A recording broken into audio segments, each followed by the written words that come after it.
Working and just ribbing you, Cam. You know, taking the heat off the Cam curse. Underscore Cam 3. Enjoy, everyone. What a great day for tennis. Underscore Cam 7. Thank you, Margot, for the 20. Can we get some salutes for Margot, please? Thank you again. Very generous, everybody. Jesus, you guys have been too much. You're not taking the heat off the Cam curse. I don't know what you're talking about. To be honest, I have no idea what you mean. I don't know what this Cam curse is. But thank you for the 20. Appreciate that. It's very generous. Confused about your message, but very generous. Thank you. Medic and volley now. He was already owning my faves. He hit one volley. Let's not lose our minds. He hit one good volley.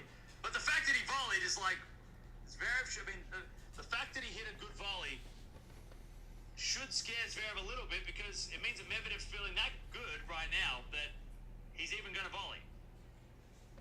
But I don't think Alcaraz should be freaking out that Medvedev's learning how to volley. It was one good volley and a good... Zverev needs to worry. If Medvedev volleys again, I mean, then we can start losing our shit. 4-3, Medvedev with the lead in the third. Zverev serving to level it up again. Hey, boy. I'm glad to see you smiling. What's my predictions on this match? I said Glad to see you smiling. I am. Who? I am happy to see you smiling. In 3. Even though you're a goofball. Even though you're a complete goofball. Remind me.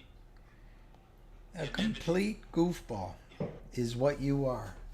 Is a goofball.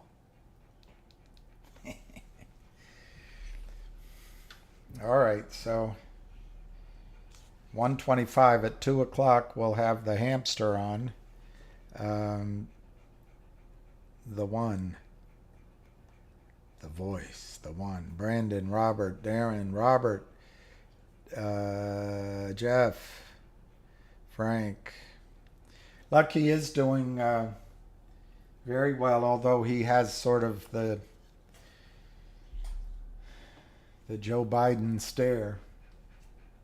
But with a smile like his, he'd get 82 million votes.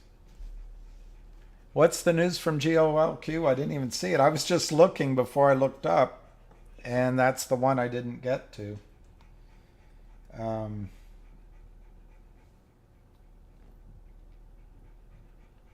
There was a small bit of news on RCRT. Logiq notification of inability to timely file. Is that what you're talking about? I doubt that's what you're talking about. Let's go to Yahoo Finance.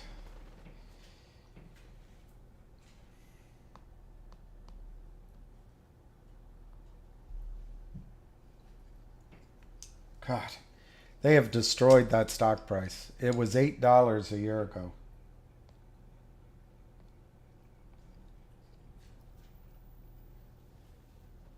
Yeah, that's good. Logiq plans to acquire Swedish fintech company. Remember, Logiq is distributing its fintech businesses. I don't know how to refer it. You know, arms. Divisions. Anyway, they're sending their fintech business to RCRT, which, you know, with an announcement like that, I believe that's getting closer and closer.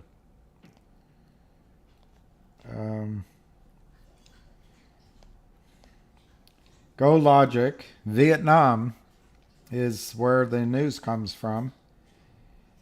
New York, Stockholm, Sweden, and Ho Chi Minh City.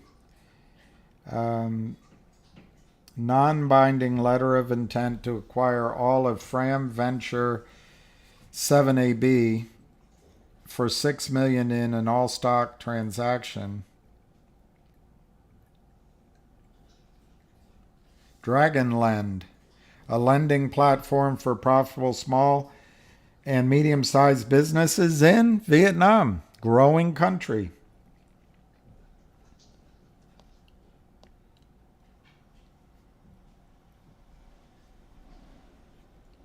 Well, that's excellent. I told you what, I don't have cards for it, but Logiq is going to become RCRT in some sort of ratio, and then the Logiq shell stay. It's a lot like the Logiq story, but anyway, Logiq is largely a fintech company using the data AI. I made that name up. The platform is an AI platform, and anyway, I think that's great news.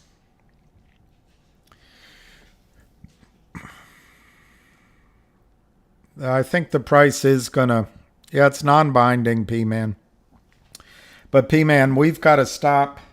We've been burned by the constant negativity in the market. Everything is set up so that criminals can short stocks without penalty. And that is thanks to Gary Gensler. He's the guy collecting the check. He's the guy behind the big desk. And that's where the buck stops.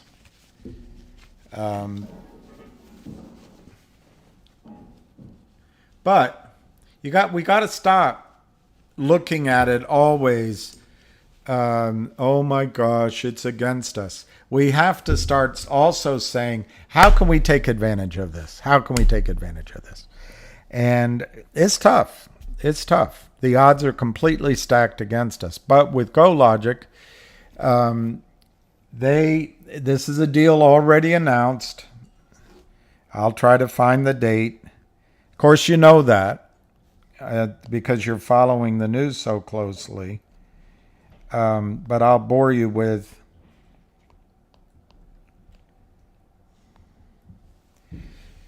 it.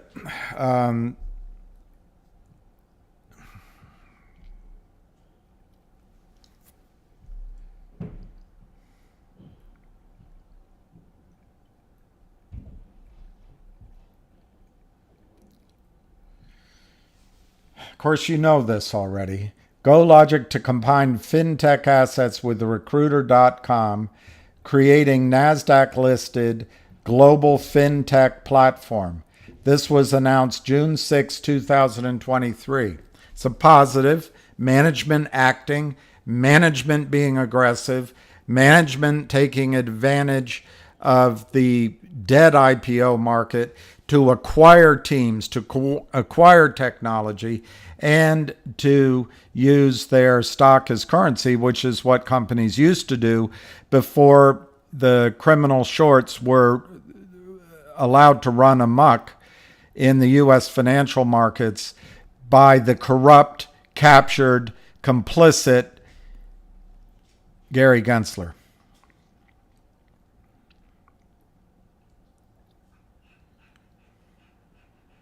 Okay, so that was June 6, has signed a definitive agreement for a planned purchase of fintech assets by Recruiter.com. Under the terms of the agreement and subject to satisfaction of certain closing conditions, Recruiter will acquire Logiq's Create app, PayLogic, which operates as Atos Pay, Logiq operating as Atos Go, Radix businesses, and related assets, which comprise a suite of mobile commerce, e-wallet, mobile payment, and big data analytics. In consideration for these assets, Logiq is to receive common stock of Recruiter.com, equal to approximately 84% of Recruiter.com. They'll review the market later. There might be a true up that gives more shares to you, the shareholder.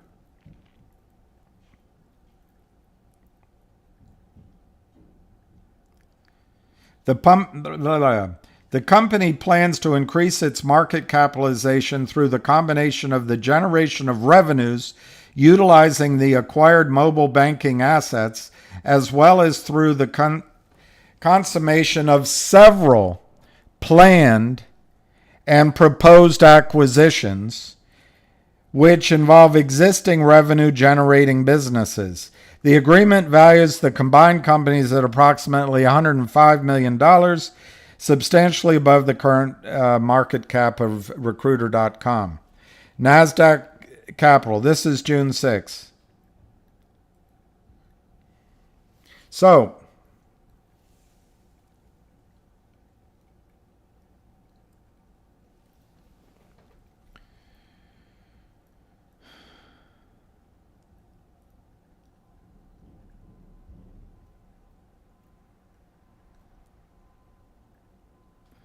Logiq has this gamma ray operating subsidiary that they'll keep in the shell.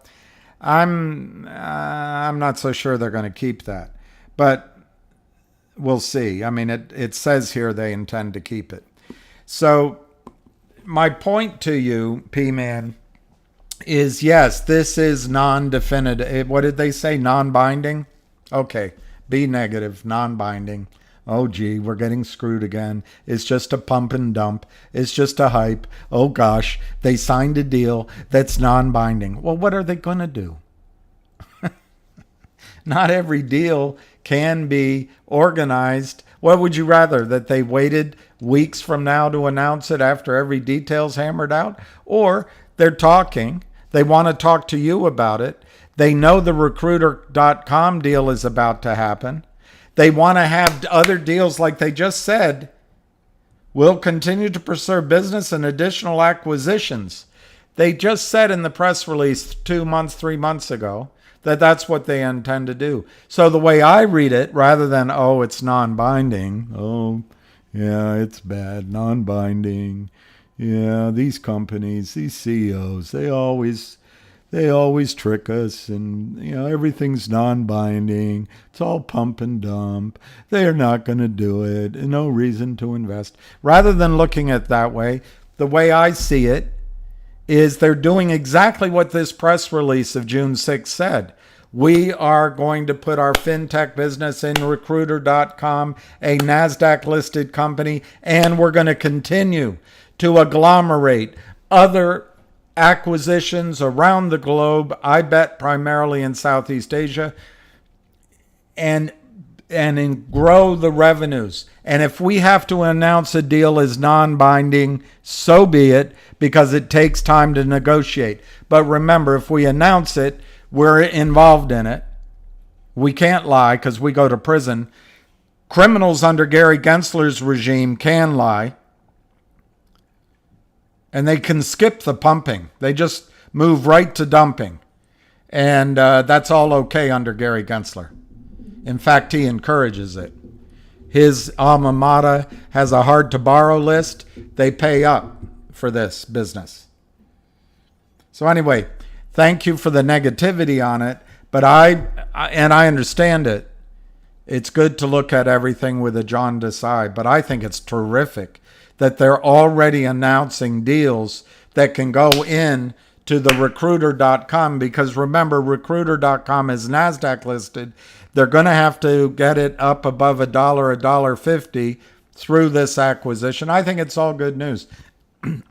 Now, having said all that, I think the stock of the two to buy right now is Logiq. I think Logiq is a massive opportunity, massive. But I think Logiq, LGIQ, is the one to buy right now. Because it is more certain in its numbers. It is more certain in its numbers. And I think you can make 5 times your money in Logiq. I think you can do that in Logiq as well. But there's some pieces in the calculations which haven't been finalized yet. In the case of Logiq, I think it's all pretty much finalized. Why? Because it was announced in September of 2022 that Aubrey SPAC was going to buy Logiq for $114 million. There it is. Definitive. And the S4, I would expect, I don't know when it's going to get approved, but I checked my phone before I came on today. I think the S4 is going to be approved any minute or next week. All right, now I'm set up. We've got 20 minutes till Ham comes on. I'm really disappointed in Finger. I own a lot of the August calls, and so it's going to be a wipeout. And there's no way to sugarcoat it. Those calls are going to be worthless tomorrow. And I congratulate Lynn Partners and whoever they front for. I think it's an amazing read of the lay of the land that you can be criminal in your actions, because selling stock without a locate and without delivery is illegal. Communicating with each other is illegal. Overwhelming price discovery by fraudulently selling non-existent shares is illegal. But I never thought, and I give great congratulations to you, the criminal. And I think you deserve your offices, you deserve your cars, your young wives, you deserve to eat out at Nobu, deserve to live the life of Riley, because you read, your big gamble was, will Gary Gensler enforce the laws? And you were right. Gary Gensler does not enforce the rules at all. At all. And you were right. So it might as well be legal. It's all illegal, but it might as well be legal. So congratulations. You're going to walk away with another pot of gold in terms of option premiums and keeping the price down through Friday. But enjoy it this weekend, because I think soon, and for the rest of your lives, you're going to be out of business. At least people like Philip Vallier and Jeff Lind, you're the fall guys for your German paymasters and your Canadian paymasters. If you think those guys are going to be loyal to you, Jeff Easton or Philip Vallier, you're crazy. And if you think you're irreplaceable, young men that'll lie and cheat for millions of dollars can be bought on every street corner in New York City. You're totally replaceable.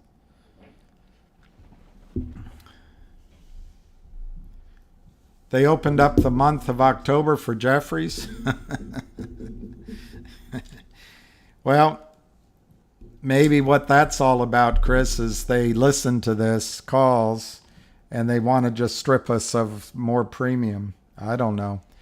I follow a couple of guys, and one of the people, Gregory Manarino, who is not subject to a lot of hyperbole, he's saying the market has given a sell signal.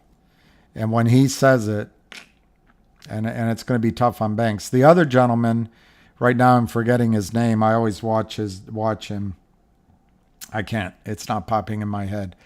But he's saying the banks are going down.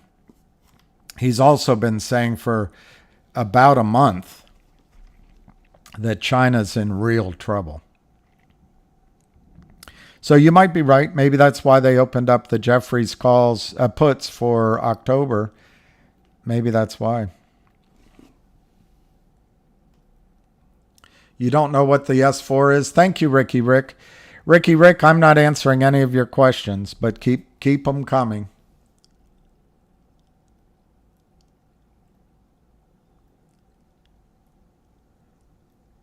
Yeah, I know, Amy. What you gonna do? I think that I'm in love with you for a while. Maybe longer if I could. Amy.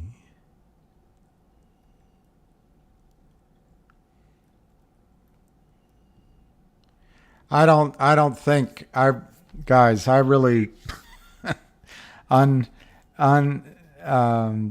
unfortunately. No, that's all right, P-Man. You're not being negative. It's just I guess it's a distinction that's important to point out, that the deal is not definitive. But if you think about it, how could they make it definitive when they're still working out the final ratios for the recruiter.com slash GoLogic, well, fintech transaction of GoLogic? Wouldn't it make sense for Jeffrey's stock to crash, then force liquidation on those positioned whose carrying limited partners most likely?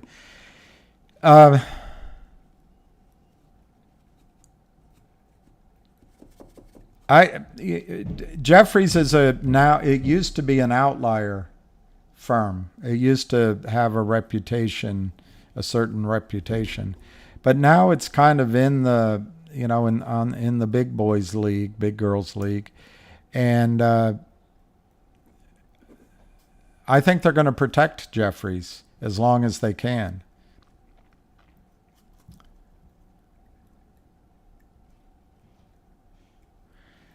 There's a tweet that China has prevented hedge funds from shorting. Well, China, I think what that really means is China is looking, there's trouble brewing in China. The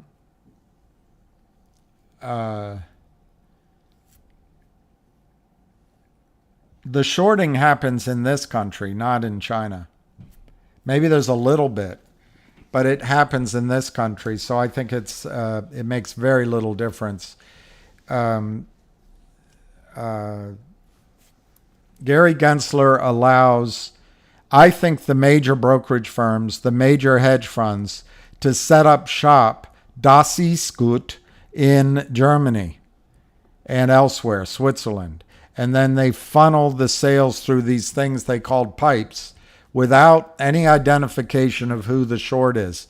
It just comes in on volumes that I suppose provide liquidity. It'd be like your neighborhood where all the house prices keep going up. All of a sudden, Gary Gensler's put in charge of HUD, and instead of letting your house prices go up, he brings in some hedge funds that can counterfeit your deeds, and then from Germany, they just start selling the houses that down the block 3 or 4 times over and over and over again and driving the price down. But it's all for liquidity. Gary Gensler is a fraud, complete, utter fraud. He either is not as intelligent as he says he is, or he's a completely corrupt individual.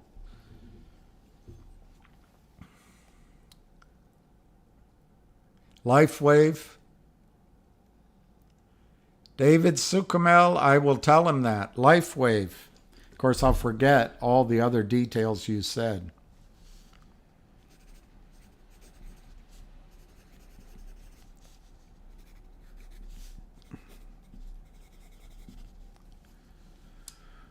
I vote corrupt. Yes, I vote corrupt as well.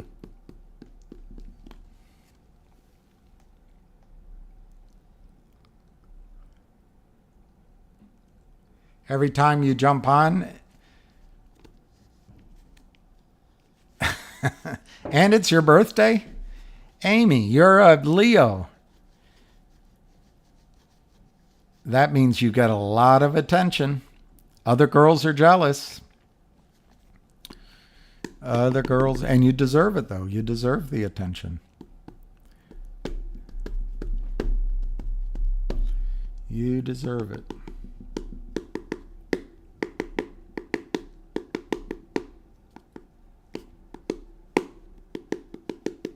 It's too bad Finger's not going to run. But that's too bad. It's just, what can you do? You got to live with it.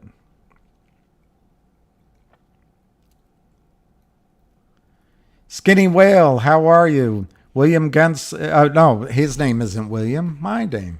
Gensler is part of the crooked administration that supposedly got 81 million people voting for it. Well, he's the single most popular president in the history of the United States, is Joe Biden. I don't know. I think it's elder abuse. I really think it's elder abuse.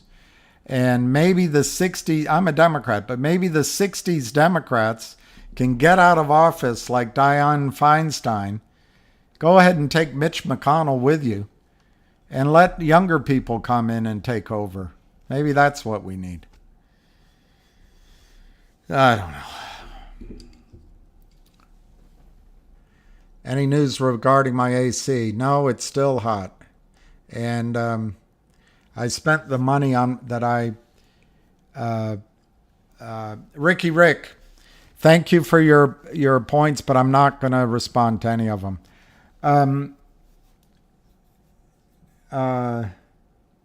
Yeah, I'd spent the money on my dog. So I'd rather have my dog than cool air and an empty house. There's nothing like having a goofball. Now he's old. He kind of walks really slowly. When he was young, he could be a goofball at a speed you couldn't believe. Zing, zip, zip, running around. But now it's slow, but he's still a goofball. I'd rather have a goofball than air conditioning.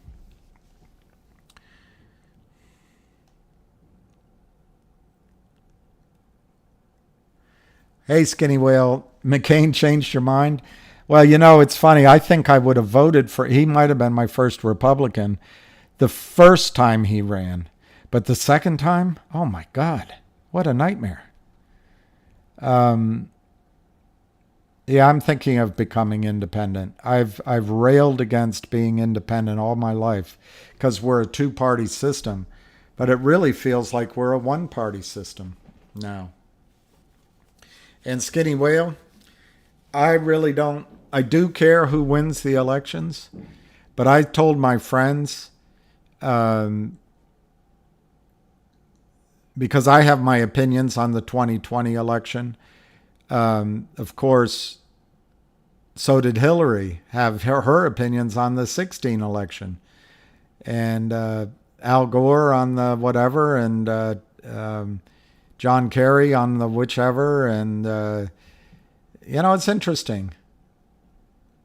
But I told my friends, keep Joe Biden in there. Keep him. Just give me an honest election next time. Paper ballots, one day, counter up. Just replace all of the month-long electoreering, the drop boxes, it's the most watched election in history, it's the most honest. Why did they have to put cardboard up in Georgia so election observers couldn't see what was happening? I don't care. I'm not talking about the result.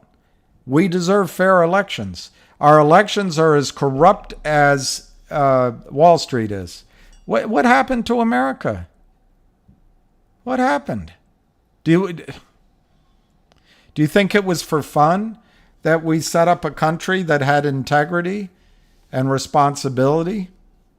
And John Galt? What are my top 3 tourist tips for DC?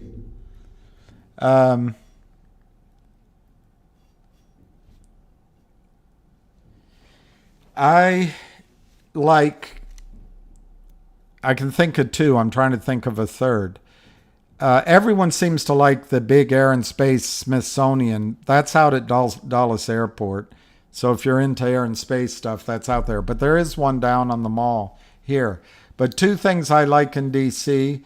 I like the West Wing of the Smithsonian, which is the new modern art wing. Amazing. You can be in and out in a couple of hours. Perfect. And I also like the groundhogs at the National Zoo. You can go, you can watch them run around. The prairie dogs. They can run around, they chatter with each other, they pop up. You can go out there, your girlfriend just broke up with you, she's sleeping with a couple of other guys, you're all depressed, you show up there, you watch them running around, and you're in the best mood ever. But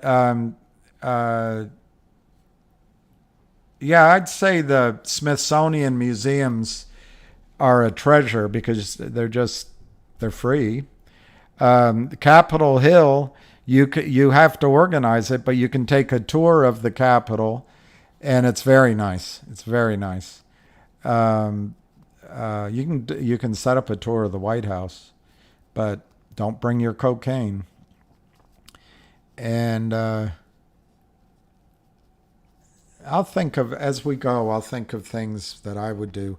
I'm much more of a person, if I visit a city, I like to visit people rather than places. So DC is downtown, but then it's basically two big arteries going into, maybe three, going into Virginia, and then well, I guess more than one, but one main artery going north into Maryland. So you have Maryland and you have Virginia as well. Mount Vernon is well worth the trip if you have kids of a certain age. One of the things that stood out to me at Mount Vernon, George Washington's home, is you walk in and you see his library, and it's a nice, beautiful. It's got shelves, and it's high ceilings. But you realize when you look at the books, to be a learned man, in his case, a learned person, there weren't that many books to read. Now imagine, there's so many to read. Hey, yo, Lucky's good. He's asleep right now. My favorite restaurant in Leopold's is good for dessert. My favorite restaurant in D.C. remains Cafe Milano. I think Chez Billy is fun if you're being romantical. Bistro Le Pic as well for that. New restaurants, Le Diplomate is a popular place, but across the street from it is Barcelona. I like Barcelona. But we now have a tremendous selection of restaurants. I'd say we have at least 50 great restaurants in this area, DC and the surrounding area. When I first moved here, working at Merrill Lynch, Pierce, Fenner, Smith, and Bean, there might have been two restaurants, Mr. K's. That's about all I can remember that were Philomena's. Philomena's is another good place. There's some restaurants down on the Georgetown waterfront that are worth going to.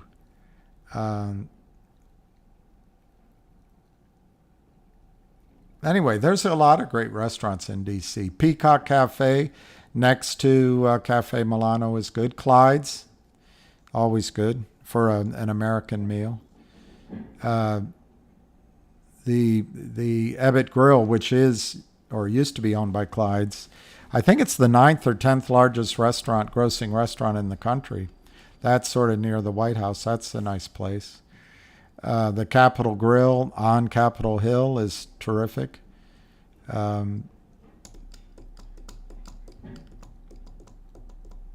You worked at Merrill, Fifth Avenue?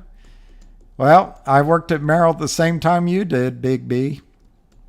I was in I don't know if you remember how they called their offices. I was in the WX office. The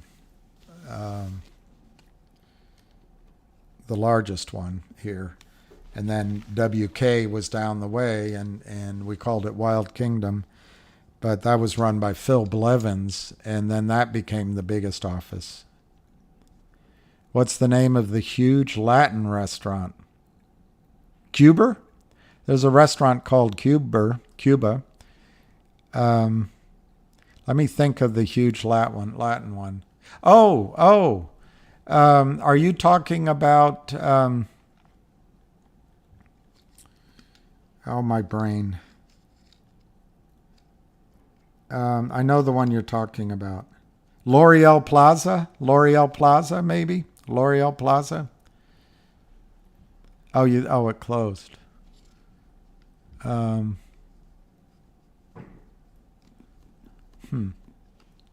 Trying to think of one that closed. There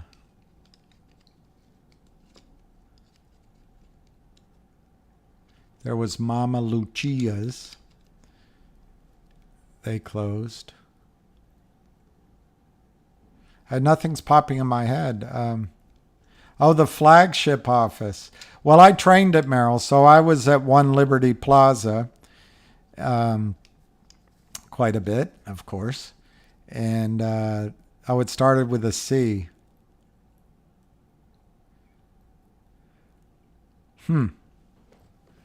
Started with a C. I'll think about it. Yeah, the flagship office in New York. Merrill was something back then. I don't know what it's like now. I have a really good friend of mine. He was my phone partner, left Merrill just now. I thought he'd never leave Merrill, but he said it's too much like a bank now. And I can only imagine. But, all right, I got to call in. Gotta call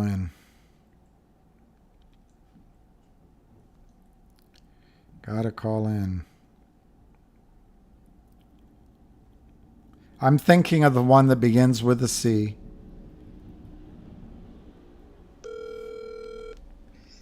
Hello, Bill. Yep. All right, hold on. Get your motors running. All right, everyone. Again, we're back. Again, reporting on basically nothing happening. But again, this is not the buy or sell in case the SEC is listening. I hope they are. But again, this is not the buy or sell. Just two guys giving their opinions on what we see on the financial fraud of naked short selling of Lynn Partners, the Kramers, Alpine, you name it, the whole bunch of them, Yorkville, Savvy, you name it. These guys are all creatures, and we won't stop until they start getting thrown in jail. Anyway, just let me start out by, I wanted to talk about that stock, Sam, Peter, George, Charlie, that I guess was a SPAC the other day, whatever it was. It went from $4 to 28, and it did a complete round trip back to 3. If you go back in time, I'm trying to find out an old story where the SEC was concerned. They didn't want this type of activity in the equity markets because obviously someone got blown out on the rise up. So they were the short sellers committing fraud. And then when it drops, you get investors who don't know what's going on. They jump in and buy it, whether they buy the 10, 5, 4. Let me buy the dip. Why is it coming down? They don't know. And now they're all stuck and they lose millions of dollars over nothing. That's why I try to tell you to stay away. Have your good till cancel orders in when you get a stock like this that rockets. Make your sales. Don't look back. Go find another situation. Because once it gets out of control like this, it's very difficult to, as we call it, catch a falling knife. That's what we call it on Wall Street, that people like to buy. When a stock is falling out of the sky, you have to be very good at that. I happen to be very good at that. And trust me, I could buy something at $50 that's down from 60, and it doesn't stop to turn until it's 47. So, yeah, it goes down $3 past where I thought it was the bottom. And then they turn, and they turn quickly. But that's a different game. We call it catching a falling knife. When these things fall, it's very hard to stay there. And, and that's why when you get stocks like that, I do play a lot of times the options, because if it's going to continue like a Silicon Valley Bank, I only lose whatever I put up. But again, these things are dangerous. The SEC is well aware that they don't like this type of activity. I remember the story where they put it in writing. They didn't like this activity. And here it is. It happens every other day. Every day, 3, 4, 5 times a day. I'll give you an example. Another example is GNS. Went from 60 cents to $1.70, I think it was. And it's done a complete round trip. It's on its way back. And, and I went back and looked at the volume. I mean, these things traded almost, 200 and the 53 million at between 55 and 90 cents on August 3rd. Over 200 million shares. Who the hell's selling all the stock? What's going on here? And if you guys remember, Pete from Philly said, when you see the volume like that, they're just crossing it and washing it to themselves. All right, that's what they're doing. They're just buying more settlement time. doing whatever they can to keep manipulating the position, and that's the volume that I think that we've seen what Pete has been talking about. So again, over 200 million shares. So I always told you volume means nothing in this game. Now let's looking at, I'm going to take a step back for a second and look at finger motion. And I've been calculating it since I signed in at 150, I think I put that. The time is 150 Eastern Standard Time. The volume is 155, 172. The next trade I put down was 13 shares, and that made it to 155, 385. Then 200 went off behind that, and it's just been nonsense back and forth in here. And when there's no activity in the stock, that is normal, no trading. But when you start seeing these little trades back and forth, all they're trying to do is create volume and create someone to make a move to panic out. There are no sellers in the stock. This stock's short interest today, and the real volume is going to be way low because there actually is nothing going on. Right? Stocks don't trade every 30 seconds. This isn't NVIDIA. This is a stock that's, accumulation, and you just buy it if you want to be here. They're trying to scare people out by creating this volatility, which I tell you about all the time. And this is actually good stuff when it doesn't happen. There's nothing. Up on big volume, down on no volume is a buy signal. Okay? And that's how we've all been trained to do it. There is no selling in the stock. Okay? I can't help the manipulation. We said it 1,000 times. If I didn't have two positions, I would never come back. I would bash the stock market every day because it's complete trash. All right, I'm trying to look at NVIDIA for a second so I could educate you guys on something that's completely out of control. How does the stock go from 460 on the 7th down to 403, back up to 452, and is now parked at 435. All that volatility, and now the stock is dead, doesn't move again? You tell me, how's that possible?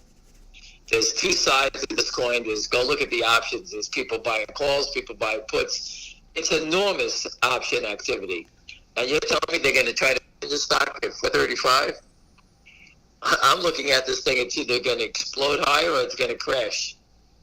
But the options, so people understand, there's 1 day to go. We all understand that, day and a half. And the option activity in this stock is just insane. And I can't seem to get a real-time quote on it, but I think the 440 calls for tomorrow were $4.50. That means your break even is $444 if you were to buy them at 50 cents. The stock is $10 below that. So they're betting it's going to go up, and the put side is betting it's going down. No one has any idea what's going on there. So it's just a big crapshoot of what's going to happen. Does it go out like a dud? Okay. I've always told you, when a stock that's got a big short in it, like Tesla, or like Finger was trading, just change the symbols. NVIDIA is up $1, has a huge short position in it. Guys that are trapped millions and millions of shares.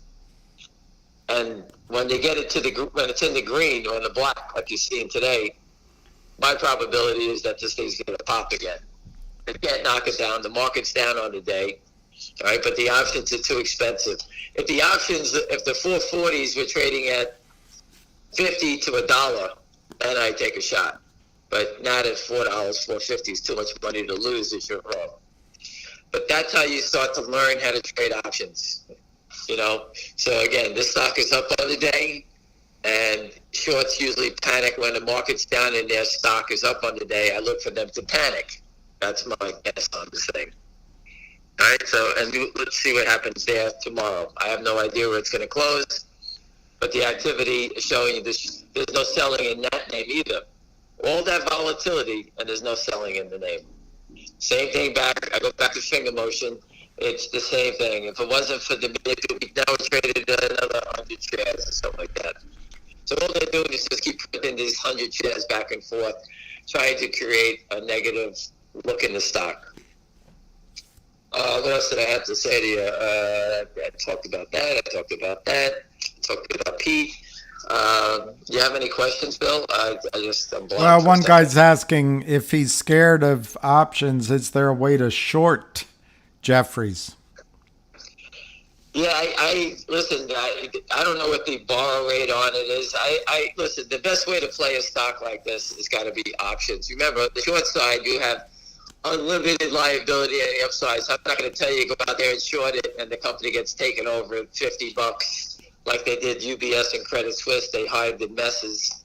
So the best way to do it is with options. But I think we have to wait until finger motion breaks 20. Because that'll put the pressure on Jeffries. And the street doesn't understand finger motion yet. We do. We know what's going to bring down Jeffries. People that own Jeffries don't know anything about what's going to bring down Jeffries. I'm talking about the institutions. Once they get wind that there's a big loss on the way, that's when those guys panic. All right, so that's how I look at these things. I just don't have the timing on it. And, I can't tell you to go short it, to short the stock. As a novice, it's a sophisticated trade. Buying a put is just saying, hey, it's like you're in a roulette wheel. Is it going to go up or is it going to go down? So you're betting it's going to go down. But again, the timing isn't yet. When you see finger motion going, then you know the timing is now. That's your key. So I'm watching it closely, and I'm letting Jeffries know on Twitter that the Lynn partners potentially can drag you down. So I'm basically being a whistleblower to Jeffries management to try to do something to cut off the demise of their own company. So that's what I'm trying to do. That's what I've been doing. On a different note, the GTII is the same thing, back and forth trading, nonsense. There's no volume. They just keep selling it and buying it to themselves, and you can see that is represented when we get the short data. I told you the other day it was going to be real low, and I expect it to be low again. Same thing. A lot of these trades in finger motion, I would say out of the 157,600 shares, I'll say that at least 100,000 was naked shorted and 57,000 was fake trades. That type of ratio. Okay, I didn't see every trade today. I was at the dentist, but this is a classic. Nothing going on. Small buyers coming in for 5, 7, 3, 4, whatever it is. They get hit, and then there's nothing going on. All right. So just take one more step to the side again. People always say the big buyers, where are they? I don't control them. I can't dictate what they do. I know for a fact that I've spoken to some very, very powerful people, and I can't tell you when they're going to do it, what they do. That's not my game. But they're very well versed on it. Everyone on the street is sort of getting the understanding of what this stock is about. It doesn't happen in a second. I wish it did. But it can happen in any second and make it go. Nothing has changed. There's 166 million shares short. We post the data every day. And you know what? I'm going to stop at 166 only because it's getting to be stupid that this number just keeps growing. I'll pick it up when it crosses 200 million. Or I pick it up when the stock squeezes. But they will get caught. We will do more stuff. We have the movie coming out, the mini-series coming out. We will have the truck again back at the SEC, at the DOJ. Lynn partners will be exposed for the frauds that they are. That I can promise you. All right, but as far as big buyers, we know that there's been plenty of people pitched, and they've been buying. I can't control what they do. Remember, big buyers are here for themselves, and they don't give a shit about us. I wish they did, but they don't. And if you ever worked in order on Wall Street, if you want to understand how to buy a stock on Wall Street and what it means, just imagine you get an idea, you want to go buy a stock, and you tell everyone in the world that you love this stock, go buy the stock, and then you're going to buy it last. I don't know any person who does that. If I have an idea and I figure it out that the video is going to go, I'm going to get it first, and I'm going to tell all my friends second. This is my thought process on why I think the video is going up or down. And you get it first. You don't tell it last. You don't buy it last. So, again, big buyers quietly do what they have to do, and they don't tell anybody because they're trying to get the best price for themselves. And I wish they would get the best price for us, but you have to wait it out and see what they do. And that's just the way it goes. Any other questions, Lynn? Yeah, are you going to Singapore? I'm working on it. The flights are super expensive. But someone want to meet me there? Somebody is pointing out Camber Energy is fighting the shorts. So just to... What is the symbol in that? C-A-E-M? It's Camber, C-A-M-B-E-R. I don't know the symbol. Let me look if he put it here. But they're out of Canada. CEI? I spoke with that CEO. He's a buffoon. Well, do you want to take a minute to think about what you think of him before you call him a No, I buffoon? spoke with him. CEI, CEI. Yeah, I can't remember the symbol. I remember the symbol. That guy, I told him point blank, he had one of the biggest shorts on the street, naked shorts. The stock went to 5, and he let it get crushed always back down. And what did he do before? I said, don't reverse the stock. And what did he do? He reversed the stock. Well, it That's might what have he worked. It don't work. I think it opened up at $2. It's back at 50 cents. Maybe someone can confirm that to me. I don't remember. Is his name Jeff Chapman? I forgot his name. They hired Sharon Tell, so they're doing everything you told him late. Yeah, after he slaughtered everybody already. They're in Canada. Mm-hmm. I spoke with the guy. Our The stock, I think after he did the reverse, it was $2. It was over $2. Yeah, he did the 1 for 50 stock reverse. The stock was $4. It opened as 4, and it's 50 cents. So for those who believe the reverses are great, the AMC crowd, whoever thinks that's going to be great, just look at CEI. It reversed. It was $4, $4.46, December 21st. It is now 50 cents. How'd that work out? And there's more stock outstanding. No, he did the reverse on it. I know, but who's selling? Oh, now he just... The shorts got their position reversed down, and they just started again at $4 and push it back down again. Yeah, and they can take money out of their accounts. And they close out their positions, and they just start again. MULN just did a reverse, right? Over $1. And there's no 1099, no taxes. All right. And now I'm just saying, MULN did a reverse again, the second one, to get it over $1. And where is it? Below $1. Well, I mean, this is Gary Gensler's stock market. Welcome to it. And they just keep reversing it because the Nasdaq's going to kick them off if they don't maintain $1, which makes no sense. Well, but it's in the contracts they sign with the criminals. If you get delisted, you're in default. So that's, But Gensler allows this because he is an honorable man. The capital formation, he needs to keep the capital formation going. He said that in front of Congress. I was sitting behind him as he's shaking and nervous. And he says we have the deepest capital formation in the world. Well, I pity the rest of the world. That's a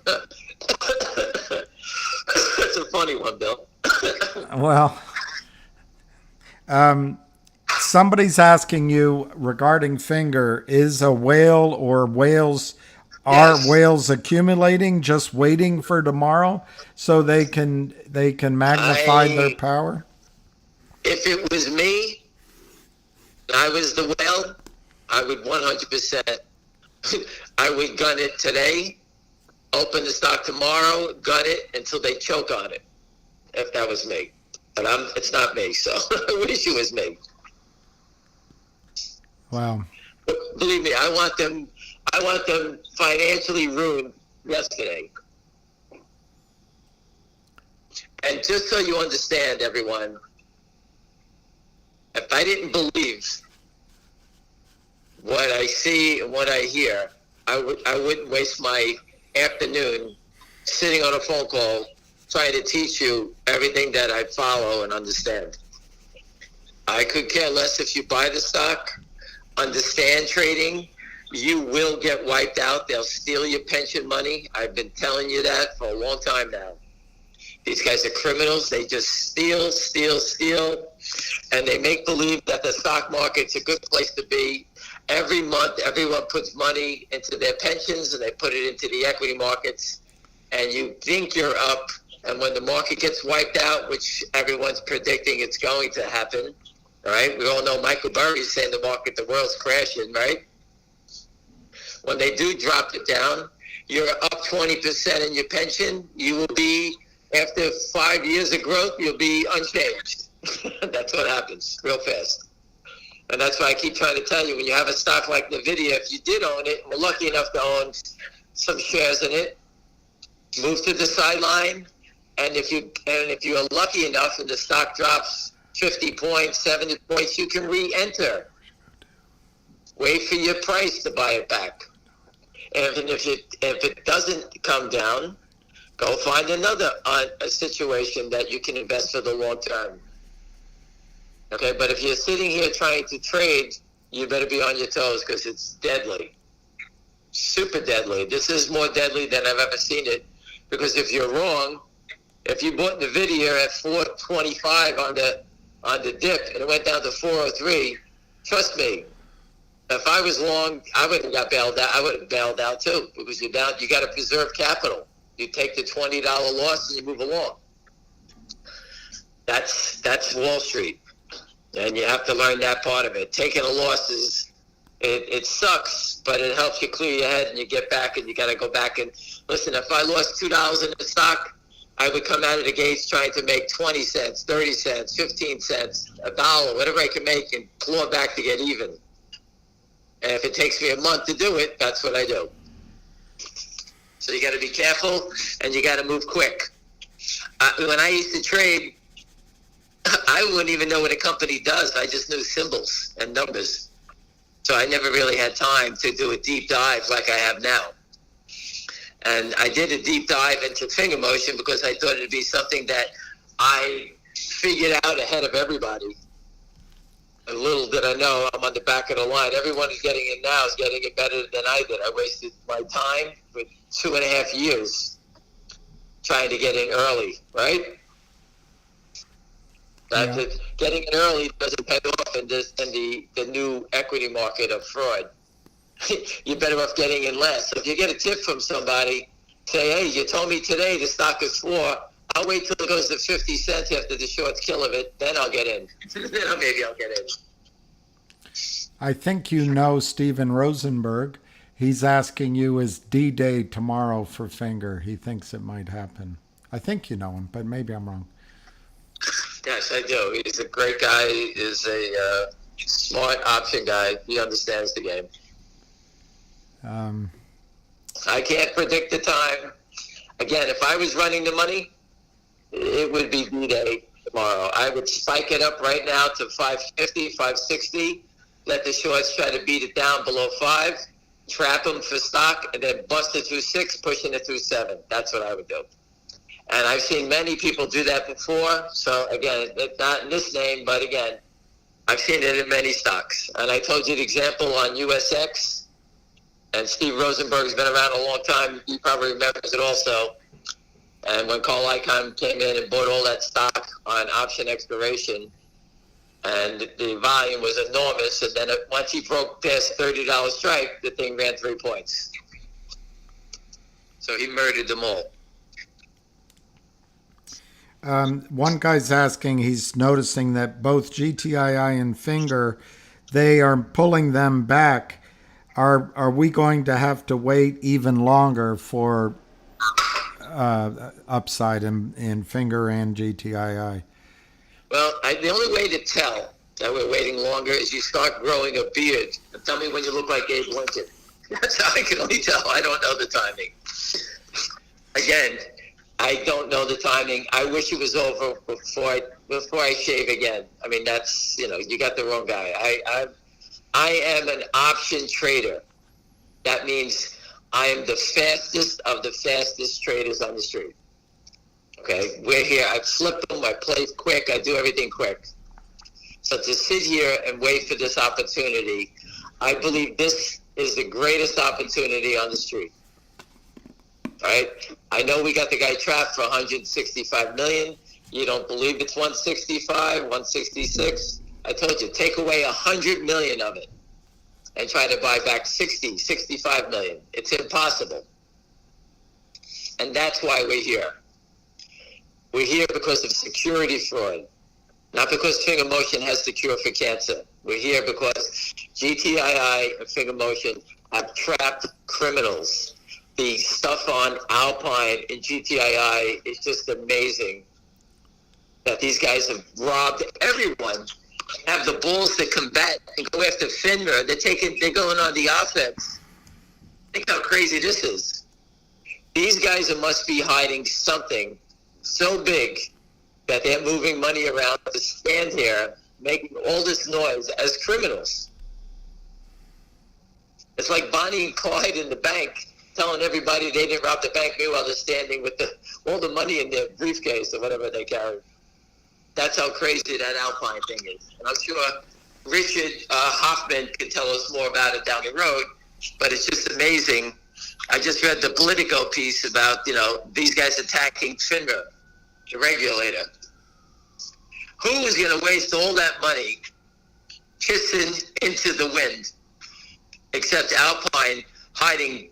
They must have 100 dead bodies they're trying to hide. There's something that's there.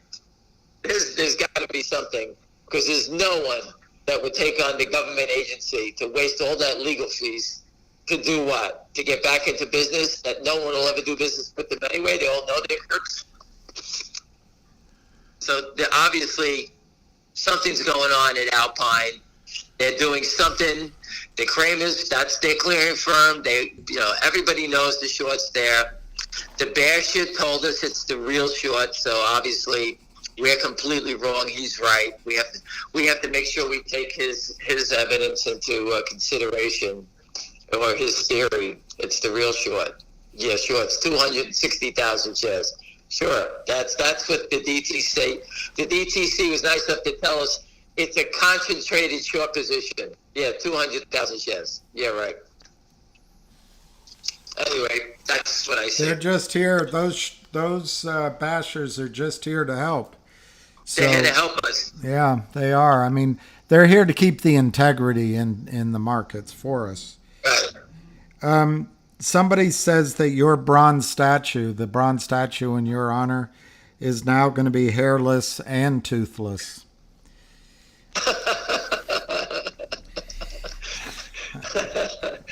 Thank you. I'm actually look like a can opener now. I just got one tooth. Hopefully beardless. I'm like one of those cats, the hairless cats. You know what? Something, I'll take it. Is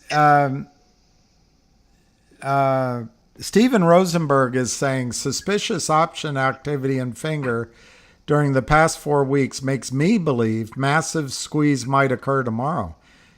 Well, from his lips to God's ears, that would be great. He was I know the gentleman a long time, and he's a option guy, and he understands it. So again, it's like Candy Camry. When you least expect it, it goes. They don't call us up and say, "Hey guys, we're going to squeeze him tomorrow." Is Chamuth Rapapaparian really buying?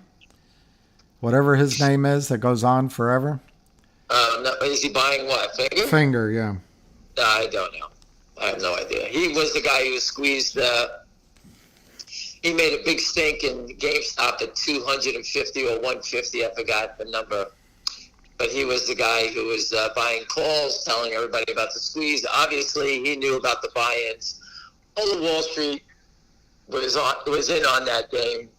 It wasn't Roaring Kitty and his friends that drove that stock to the stars.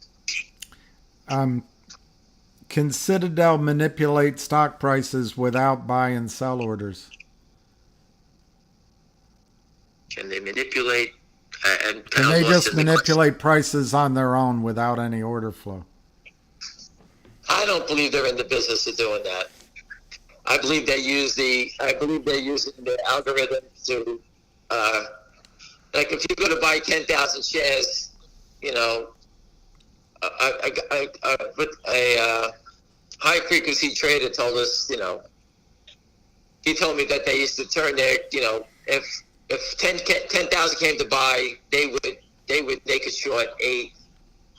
2 would be bought in the market, short 8. There was an 80-20, so they would be more short than long, things like that. But the weight of these, you know, all the buy orders being shorted, how could a stock go up if you're never taking out an order? A gentleman told me he had to sell stock the other day to meet an obligation. He had to sell like 2,000 shares of stock. And every time he offered the stock, the market makers or the short sellers would jump in front of him.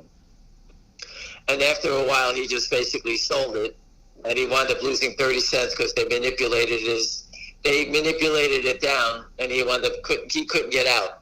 That is not an orderly market. That is criminal activity. Do you know anything about the stock? I think this is what she's asking. SMFH, Sam, Mary, Frank, Howard. Sam, Mary, Frank, Howard doesn't exist. All right, so then maybe that's a short for something. I don't know. Sorry. If there's a financial crisis, will that affect GTII and Finger? Yes, it'd be great news. I want nothing more than to see the destruction of the U.S. equity markets so that we can benefit. Absolutely.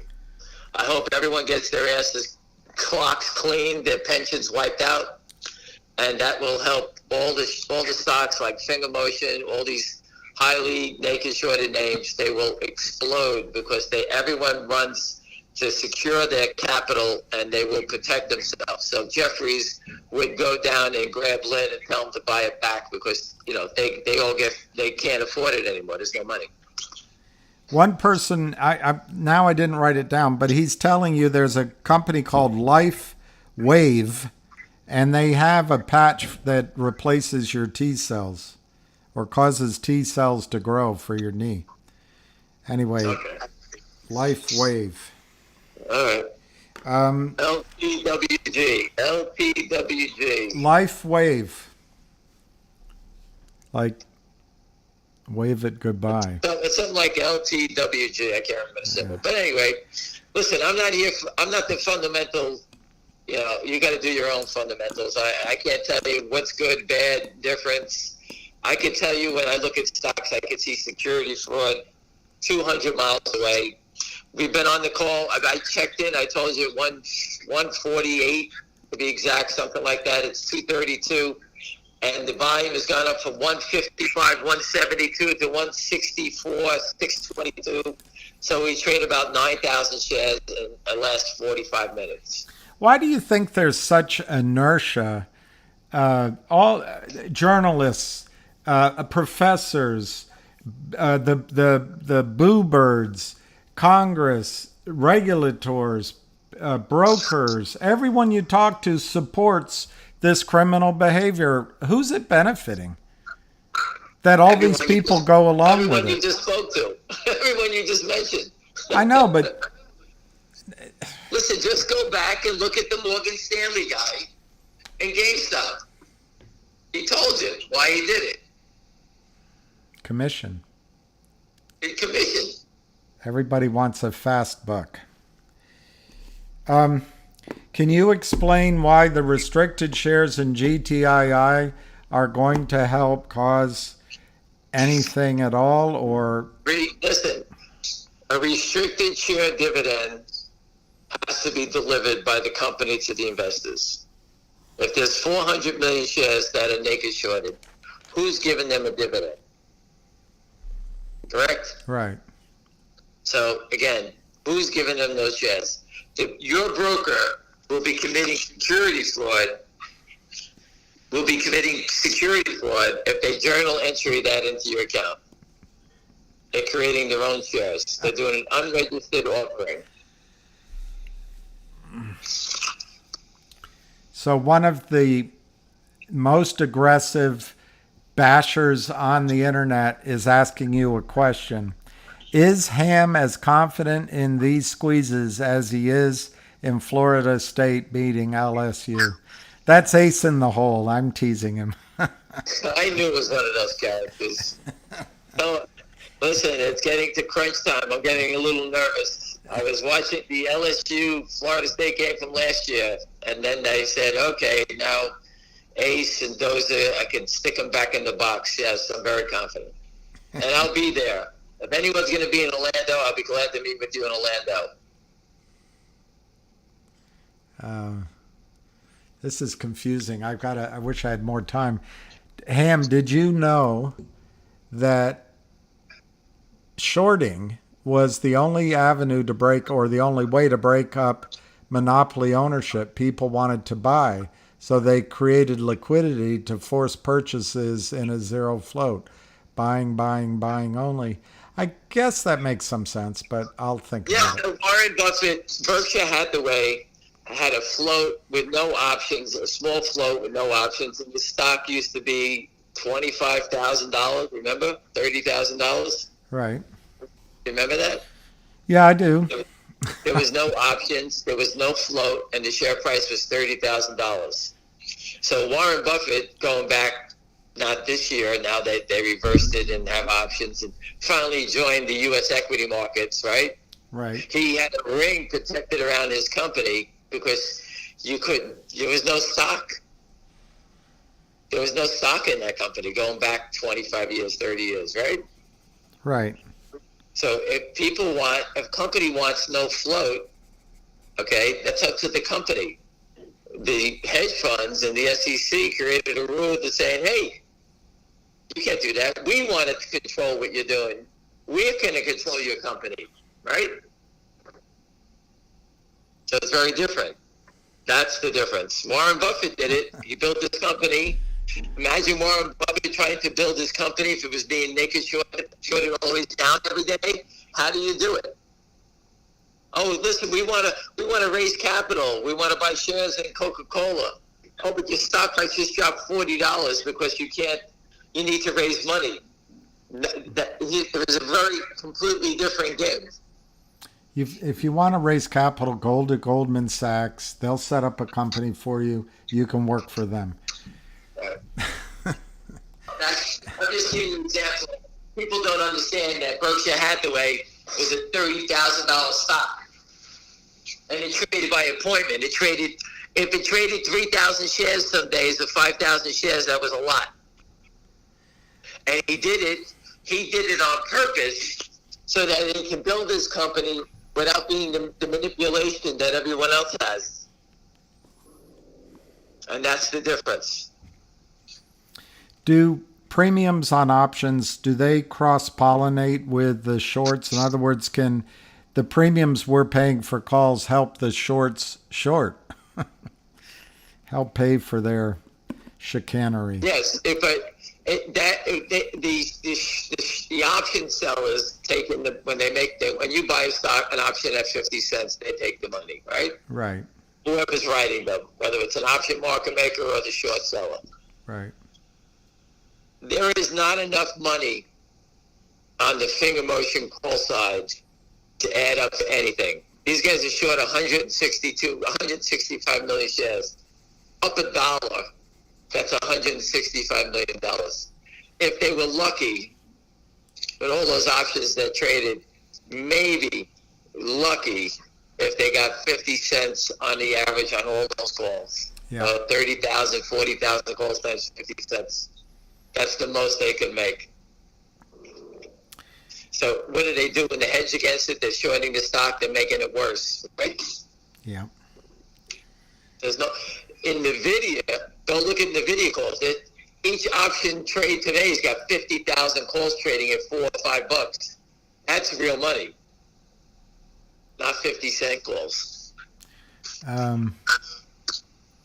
So many people are thanking you. So I just want to point out how valuable the education you're giving everybody, but also the strength of your character to stand in every day, even though the stocks are down. You're in every day. You don't quit, and you take the heat. I'm going to tell you a quick story. All right. Do we have to listen? You have to listen to the story because you just touched on something. How I stand in when the stock's up or down. Correct? Yeah. I'm sure some of you have heard this story. I had a new client. She worked at Lehman Asset Management.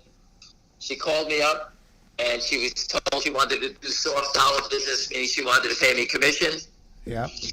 And she asked me for an idea. I gave her an idea that I had a big money manager shorting a stock, and the stock was $12, and the symbol was Eddie Peter Tom Epitope. I still remember. I shorted it. She gave me an order to sell $100,000 at $12. I shorted $100,000 for her. It was my first trade on a Thursday with her, and I shorted it at $12. I really didn't know the story, but I was short 4 million shares for somebody else. And she says, "All right, I'm in." She sold 100. She gave me a number. She said, "Call me tomorrow if there's anything I should know. I'm going to the Hamptons." I said, "Great." Morning I go to work. The stock that was 12 got a $30 takeover bid.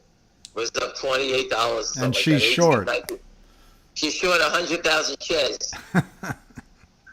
My boss is looking at me. I'm down. She's down $2 million on the first trade with me. So I called up my friend who was the big short. He didn't know what the hell was going on.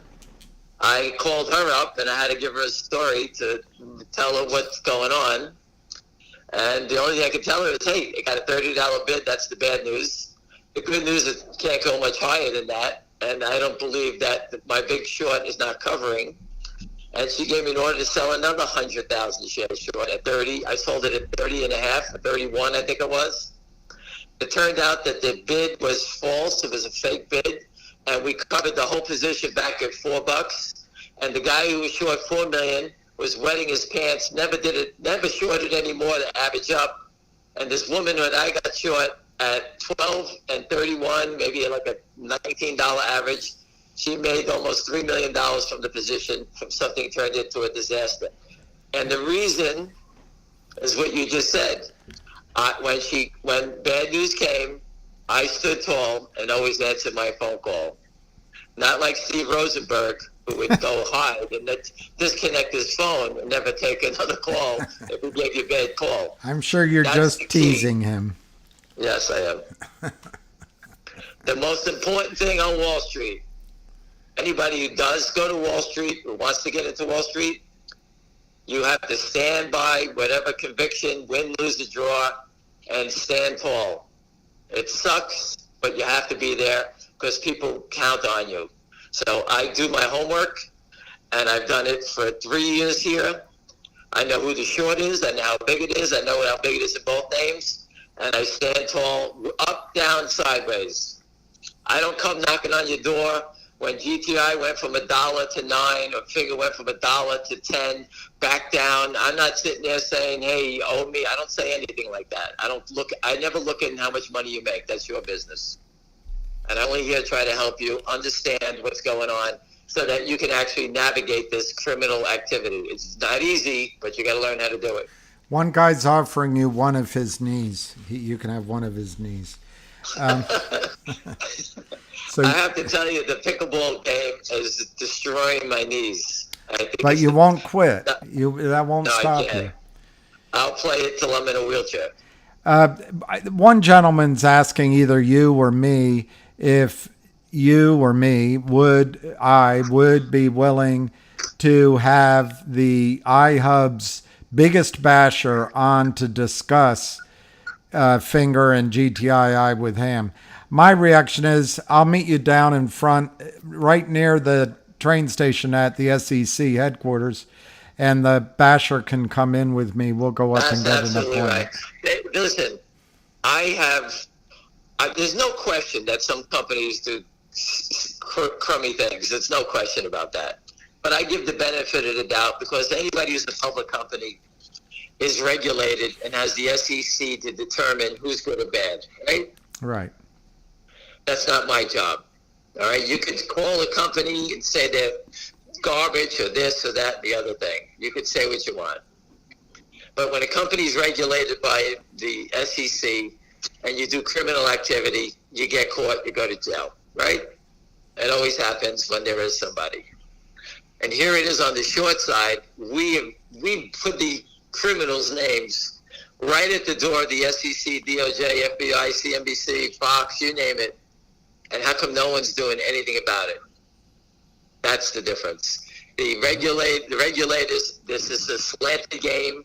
These guys are using loopholes, offshore accounts, okay? And you know what? I don't believe any basher should have any right on my call because they're just bullshit, yeah. Well, There's then no what question. they're doing, they're using the price of the stock against you or against me as if somehow we're wrong when they're just destroying the price illegally. I mean, it's Well, so that's the whole circular. thing. It's not, what they're saying is completely false. They could bash the stock down and say, I told you so. We need money to drive it up, and these guys are just hitting the sell button. Very different. I like the Like I cut of said, this guy's if jib. the basher wants to meet us, I'll come there. We'll go to the SEC, and then we can go down to the FBI, and he can tell him everything that he knows, and be our guest. Go tell him, I'll sit right with him. All right. And if he's wrong, then he goes to jail. Let's see what happens. Let's All see. right. Let's see the big mouth. Let's see where he wants to show up. I like this guy's attitude. He's asking you, would it make sense to buy some options for tomorrow in Finger? I am a dirty option player. Again, you're asking the wrong guy. When the premium is out of the options, that's when I thrive. So I've been watching the video. In the video, 440 calls. I told you, if the stock was 436 tomorrow and the options were below $1, 50 cents, 60 cents, I would buy those things because I think the volatility will explode into the close. And then you can really, maybe you catch a run of 10, 20 points in the stock, for 50 cents. I love doing that. Do I think Trigger Motion calls it a nickel for the $5 calls if they're offering them there? Buy them. It's a crapshoot. You buy 100 of them for $5. It's $500. The thing screams and runs to, for $500 you could sell it at, 100 of them at 50 cents is 5,000. That's the beauty of options. So it can turn on a dime. They shorted the stock. They have to buy it back. Is it guaranteed it happens tomorrow? No. But that's where I live. That's where I love playing those things. So you got the wrong guy. That's something you have to learn and learn about premium. Go look at the NVIDIA calls for tomorrow, the 440s versus the September 440s. The September 440s are going to be $15. I don't even know where they are. If someone could tell us what they are, the September. They have options every week, so I don't know which one you're talking Yeah, I'm just saying that you look at the video calls for next week, the 440s will be, $15, where tomorrow's calls are $4. Right. Like, every minute that the stock doesn't do anything, they depreciate. I'm reading. I'm just thinking about the basher that wants to come on and tell us that the Kramers and Lynn Partners are angels with dirty faces. No, you got it all wrong. The data, their names, their toxic, unregistered broker dealers, everything they've done. The Kramers have been labeled bad actors by FINRA, the SEC. They violated everything they signed. Every court order they signed, they violated already, right? You said that too, right? Yeah. I mean, I have to discuss and explain it to people that we're going to have someone give us their opinion on that. Get lost. Go talk to the wall. Get out of here. Well, even my opinion is they're probably fronts for other pools of money. But who would defend these guys? I don't get it. They destroy everything. They're like locusts. cancer comes. I put up this morning the old story from 20 years ago with DNDN from Patrick Byrne. It's well known. It was for colon cancer and prostate cancer, whatever it was. They killed it to zero. Well, Kurt Kramer's never going to get sick. He's never going to need medicine. He's had cancer. One of the Kramers got cancer. Oh, really? I know someone that was treating him. I forget which one. I think it's the old fucking one. The old one. Leo? Whatever the name is. The one his father's got his house under his name, so he's hiding his asset under his father's name. Oh, the Seth guy. I forget which one's the older guy. I can't remember which one is what. The one that's the older brother that's half dead. The one that's driving around in Mercedes. They have a picture of him in his car. That guy. Oh, wow. I think he's the one that had cancer and he's been treated before. But he don't care. Fuck you. Don't fuck with our family. We're the Kramers. We go to a witch doctor. That's where we get our medicine. I wonder from. when they opened him up, if they found a conscience in there. One guy's asking you, why do these loopholes exist if they're destroying the market? Listen, I wish I knew the loophole. I was joining them. Why not? You steal $10 million, you pay a fine of $1, and you walk away with $9. I wish I knew. Listen, I'm not a dark side player. We call it the dark side. If you just look at it, when you bet against the company's prices go down. The company lays off people. People lose their pensions. They lose their stocks. Everything is a disaster. I'm for the country. I'm not against it.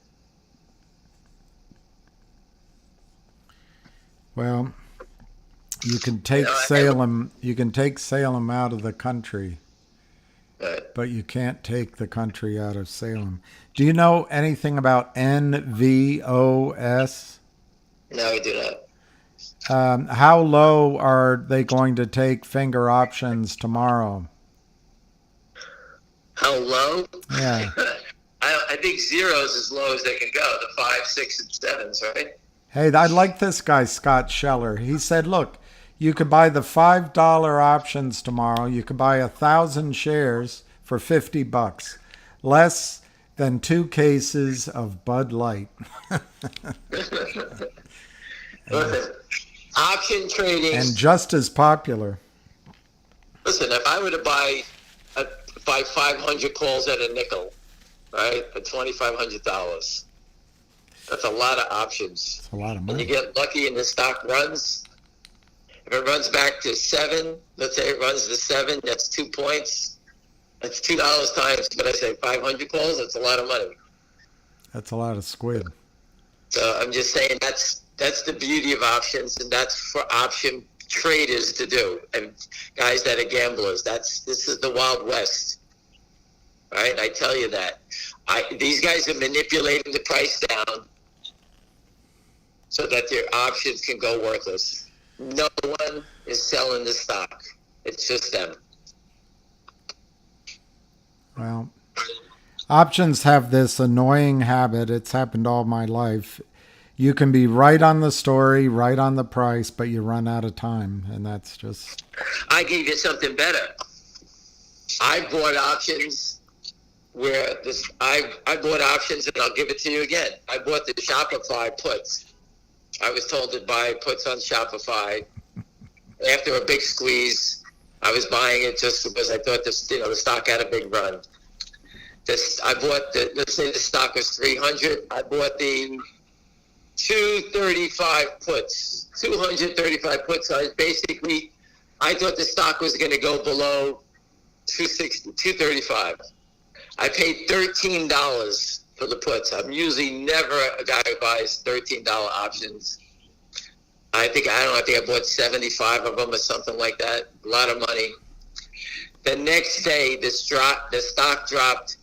I think it dropped $55 or $60. My options went from 13 to 14. I paid $13 for them when the stock was 300. The stock dropped $60, and my options went from 13, and they were $17 bid offered at 19, something stupid like that. All right.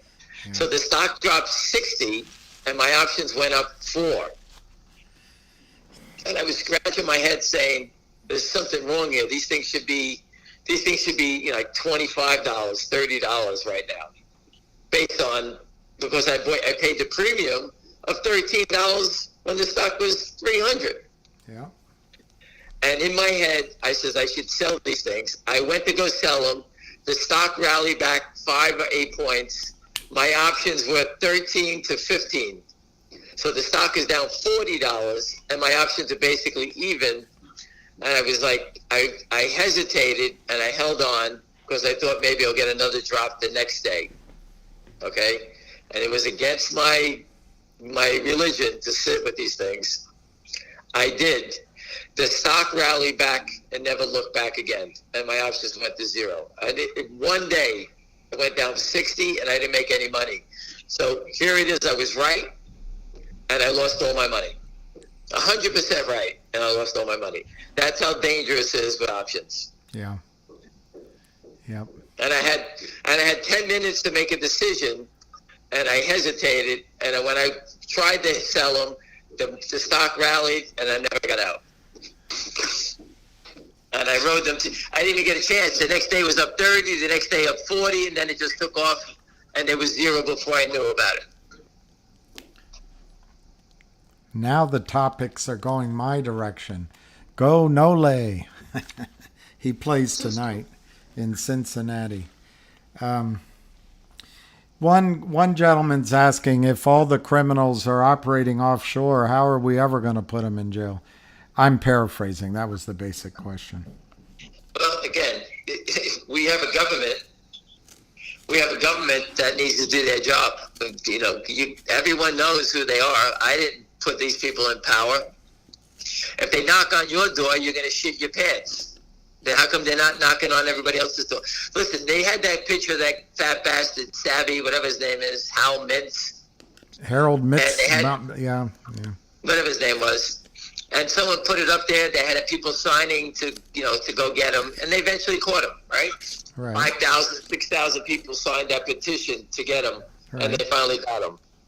So if you think the Kramers are getting away or Lynn Partners are getting away, it takes a little time. But, look what they're doing with Alpine. These guys have bought a year. As criminals, they bought a year. For what purpose? I have no idea. They have no purpose. They don't belong anywhere near the equity markets. They've looted. Look at his wife wearing diamonds at functions. These guys are criminals. They have houses all over the place. They robbed everybody, and they have the balls to keep trying to pay lawyers to stay afloat. For what reason? I have no idea. Yeah. You think as a criminal, they stole enough money. He's been busted a couple of times. Just go away. But they don't. That's what they do. Bank robbers rob banks. That's what they do. Crackheads they use crack. I'm gonna read this. This is from someone I don't know. And as far as I'm concerned, if he's on the side of Jeff Easton, welcome to your hell. But he says, he might be a good guy though. I might be misreading this. Doesn't the fact that Lynn Partners have not had their lawyers issue notices to cease and desist for slandering, libeling them, isn't that a validation that there is truth in my accusations? Well, all I know is truth is a defense. And if they want discovery, I'll push for discovery. I just call it the way I see it. They had a debenture. Every stock that had a debenture whipped has been shorted and destroyed. SYTA is a classic, 10 to 4 cents. Obviously, how did they make money? How do they make money when every stock that they give money to gets destroyed? Yeah. That's pretty easy. Yeah. Warren Buffett would be broke by now if he gave companies $10 million a clip, and every company that he funded goes to zero. Right. These guys are the worst stock pickers ever. How are they making any money? Yeah. Well, the way I think they make money is that they sell the stock short in offshore accounts, hiding their sales away from their company. And they sit there and they keep telling management, go get them. And these guys are shorting offshore. But over the years, I can bet you that these guys have made mistakes in wiring money to their personal accounts. Okay? And, this is how they're not doing it for fun. So that money is somewhere, and that will lead back to them. And that's why they don't go after people, because discovery is going to be brutal. Well, I mean, you can just see it in the price action of the stocks and the timing. But whatever. Okay. So his statement was a positive. So, okay, good. So he meant it. He meant it in a positive way. No, listen. Listen. We've been exposing them. It's pretty easy. The paper trail leads back to them. So, they want to go to court. We're all ready to go to court. You better open your books. We want to see where you're making your money from. I don't guess people understand what goes on, but one gentleman's asking you, why does Finger seem to be going down like AMC? I mean, every stock is shorted by the criminals, but there's no exceptions to the rule. Well, we believe that we have the edge over AMC. AMC did what? AMC, the CEO took money. All right? That is the downfall. There you go. That's the difference. Yeah, that's what the guy, I misread it. That's what he meant, is that they haven't done that, so it just validates that they are corrupt, and I agree with that. The company has done everything possible to fight for the shareholders. Yeah. I can't stop. Listen, the fraud is so rampant. We report on it every day, and I show you 50 more companies. CEOs are fighting back. They don't even know. Listen, the CEO of CEI, I'm not saying he's an idiot, but he hesitated when he needed to. It's the first word you used, though. Well, again, he hesitated, and he thought that he could outsmart the market, and they just took his pants down and, as they said, did him dry. What can I tell you? Well, part of the problem is these companies need capital, and it's hard to raise capital, and people don't like asking for money. So when a knight in shining armor comes in like Jeff Easton with a big old smile on his face, and then Philip Vallier says, we're excited to fund Finger at this turning point in their business plan's history, it's all lies. But the CEO doesn't want to believe it's lies because they need to raise the money. Well, they trap you. They push the stock down. You can't raise money. If a stock is going up, this is a good sign. Here's an idea to look for this. If you see a company file for a registration of stock, okay, there's a good probability that the stock is going to go up. I've told 100 companies they should all file a registration statement. This way, when your stock gets squeezed, you can raise money when it's going up. Most guys don't do anything, and then the bandits call you up and say, hey, we'll give you money, when your stock is going up, but they'll give it to you at a tremendous discount. So the way to take advantage of Wall Street is be ahead of the curve, do all the legal paperwork first, have it on the books, so that when the stock goes up, you can actually make a sale. So when there's a registration statement, it doesn't mean you're doing it right away. It's just hanging out there. When the stock price goes up, let's say I'm making it up. Let's say it goes to $30, $40, $50. Then you can hit that. Then you can hit it and raise money. Well, as of right now, if the stock went to $1 million, right, they can't raise any money. Right. So they need to put out a registration statement. Right. So if it went to $1 million tomorrow, right, it can go from here to $1 million to back down, and Finger Motion can't raise any money because they do not have a registration statement that's valid. But if they put And one I try out, to tell companies, hey, either get a registration statement on the books right, or give out everyone a special dividend, a warrant that's exercisable. Pick a number. You can make it at $15. It doesn't make a difference, right? right, If the stock ever screams, you don't have to go to Wall Street to get funding. You get it from your own investors. exactly. And that's being ahead of the curve. Yeah, that's good. That's taking action instead of standing like a statue. You have to take action. If anyone speaks to the CEOs, kick your CEO in the ass and tell him to wake up. Charlie, Eddie, Larry, Uncle. My friend who introduced me to that company, that CEO is in a coma. He's a neurosurgeon, top guy in the country. He doesn't know his ass from his elbow when it comes to the equity markets. His company was a spin-off of Biogen.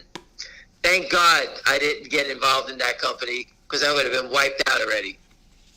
He's like 0 for 50. Wall Street's just raping him. And now he's at the point where he has no choice. What's he going to do? He's going to reverse the stock because he's going to get kicked off NASDAQ and he has to save face. That's the next thing he's going to do. And Yorkville is funding them, and Yorkville won't put their name attached to it anywhere, where I called it out on Twitter 70 times when they gave him the money. I said, don't buy this stock until you get the name of the holder. No name. Why are they hiding their name? What are they embarrassed about? You should be happy that you're funding this company. But what did they do? They short against the debenture, and now the stock is below 30 cents. And that, my friend, is a company that was a spin-off of Biogen. It wasn't a newly created new deal. These guys have went through the big biotech already. And they still destroyed it. Destroyed it. One guy's saying, how the hell can our own regulators let this go? Well, my opinion, they're not our regulators. They're Goldman Sachs's regulators. That's my opinion. But whatever. I think it's over their head. They move too slow. All they have to do is come out and say, if we catch you naked short selling, you're going to jail for mandatory 5 to 10 years. End the conversation. You watch how fast it stops. Hell, if they made each brokerage firm net out their positions at the end of the day or end of the week, they'd stop it right away because they wouldn't want anyone else knowing the risk exposure they had. I posted it 1,000 times. The only way to beat them is a dividend, and they do everything they can to block you from exposing the dividend, exposing them. Musical chairs, stop the music. Everyone needs a seat or a certificate to match their ownership. Right. It's pretty easy. Right. When you go to do that, the SEC blocks you on what kind of dividend you can give out. So GTI gave out a free, unregistered, a restricted dividend.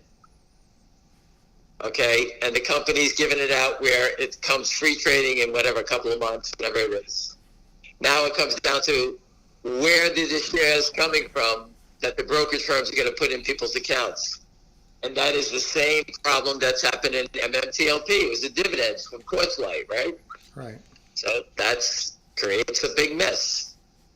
If GTI was approved to give the crypto dividend, which they tried to do, they would have controlled the dividend, but the SEC and the DTC blocked them.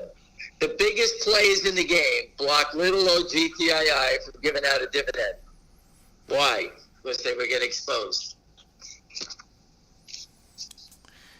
You know, this guy, not legal advice, he just wrote, and I think we discussed it. I think you were there. But he suggests that, and maybe this is also what Mark Bazile said, but these companies should be using the bankruptcy courts as an offense, the ones that have been shorted. Use it as an offense. What I remember is if you go to bankruptcy, you can invalidate those toxic convertible note contracts. That's what I remember, but I'm not a lawyer. I agree. I've told companies, I put it on Twitter. I told everybody, hire Mark Bazile. Let him go after CELU. Or not legal advice. Or not legal advice. Anybody, go get these guys. Go after them for toxic. Listen, if Finger Motion goes after Lynn Partners for being the unregistered toxic lender, I'm sure that they'll fold in a minute because they don't want anybody to get discovery on them. But again, I'm not an attorney. Do you think they can put the Uptick rule back in place? The Uptick rule was taken away so that these guys can actually rob everybody blind. The whole game changed when they took it away. Can they put it back? I guess I'll ask you it slightly differently because I don't remember when they took it away. But when we traded in eighths and 16ths and 32nds, I remember the Uptick rule. But maybe now that it's all decimals, they don't. Oh, the decimals made it. Listen, if you sold 100,000 shares of stock at $32, and we're trading in teenies at 8, so 6.25 and 12.5. Right. If the stock ticked up an eighth of a dollar, 12 cents, you're down $12,000. Right. As a short seller. Up a quarter, you're down $25,000. So you think twice about selling all that stock at $32, right? Or whatever. I'm just giving you an example. Today, they sell stock at 32, 32, 00001, all those numbers. They really don't get those negative marks against them quickly. Right. Because they have all that, they use all these decimals to hold it down. The Uptick rule was taken away because the high-frequency traders couldn't detect an uptick in the marketplace, and that threw off the high-frequency trading game. So they took it away because it would benefit those people to do the high-frequency trading. And now it's just now it's just basically helped all the counterfeiters and the high-frequency guys to rob everything. And everybody knows about it. If the Uptick rules in, Finger Motion to be like 470 to 475, and there'd be no trading for hours because they couldn't short it down, right? Right. But because they don't have that rule anymore, they just hit the bids. Boom, hit the bid, no problem. Somebody is asking you a question that how did you know that the ratio was going to be so low yesterday, the short volume ratio? You were right, this guy's pointing out. 2 days ago, I said it on GTII. It was 800,000 shares. The gentleman on the call said, why is the volume so high? And I told everyone, it's completely fraudulent. And I said it was going to be 32%. I think it was 28%, give or take, whatever it was. Yeah, he said 27, yeah. It was 27, and I said 32. And I said 32 would be on the low end. It's pretty good. So basically, you can tell when there's fake trading going on. There's nothing going on. The SEC can't tell that. Only when a stock goes up are they interested. When this happens, don't worry about it. Nah. So they were just washing stock back and forth. So listen, I got it. You look at the volume and say, oh my God, my stock trades 200,000 shares a day. It's traded 900,000. It's down a nickel. What's going on? Right. And it's basically all fraud. You make a purchase in the stock market, you make a buy, you do what you have to do, and you go about your day. These guys stand here all day, just standing here manipulating it so that you come back and say, I didn't even pay for my trade yet, I'm down a dime. That's their mentality. It's a head game. That's all it's about. And if anybody knows the CEO, never release news until 11 o'clock, between 11 and 1 o'clock in the afternoon. Never do it before the opening. If you ever see a company put news out before the opening, the CEO's a novice. The shorts are just going to, if it's good news, let's say stock is $5 and it's good news, it opens up at 7. The shorts move back and they make their first sales at 7. They let all the new investors come in. It's great news. It's up $2. At the end of the day, the stock will be flat to down and everybody's a loser. if he does the news at 12 o'clock, 1 o'clock in the afternoon, the stock will climb and won't come back down because the shorts get a disadvantage at that point. Right. Well, I forget, how many people I told to do that too. It's free. I'm giving it to them. It's free advice. So if you ever invested in a company, call your CEO and say, you have good news. First of all, don't tell anybody. Keep your mouth closed. And stop thinking you're making friends as a CEO. All right? If the guy needs a friend, tell him to go buy a dog, as we used to say. This is about making money. Release the news in the afternoon, kill the shorts. That's what it's about. They want to play games, fight back. My dog doesn't like shorts. Anything else? No, not really. I think you've done a great job. I think it's amazing that you stand up here to take the heat and still give advice. I think it's great. Listen, if I could blow a lady out for $2 million in a second, I could take anything else that anybody comes at me. That's how I learned. And because you never win. Listen, the biggest and the best players lose all the time. Okay? So don't listen to this nonsense. The game has changed, and all the people you see on television, they all naked shorted to get those billions of dollars. You can't possibly get returns like this in this market. It's impossible. Everybody walks into a minefield and gets their ass kicked. Everybody does. All right? Again, so these guys all took advantage of the loophole that the SEC has on the books.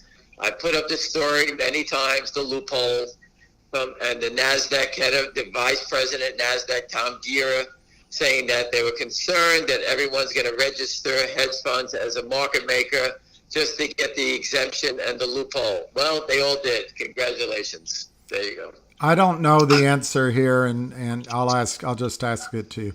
Can you ask Ham if all brokers force close all out of the money options around 3:30 on the final day? I don't think so, but no, they can't close the options. Yeah. This question I don't listen, I used to trade options to 3:59 in 30 seconds. I remember options trading for 10 minutes later or 20 minutes later. Yeah, no, they closed at 4:10. Yeah, 4:10. Yeah, I remember that. Mm-hmm. You could still trade them. I used to. Right. And I used to have clients that would short puts or calls in IBM and all these big stocks, and we'd be waiting right till the end. But anyway, this question I don't understand. Oh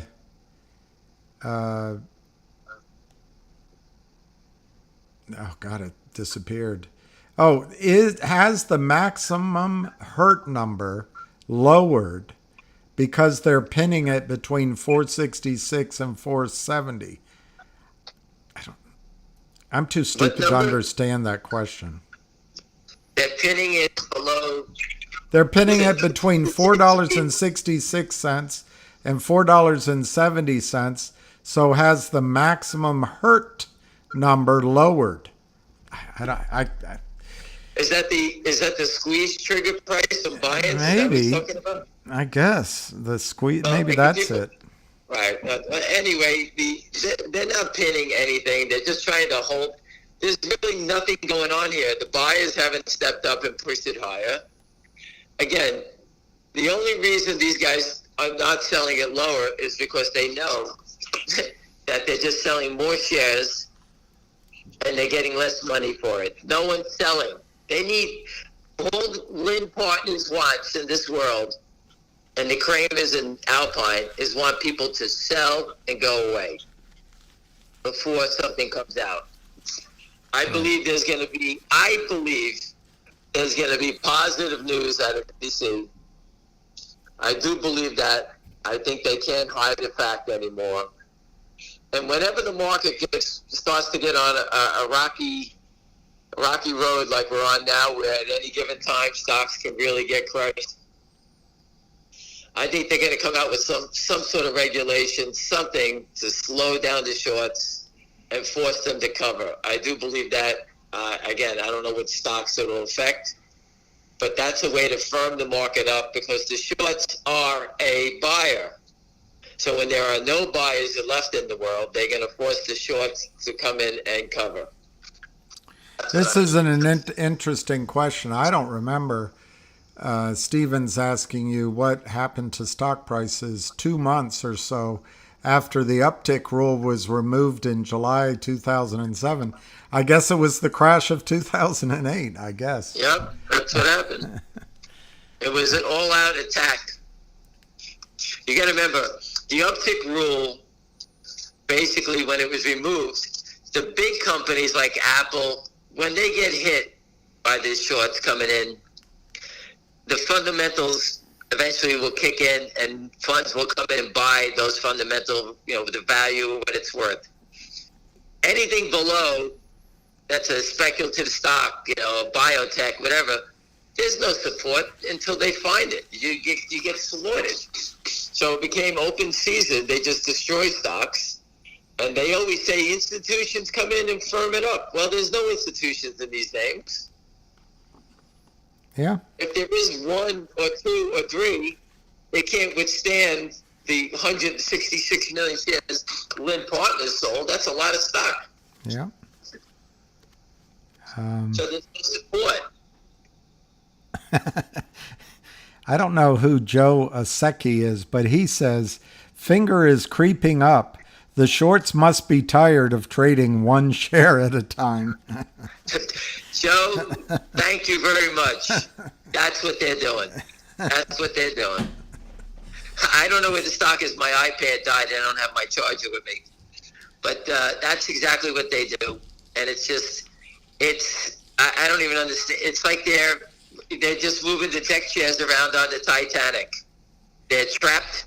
We know it. We're not going away. We're not going to stop until they get exposed. And GTII finger. Again, finger flip-flop with GTII. I thought GTI was going to go first, but fingers, I believe it's ready to go. And then when that happens, I'm telling my friends that we're going to GTII with everything we have. Bravo. And that's the game plan. So if the shorts are listening, the bash is listening, and you're representing the Kramers, tell them you better fucking get out there and short some finger because we're coming to trample you next. And that's a fact. And I don't give a fuck if the SEC's listening.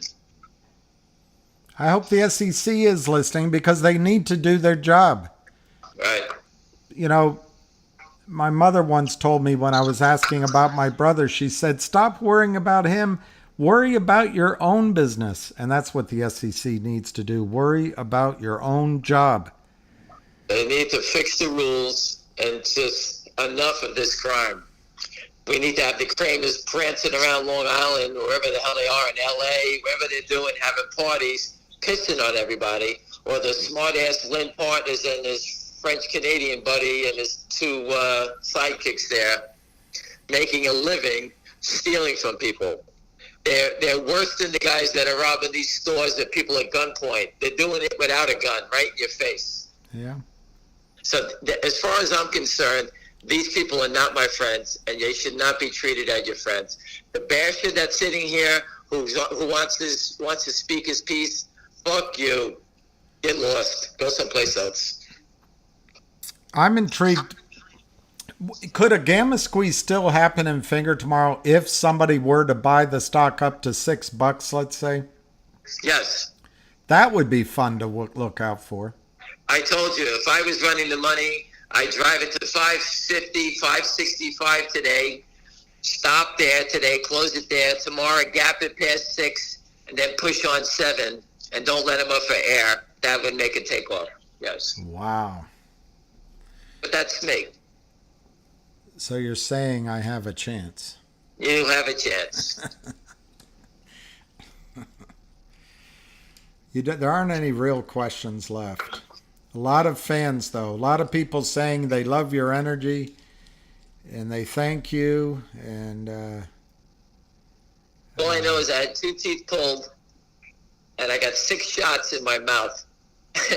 And the ones that hurt the most are the ones they put in the roof of your mouth. They hurt like a bastard. Those things. Do you think your dentist has been bought out by the Kramers? he was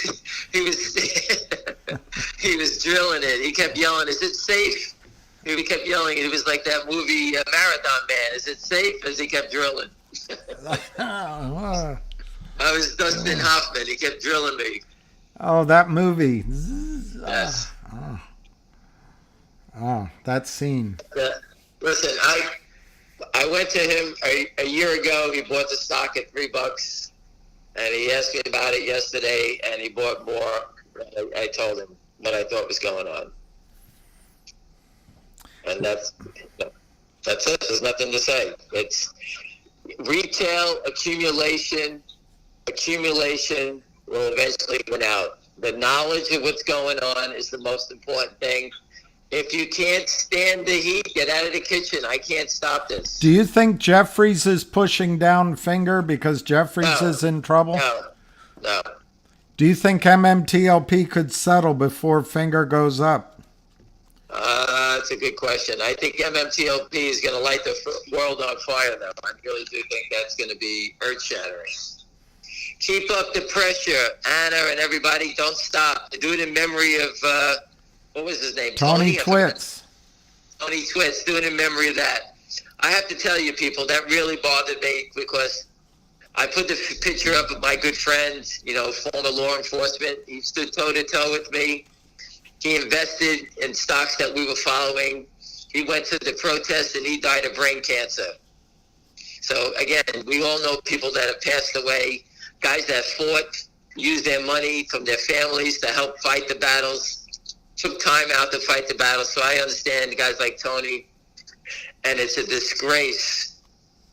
The other side of the coin could care less that people get old and pass away. They don't care. Could care less. They couldn't care anymore. That doesn't make any sense. It's steal whatever they can. F you, F your family, F your kids. They could care less. I don't know. If this was a street battle, trust me, the people would be fuming. I don't understand how I have 13,000 people that follow me on Twitter. Again, I could give a rat's ass about the numbers, but it should be 13 million people. People just they think that Wall Street's a joke. And don't take the time and go follow and go on Instagram or what's the other stupid thing that people follow? TikTok? I don't know. TikTok, watching stupid videos all day. If you understood Wall Street and learned how to make money from it, you can have a tremendous life. And I can tell you my past life, when I worked on the street, nobody did more crazy things than I did, traveling the world, flying on the Concorde, going to London for you name it, we did it. Because we were smart people that invested and knew how to make money. This isn't making money. This is a roulette wheel now. This is a casino. Nothing makes any sense. Companies come out with great news, they go straight down. They whisper numbers. They don't make this. They don't make that. Everything is criminal because the shorts control it. Because they can't have stocks go up because it breaks their backs. That's just plain and simple. And there's no room for you to naked short because you can't. You don't have the access to it. The puts have too much premium in them, so you can't participate. And I wouldn't advise you as shorting stocks because, God forbid, they do get taken and they run. You would be the only person, if you were to pick a stock and say, I'm going to go short 10,000 shares of XYZ, the next day it'd be up 20 points and you get wiped out, right? Because you have unlimited liability. So playing on the short side is not an easy thing to do. But again, this is so criminal, I don't know how to explain it to you. It bothers me that these guys are trying to steal the money through options. I'd rather lose my money than your money. That's how I always felt. And there's nothing I can do about it. There's nothing I can do. I tried everything to help everybody as much as I can. We're not going away. By no means are we going away. We got them trapped, and we're going to not stop until they hammer them like a nail. That's it. We'll be at the SEC. We'll be back in front of everyone, okay? We're not going away. William, I'll be down in D.C. soon, and we'll go out and Thanks for start the knocking warning. on doors again. And it takes us a day. We'll knock on everybody's door. They know who we are. And you know what? We're not going to stop. MMTLP people, we got your back, and we're there for you. What else can I say? There's not much more I can say. I'll alert the media. Well, I can tell you this. I don't know all the stocks out there, but I know they're being manipulated. But I do know in Finger Motion and GTI, you know, people ask me about stocks. I kind of look at them and pass it and just try to memorize the number. But I know we have these characters dead in both these names.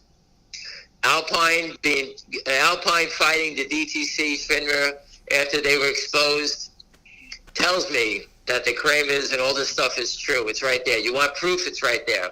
Never have I ever seen a regulatory body, the governing body, the head of the DTC telling us they have a concentrated short position and giving us the symbol. People have accused me of writing that in the court document, that I did it. I'm like, are you nuts? You're not much of a writer. Well, I'm just saying, but people said that I put that symbol in there. I said, I never did that. I never could do that. That was in a court document that people posted. But again, that is unbelievable proof and conviction that there's a huge problem here. The Kramers being caught by every regulatory body for naked short selling. Mark Vazil has caught them as unregistered toxic lenders. Everybody knows what they've done, that they're the bad guys. They're right there. So we know where it is. We know they're prime broker.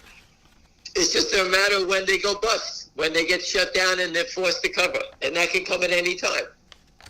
Finger Motion, we caught Lynn Partners. That's it. You know the two stocks. Go play your own. Come back with another one. CEI, this one, NVOS, whatever stock you're playing, you know. I love the fact that ASRE trapped the Kramers. They paid off the debenture. But they're not going away. That's the fight. You guys, whoever's in that stock, you guys got to band together and fight back. Your Kramers are low life. You caught him short. I don't know. I think the number was 5 million shares against the debenture. They can't get out. They got to buy it back. Fight. Get together. I don't know who the leader is there, but fight back. You'll get them. And that's the way it goes. We put our time in. We put 3 years in already. Not 3 weeks, not 3 days. So the people asking questions, is Finger going to go tomorrow? We've been here 3 years. Do you think we wanted to go tomorrow? We want to tell you. In the hope category, is it possible that whales are letting it go down today so they can buy a bunch of calls and have it rallied tomorrow in a gamma squeeze? I don't think anybody would sell them calls. Well, somebody's dropping the price a little.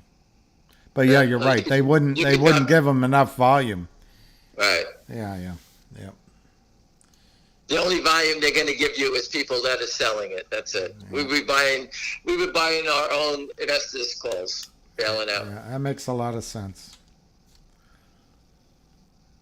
They would never add more fuel to the fire. These things would jump. And there would be no options for sale.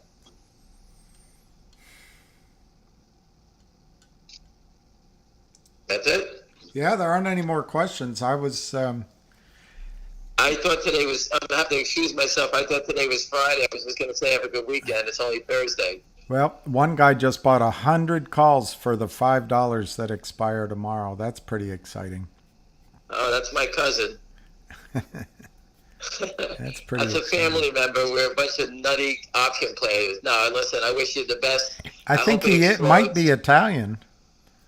And another Italian. That's fantastic. His last name is Bianchi. Italians are known for doing the craziest stuff. So, again, but I wish you the best of luck. I hope you sell them at $1 tomorrow and you make yourself $10,000. No one wants it to go more than me. Anyway, listen, everyone, I'm going to go play pickleball, and Hopefully I don't get hit in the mouth with a ball. All right. Well, thank you, Ham. You're the best. A quick question, Bill. What is NVIDIA trading at? NVDA. Nancy Victor David Apple. Somebody's going to have to tell me because my phone is not cooperating with me. NVIDIA. Anybody got a quote on NVIDIA? NVIDIA. My iPad is dead, and I can't see a quote. NVIDIA. The tattooed lady. 136. Just out of curiosity. I'm not getting. He's an FBI. Ryan is. He's a full-blooded Italian. 431. 431. Wow. So they broke it down 5 points. I have to tell him an Italian story. You ready before I go? When I was younger in Brooklyn, my parents took us on a bus. We went on a yellow school bus. They grabbed all the kids in the neighborhoods. There was like 30 buses. All the kids in the neighborhoods. We went on the buses. 8 years old, 9 years old. And the next thing we popped up, we were in front of the FBI building protesting, calling the FBI. My sign said FBI Gestapo. I guess they were going after the Italians at the time. And the next protest I was at the Columbus Circle when they shot, Joe Colombo at I was there. Wow. I was at that event. I saw a movie about that. And my aunt who passed away used to be a car dealer in one of the, I guess you could say, gangster poker rooms, whatever you want to call it. So we knew all these type of characters. But anyway, that was my Italian story for the Italian option buyer. Anyway, listen, everyone, have a great night, and we'll speak tomorrow. All right. Thanks a lot, Ham. Right. Thank you. So we've got 25 minutes to the close. I'm going to turn my phone on and off because there is something wrong with the service. So I'm just see if that fixes it. Now I saw everyone's talking about Recruiter, RCRT. I think they are going to get that to 50, 60, 70 cents, something like that, if they can. The news today was a nice teaser for what's yet to come, I think. Fingers 474.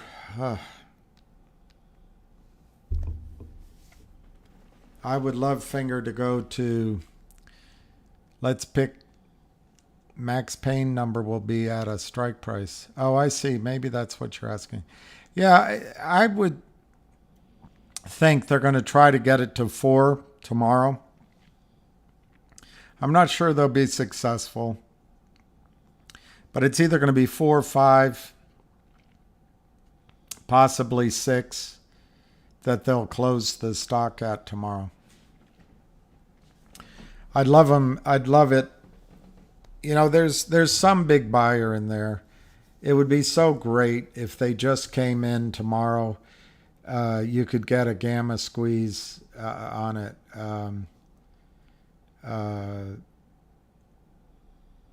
Wow, it's 40 cents, DB? That's pretty cool.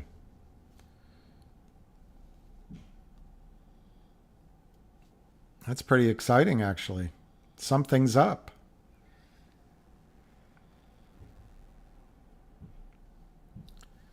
All right, I'll see if I can bring it up.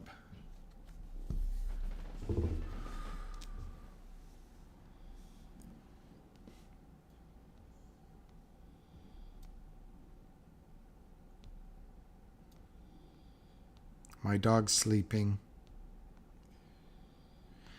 I really wished that Finger had gone. All right, just let me do this one more thing, then I can focus. I'm just trying to get real-time quotes.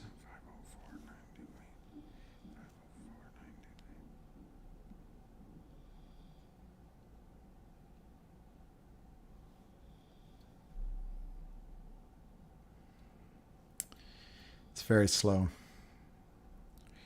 Okay, now I have real-time quotes. Finger is 473, no volume. It's just torture. It's just torture.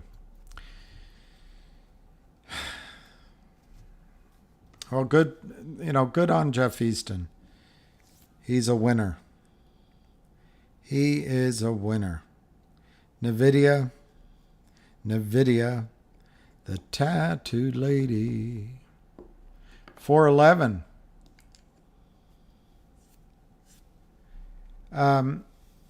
Logic DB. Glad you asked. DB. I'm going to use my thing here and show you. I discussed it with a couple of people today, and I added to my understanding, I think, of Logic. But Logic is, let's see what the price is. I way overpaid yesterday. But no, maybe not. It's 27 cents. Logic is 27 cents. So Logic right now is 27 cents.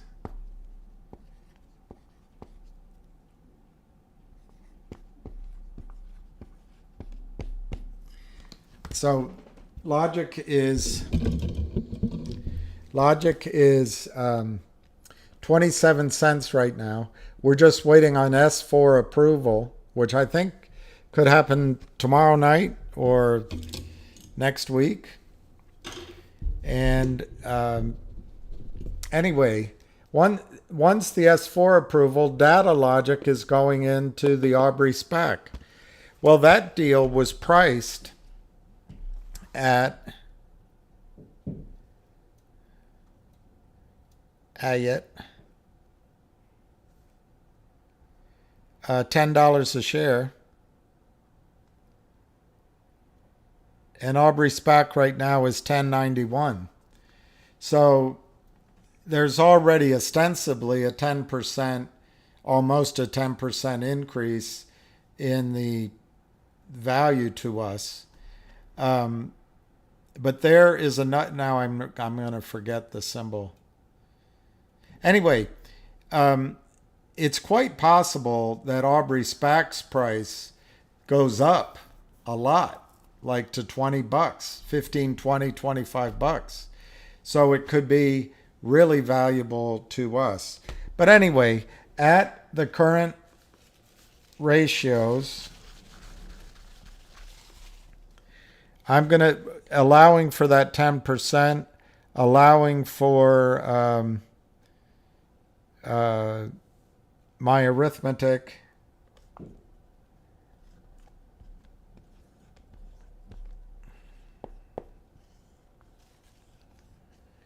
you're going to get, and the name, you want to know the name? Collective Audience. Das Collective. It's going to be the collective. Das ist gut. So anyway, that's $1.25. If they do the S4 tonight, tomorrow night, Monday, Tuesday, Wednesday, Thursday, Friday, just sometime in the next sort of few days, the proxy comes out. This is going to be really real. And so 27 cents going to $1.25, call that 25 cents. That's 5 to 1. 5 to 1, because it could go higher than this. So that's 5 to 1. But that's just the SPAC part. Over here, you're going to get the shell, which all these clever shorts thinks the shell, they can drive the shell downward. But if you look at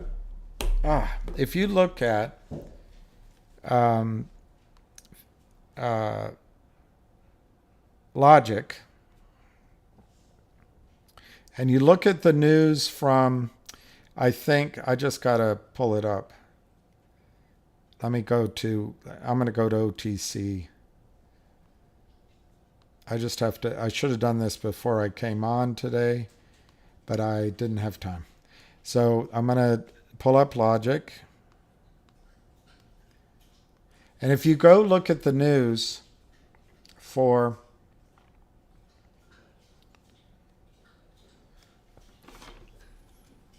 Privco,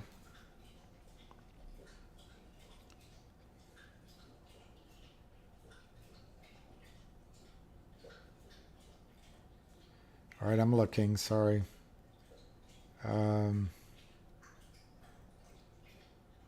Here.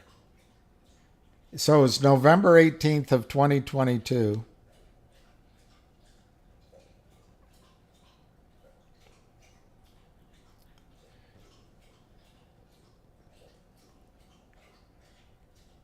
They, on November 18th, I don't guess we know the exact name of the company. Logiq, a provider of digital consumer acquisition solutions, today announced that it has signed a non-binding letter of intent with a privately held operating company, Privco. So I don't know. I think that's just a placeholder rather than a real company, but I always use the name Privco, Privco. Effectively, this would be done simultaneously with the S4, the SPAC. Logiq will acquire Privco in exchange for newly issued Logiq shares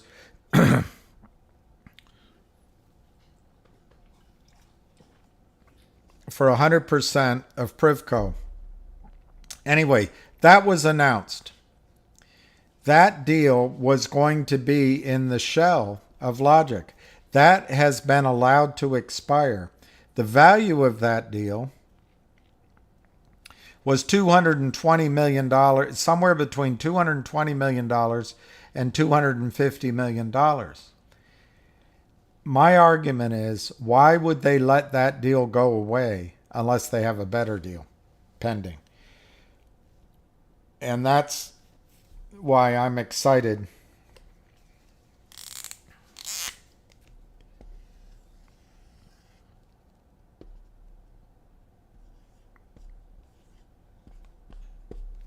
I think you're going to get 50 cents plus or minus over here.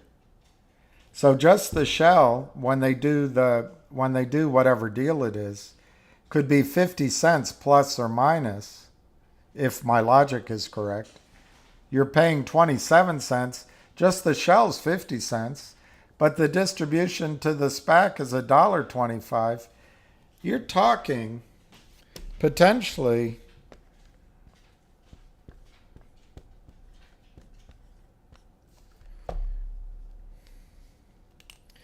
eight times roughly. If you call Logiq 25 cents just for arithmetic, you're talking 7 times. A 7-time move on your 25 cents. Call it 6, call it 5, call it 8. And as these become clearer, one, they're not going to be shorting. In fact, they might have to cover. And over here, this is a NASDAQ listed company with bankers behind it.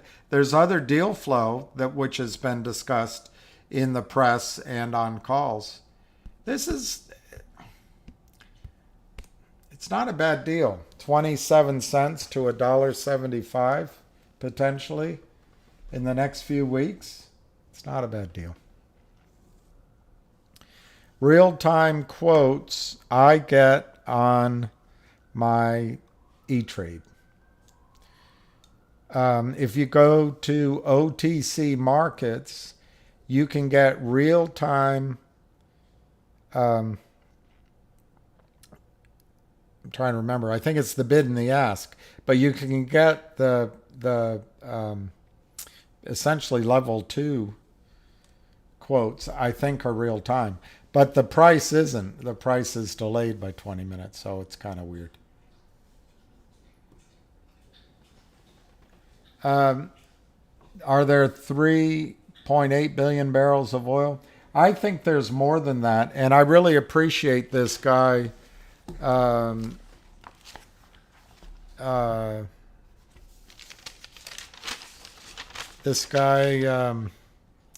MVP chair. he just put up earlier on NextBridge, there's 21 wells that have been, I think they're all successful, but there might be one or two that weren't. Those become science wells, which allow you success in your next wells. So there's rarely in an exploratory situation a well that's a waste of money. They found 2 more layers of oil, as he puts it. So they have 7 total. So there's 7 zones in the play. And the geologist, a guy, if I can't read my own writing, Michael Zimborski, Zimborski, I can't read my writing. Apparently, if I read the little blurb correctly, Mr. Zimborski was the guy responsible for the development of the Niobrara. That's what I think it said. Anyway, he's a highly reputable geologist that did the analysis. I think there's more oil than 4.5 billion barrels. There's something like 3,000 wells in the shallow zones, and then they found 2 more. I think there's more oil than 4.5 billion barrels. Plus, they increased their ownership to 100%. So when I use 5 billion barrels and an acquisition price of $12 a barrel, which I personally think is low, I come up with a price of $240 a share right now for MMTLP. Is Pico's bill here? No. Pico's bill would tell you, I think, to not... he's too polite to tell you not to listen to my numbers, but I think he would caution, as would I, that anything can happen in an oil and gas project, and there's not enough data that's been published, at least, that indicates what's the cost of getting this oil out of the ground, and what's the cost of disposing of water, for example. I think the natural gas is cheap right now in Texas, so I give it 0 value. They have some water there, which I assume, I never have gotten it clear if that water is good for fracking or if it's good for other uses, but it's valuable. But no, Pico's bill wouldn't be an idiot enough to give you a number. I mean, there's no upside in giving a number. And he is a professional in oil and gas. I don't know if $12 would be the acquisition price, but somebody else gave me that $12, not me. So I said, all right, I'll use it. I was using $5. In my experience in acquisitions, I've been around smaller, much smaller. They'll pay up $25, $30 a barrel. But where it gets confusing, acquisition prices can be on all different metrics. They can be based on the volume of oil producing, taking in account the decline curve. So you in other words, you pay, I don't know, $20 a barrel of what the daily production is. But those are much smaller acquisitions than that. Well, $5 would be for unproven, I agree. I left, when they talk about 4.5 billion, I used 5 billion barrels of oil. I think they're talking about proven oil, but I haven't seen the engineering report. But you're absolutely right. You've got, 1p down, obviously the 1p is worth more. But that's per barrel of oil. It's not necessarily true in a project such as this that the 1p, the proven, would be worth more than all of the possibles and probables and moose pasture. That might be very attractive to an acquirer just because the sheer upside of it is enticing. So anyway.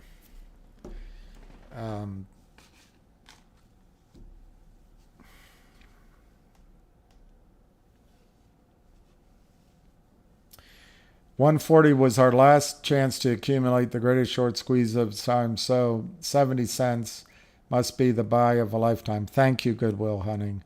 I'll explain that again. When I said that 140, and you know, I don't, if there's going to be a squeeze in GTII, I don't think if it matters if you paid $5 or 50 cents. The squeeze is going to be higher than those numbers. But just to repeat myself from yesterday, Goodwill Hunting. At the time I said that, I was hearing that Trento Mine deal had been, not only had the bond been syndicated, it had been fully funded. And the money had been wired from the banks involved into the receiving bank. This has nothing to do with GTII. That had to do with the Trento Mine itself and Sean Weintraub. What I understand happened since then is the money went into SVB Bank, which blew up under the Democrats. They put a bunch of woke directors in that can't even figure out that if you lock up all of your deposits at 0.5% yield, that if interest rates start going up, your bank is going to be upside down. But they had the LGBTIQPLV and the women and the non-linear men, and I think there was one straight guy from the Clinton administration. Anyway, that's where the money went, to SVB. It blew up. There was an actress that started crying, Sharon Stone, I lost everything. Well, no, it was a Democratic bank. Janet Yellowstone just flooded it with money, changed the rules. Hey, presto, everybody gets their money back. But when that happened, apparently, and I can't prove all this, this is just what I'm hearing, but I heard it months ago, that tied up the money that was available for the acquisition of Trento Mines. Now, as I understand it, 40% of that mine is being acquired by GTII. At the time I said that $1.40 it might be, and I bought some of the stock then, my understanding was that the banks had finalized their deals, the bonds had been paid for, and the wire was sent. That was why I thought at $1.40 it was the last chance you're going to have. Now, I can't do anything about SVB. I also can't do anything about if something else stepped in there. You've got Sean Weintraub with his own LLC, an ambassador. You've got the Trento mine out of Chile. You've got a Mexican mine. You've got banks out of London, New York, and I believe Spain, and there may be other places. And it's $250 to $350 million. And it's a lot of signatures, a lot of people taking risks, a lot of changes in the interest rates, a lot of changes in the banking system. So who knows what happened behind it? But the last chance that I was saying, and I didn't use those words, those are your words. I thought if the Trento mine deal has finally completed, you're never going to see the stock at this price again. Now, if you can't see the risk reward hey, it's $1.40. If the Trento mine comes in, the stock might be worth $30, $35. You figure your own numbers out. Those are mine. A share just based on that valuation. I mean, 100 million shares issued. That's risk reward. But you don't make allowances for the fact that I don't know everything. But I was hearing what was going on, but things fell through.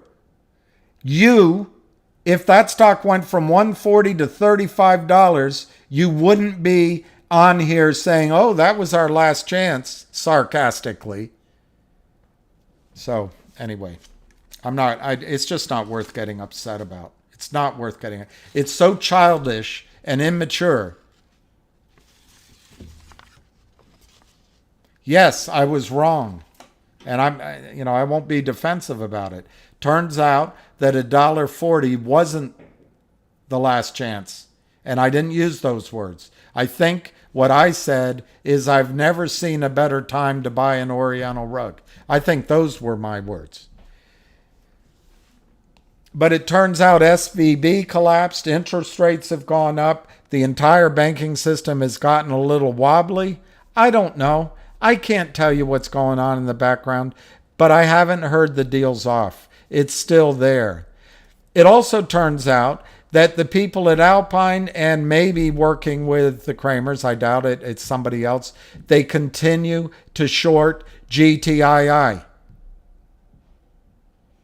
So yes, I think 70 cents is a better price to pay than $1.40.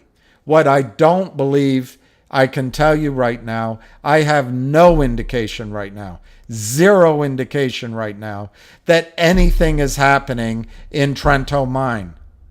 Doesn't mean nothing is. They could close that deal tomorrow. But at the time I said what I said, I had heard from many sources over a period of weeks that the wire was in. The bond had been syndicated and the deal was done. I shared that with you because that's what I believed. I still think there's a massive short position in GTII. I still believe the FBI is going after the criminals. I still believe there's 400 million shares short. I still believe that the Trento mine deal is alive. I still believe the restricted shares could catch out the system. I still believe that management's on your side in GTII. But if you want to be sarcastic and cry about it, get out of the stock. Sell it. I don't care if you own GTII. Just get rid of it.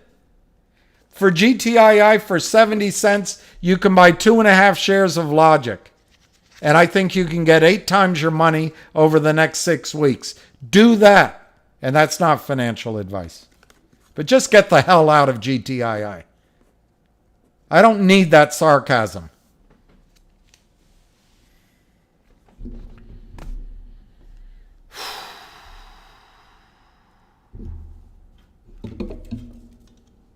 All right, that's probably my sign to sign off. Let's just check. Let me just check the prices. ASPA 1091. Logiq. That's another one that's down, but it's 27 cents. Finger closed at, wow, Finger has a $5 ask. Is there a chance? Could it go up? I don't know. A $5 ask is a lot better than a $4 bid. So it's $4.75. BBYQ, 18 cents. It was 36 cents. Could have bought Logiq all day long. Could have bought RCRT. Could have bought coulda, woulda, shoulda. But anyway, it's 18 cents now.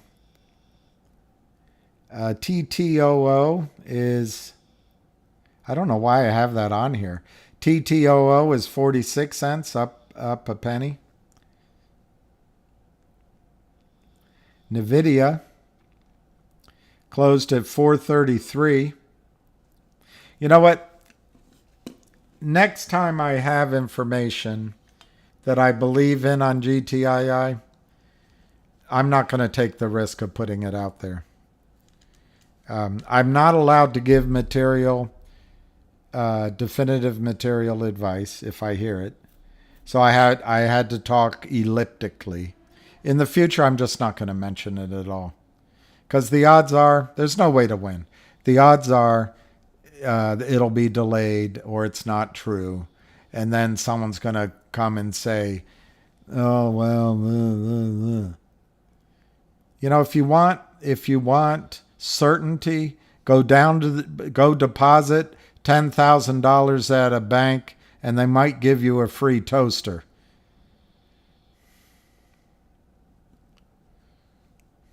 I understand it. It's painful, but we're fighting shorting that just keeps going. I don't know what to tell you. I really don't. I'm sorry that GTII is down from $1.40. It's down 50%.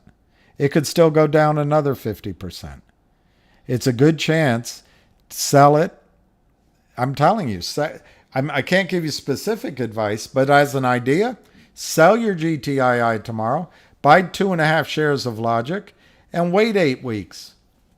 Take your losses on GTI, take your gains in Logiq, and re-enter GTII if it's still around. It might squeeze in the meantime, and then I'll get blamed for that too. $4.64, $5. $4.64, $5 on Finger.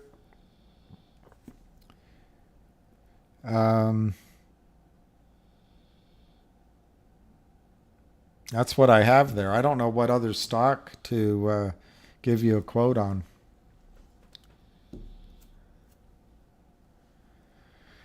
Yeah, David, that's probably right. I sometimes wonder. I wonder.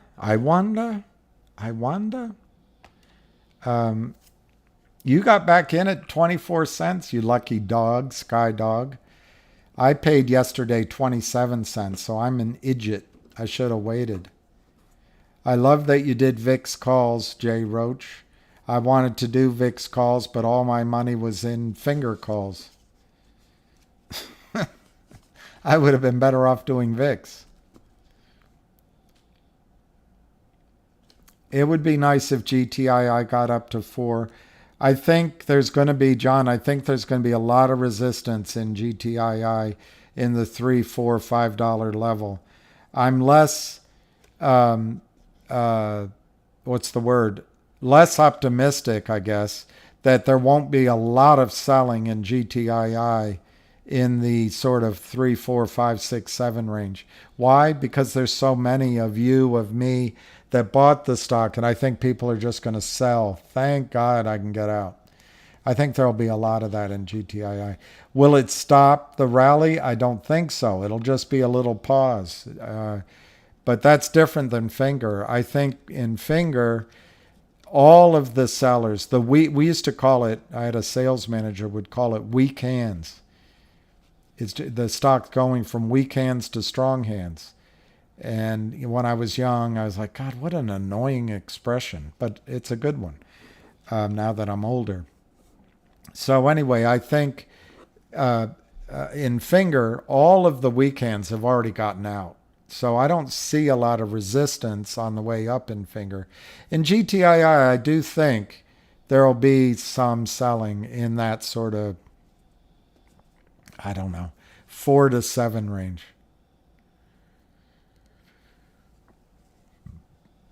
I don't know if either one's going to squeeze Finger or GTII before the end of the year, Jean. But I do think there's an excellent chance that Finger could have a squeeze or at least a strong rally in August. And August is almost over, therefore our calls, it's not almost over. Our calls are almost over, the August calls. but there's an extra almost 2 weeks in August after the calls expire. So just to be kind of more reasonable than that, I would say I think Finger could have a squeeze or the beginnings of a squeeze and then fizzle, because you don't know. I mean, maybe it runs to $25, $30 and fizzles out. Who knows? But I think it could go to $20, $25, $35, $55 and then keep going on in a massive squeeze. And I think that could all start somewhere between tomorrow and November calls. How about that? Give a 3-month time frame. I think when Finger goes, GTII is going to go with it, like two suns rotating around each other. Well, that's true. September was strong for him, and maybe that could happen. That's interesting, Deacon Blues. I really wish, in retrospect, I had sold when the three horsemen came over, the three musketeers came over and said, get out of GTII and go into COSM. If I'd been, in retrospect now, it's crystal clear what to do, but I didn't know at that time.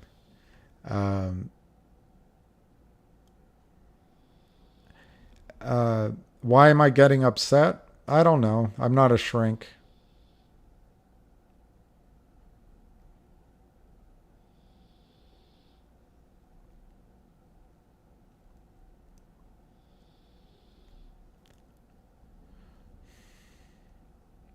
But I apologize for getting upset. I just, RCRT closed at 24? Really? I didn't look at RCRT.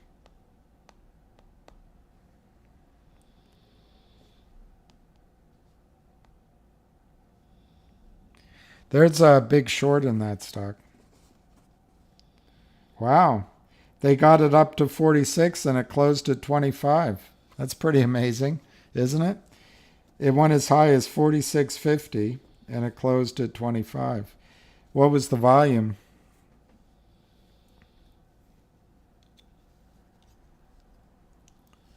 $40 million shares.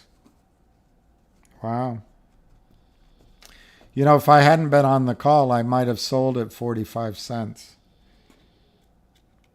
Because I think I told you guys I thought they'd try to get it to 50, 60, 70.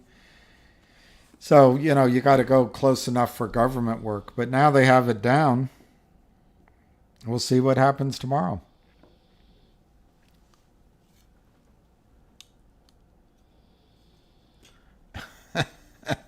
My critics' problems, John, they weren't told I love you enough by their fathers growing up. Nobody's told they're loved by their father enough. Even if their father tells it to them every single day, no one hears it enough, particularly after their father dies. I never liked Foreigner, so luckily I don't even know what the song Dearth White Boy is. I can't imagine anything worse than hearing Foreigner songs in your head nonstop. Maybe Kansas. Kansas would be worse. Or America. There's a song you can now have in your head. I'm doing something in the desert with a horse of no name. Da-na-na-na, with the da-na-na-na. La, la, la, la, la, la. It's a horrible song, but it became number one.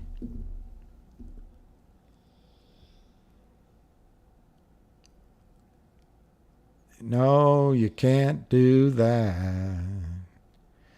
Everybody's green. But if they see you talking that way,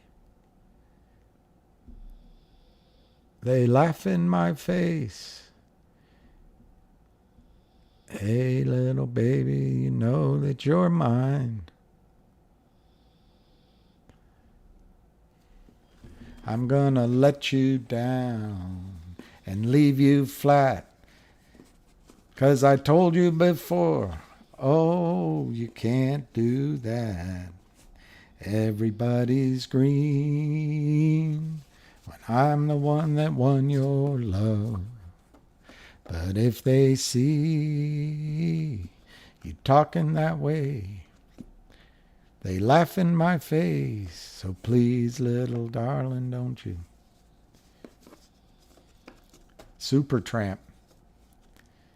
You're right, right. You're bloody well right. I didn't have much to say.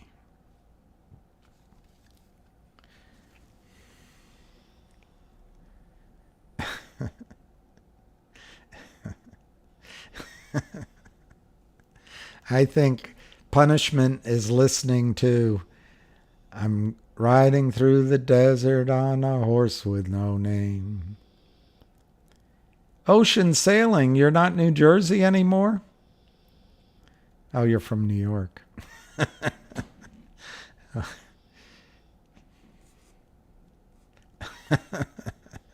Kansas foreigner, oh my gosh. Oh, all we are is dust in the wind.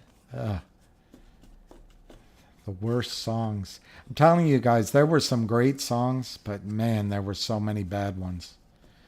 Woo, there were so many bad ones.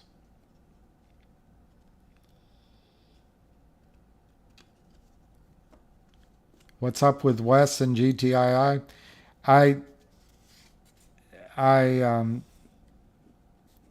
Wes has filed lawsuits. He's filed for discovery on, I think, 52 John Does, Jane Does. I understand there's a market maker that wants to cut a deal with Wes and pay $1 million to GTII, which I assume will go directly to Wes. But that information's about a month and a half old, 2 months old. When lawyers have cases, their client is the company. Their client is David Reichman. So Wes Christian isn't going to talk to me or Ham, who introduced Wes Christian to all these companies. But they can't talk about the case. They can't talk about the progress. They can't have someone like on YouTube telling everybody in his audience or people on Spaces. So you're not going to get any updates about Wes until the documents hit the courthouse steps or they hit the subpoenas go out. So I think all we know is that Wes is working. He's working with many companies. He's not going to settle with the criminals. He wants discovery. That's what Sharon Tell is there. That's all we know about Wes and GTII. We haven't talked about it very much. There's just not much to talk about with Wes. HWNN is in my bar set list. Who is HWNN? Highway with No Name? Oh, God. What a song. Dreamer, dreamer, nothing but a dreamer. It took the long way home, a long way home.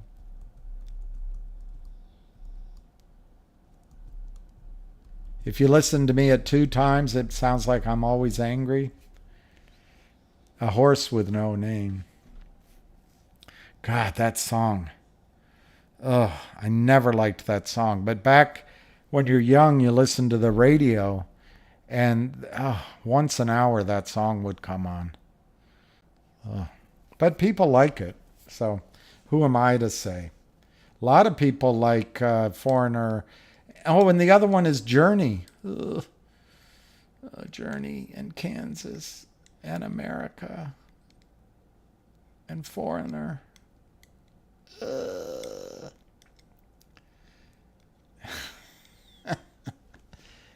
See, America was an awesome band. I never joined in on that. I never liked them.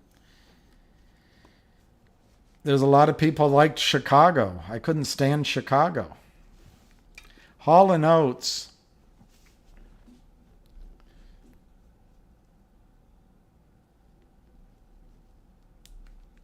Hall and Oates sang She's Gone, oh,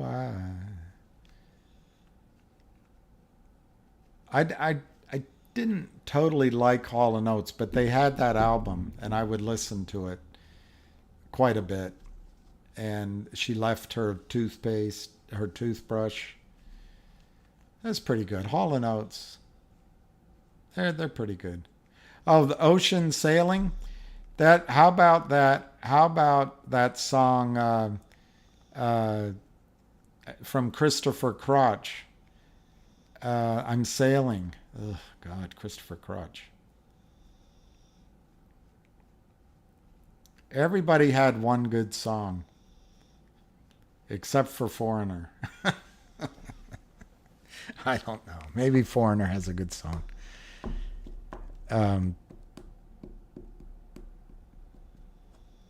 But I agree. There's a lot of good songs out there, and there's good covers. A lot of singers have good covers.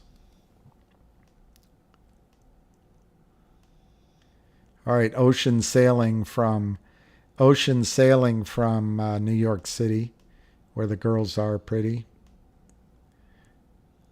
Stairway to Heaven. I think that was our prom.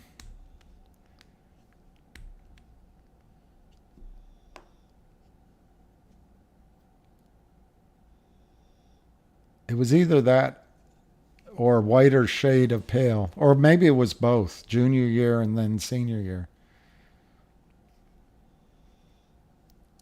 Yeah, we need to send 65,000 stockholders. But we have to be asking for the right thing. And I'm not sure what that right thing is. I have my opinions, but I'm certainly not qualified that what I think is the right answer.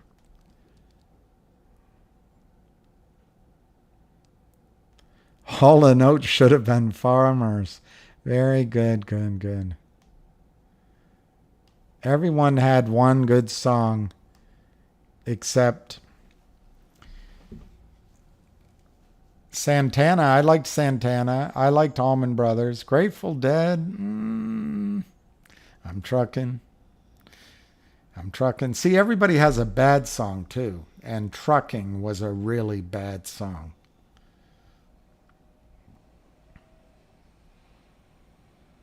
No, not 1972. It was probably, I don't know, 75, 76, something like that.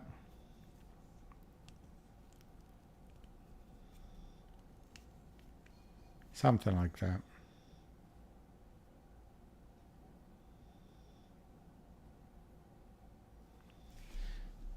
I'm trying to think some of the other bands. I liked Heart.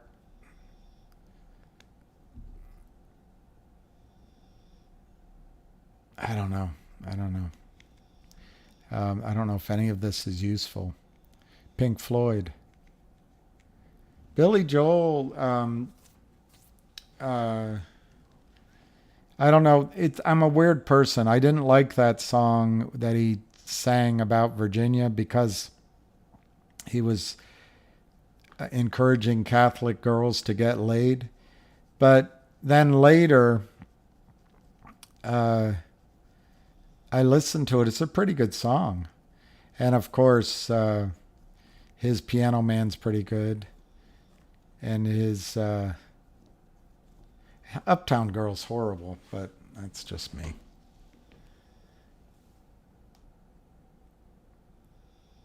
Yeah, Grateful Dead, you either love them or hate them. I wasn't a big... I don't want to say anything bad because I'm sure in all of their albums there must be something that was okay to listen to. But I wasn't... I would never buy a Grateful Dead album. On the other hand, I would buy... what was that group? King Harvest? I bought Johnny Cash. I haven't bought Rich Men North of Richmond, but I'd like to. I bought Bob Seger, Johnny Cash. I liked Elvis a lot, but I liked Fat Elvis. I didn't like the in shape Elvis as much. God, I can't believe they got RCRT down. Let's see where Fingers trading. Toto. Oh, Toto. Oh, oh God, the torture. 465, 475.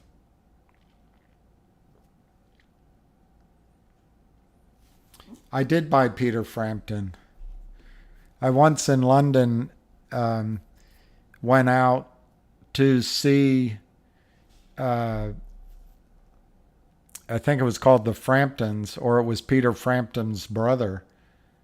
And I'd went out by myself by cab, train, everything. I got out to this pub and I saw him, but I'm not. Oh, they announced a private placement. That's what, after the market. Interesting. So that certainly would change the price, wouldn't it? Let me see what the announcement is.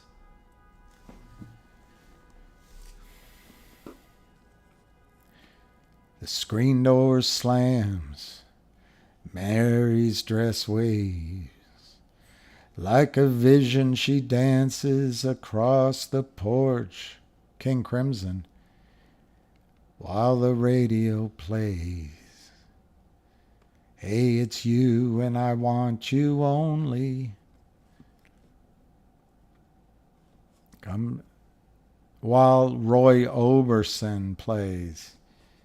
Hey, it's you and I want you only. Come turn me on again. I just can't face myself alone again. Hey, Mary. All right, let me see. What was I looking up? I was looking up RCRT.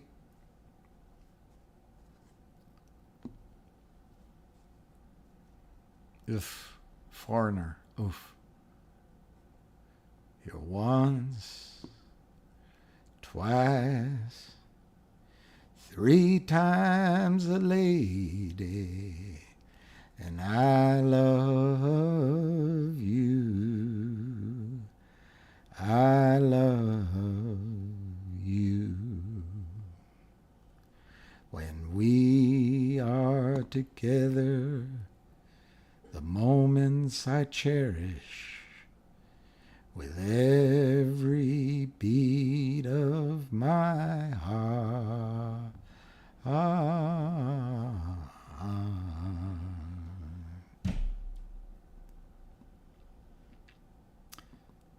I once was dancing with the homecoming queen, the fulfillment of my dream, and I put that song on for her as we danced.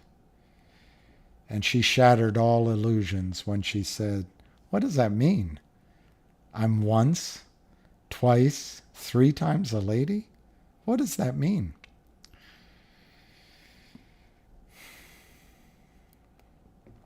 She then started dating the quarterback.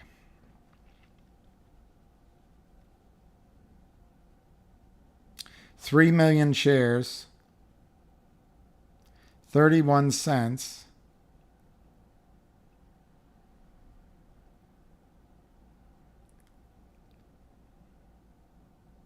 That was fast.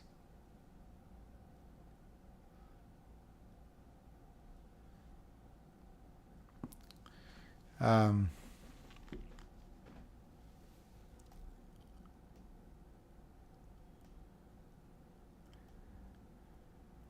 commodes. Every man has a place, and in his heart they can't erase his favorite fantasy. Take a ride in the sky on my ship Fantasy, and all your dreams will come true miles away. You will find peace of mind in a ship called fantasy. How about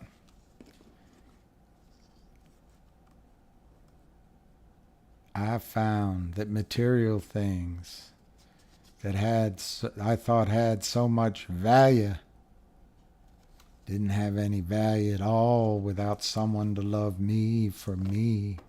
And then you came into my life. You made the jagged edges smooth. And just to be close to you, girl. How about Average White Band? See, now there you're getting into some music. There's a Politico article for GTII. Lordy, lordy, lordy.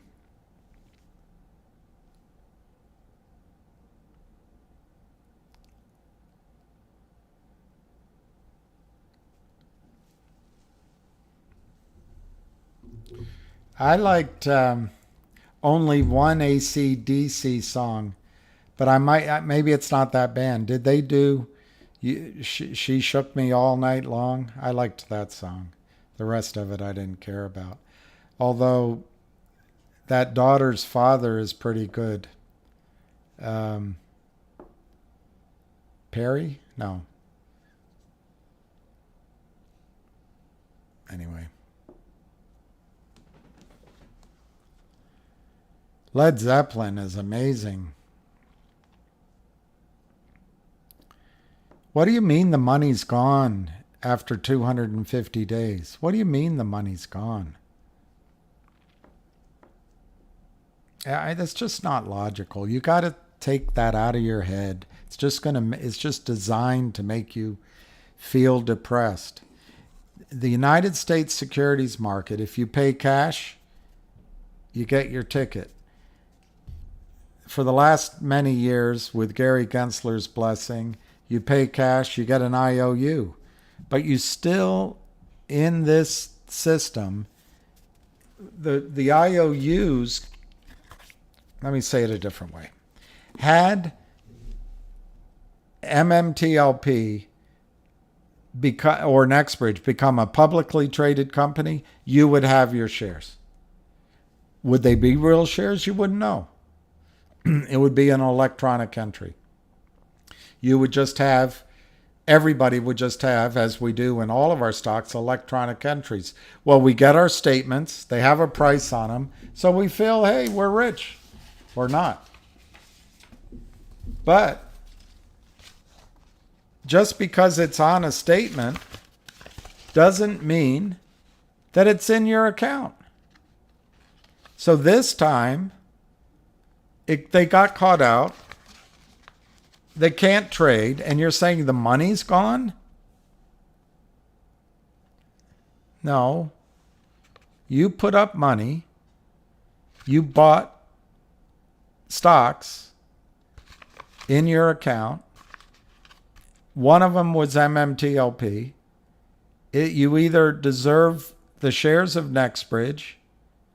Everyone's arguing they deserve 2 days of trading. That's never going to happen. And I'm not sure you want it to happen. But yeah, you could argue there's a cost to that and put that in a lawsuit. You could argue there's time value of money. You could argue there's opportunity cost. Put all of that in a lawsuit. But in terms of what the brokerage firm owes you, they owe you your shares. Now, if you get your shares, as I have these, my firm has discharged its duty. I could maybe argue, well, you cost me because it took so long and my hair was brown before this happened to me and now it's turned white and I'm a fright. But the fact is, even though it took 240 days for them to do this, they sent me the shares that I was entitled to. So I probably no longer have, and I reserve all my rights, but I probably no longer have any, massive lawsuit against the firm. Maybe, I don't know. I reserve my rights. But to say the money is gone, where'd it go? The woman in margin. Oh, look, I'm taking this $10,000. I'm taking it home with me. Don't torture yourself. The money's in the system. The system owes you shares or the equivalent value, which is what the lawyers are trying to figure out. And at the end of the day, I think they're going to owe you a lot of money because of opportunity cost, because of pain and suffering, because the value of Nextbridge is going up, it seems like every single week, and because they have to make sure that you're recompensed for dilution. I think it could be, you're going to think I'm crazy, but I think it could be over $1,000 a share is the settlement. Well, whatever. But the money's not gone. Just don't torture yourself. Don't torture yourself. You're in one of two things. You're either in a private placement for an oil and gas company, or you're in a lawsuit against the biggest pockets of money on Wall Street. You're in one of those, and you got to wait. But the money's not gone. But also, it's really unrealistic to expect. 250 days have gone by. What does that mean? It doesn't mean anything. What have they been doing? Laying a brick after a brick after a brick after a brick, and now they have a wall? Have they planted a crop and it's come in and now they can reap it? What does 250 days mean? You seem to think there's a source of money somewhere where a woman with a shade and a light can go, oh, what's your problem? Oh, well, let me write you a check, hon. There. No lawyer's going to let any firm do that. But I will give you what I think's going on now. The firms are distributing these shares. It tends to indicate to me that the lawyers have advanced their understanding at your cost enough, so they're starting to see the problem. And instead of going, oh, I think the money's gone, look at it logically. You had a lot of lawyers, knew nothing about it. They had to prove to each other how smart they were. They have to protect their clients. They tell their clients, don't do anything, don't say anything, don't sign anything, keep your mouth shut. And then they go start teaching themselves about the stock market and short selling. And it's at $500, $700, $800, $1,500 an hour. But as they've gone through it, they're starting to see, well, wait a minute. How many shares are short? Well, we don't know. Well, how many shares are in Nextbridge? We don't know. How many people have given their shares to Nextbridge, to AST? We don't know. All right, let's find that out. Okay, it looks like not everybody has claimed their shares at American Stock Transfer. So why don't we resolve that first so we can quantify what the size of the problem. We've got to get 165 million shares at AST. Apparently it hasn't all happened yet. Then we know, I'm making the number up, that we have 1 billion shares in people's accounts that can't go into AST.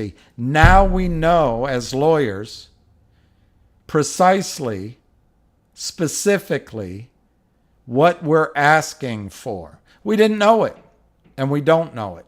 They don't know it today. Why? Because not all the shares have gone in. So I see some hope. I see some progress that they're delivering these shares. People are moving. Some are moving. Others, for very logical reasons, are not doing it. And there's pluses and minuses to every decision regarding this.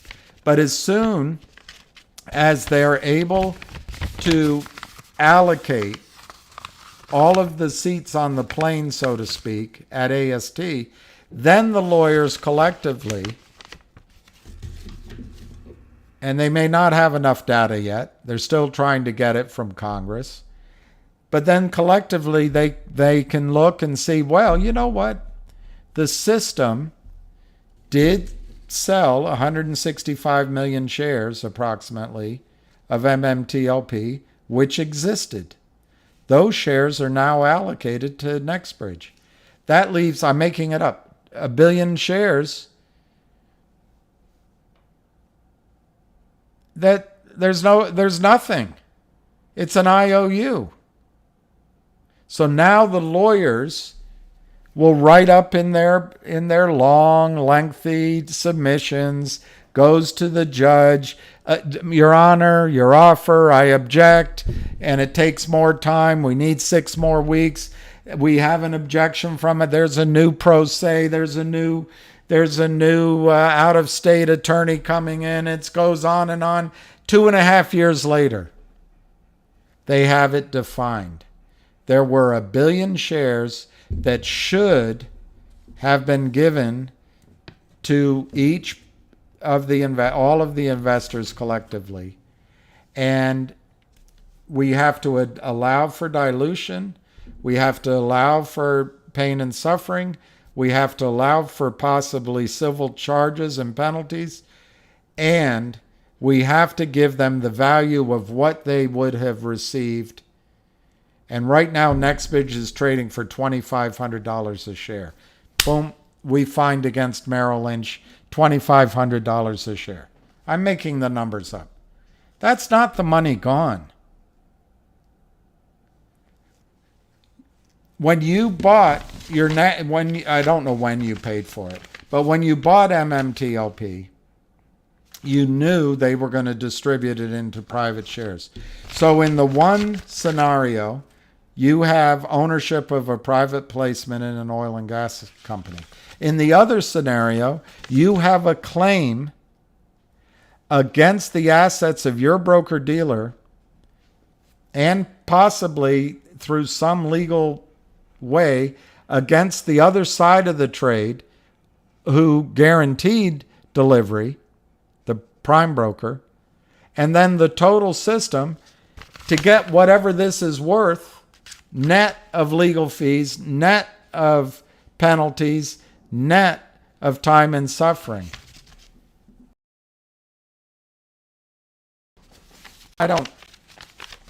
Just don't torture yourself with stupid comments that it's been 250 days, the money's gone. It's not fair to yourself. It's just not fair to yourself.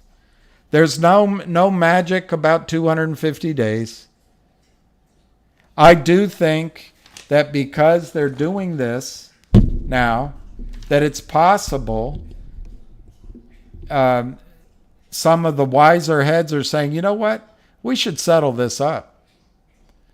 Because NextBridge is only getting more valuable. And we probably can get out of this cheaper by offering money at a low rate.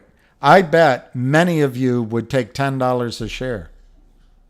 I bet many would take $25 a share. And you could be right. You could be right. And on the other hand, I think there's a lot of people that wouldn't take under $500 or $600 a share. I don't know what the proper number is. I can give you my ideas. My ideas don't matter. It's what, right now, it's what the court system is going to figure out. That takes forever. It is possible. It is possible.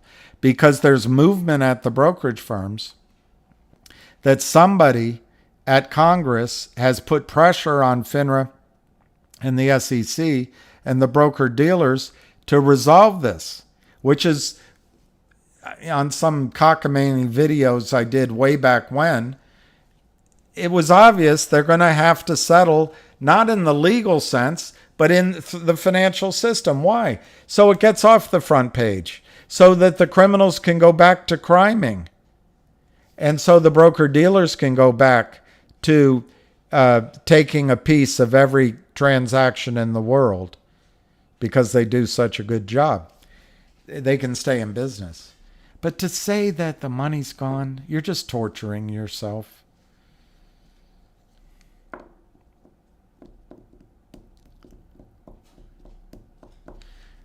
Yeah, I'd love GTII to be up. Oh, Edward, I think I think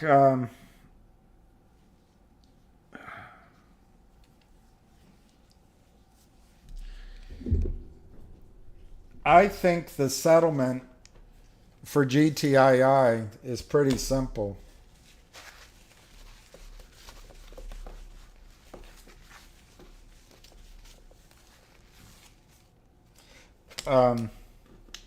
But the price, the number I gave you before is different than settlement. The number I gave you before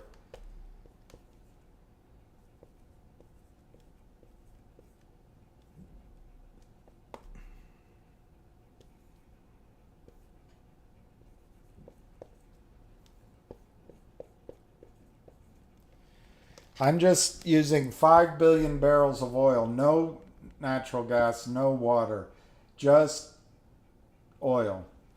And I use $12 a barrel.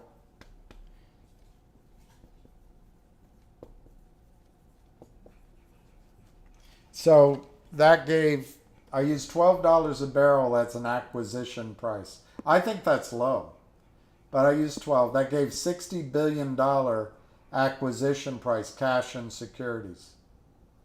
Then I divided that by 250 million shares.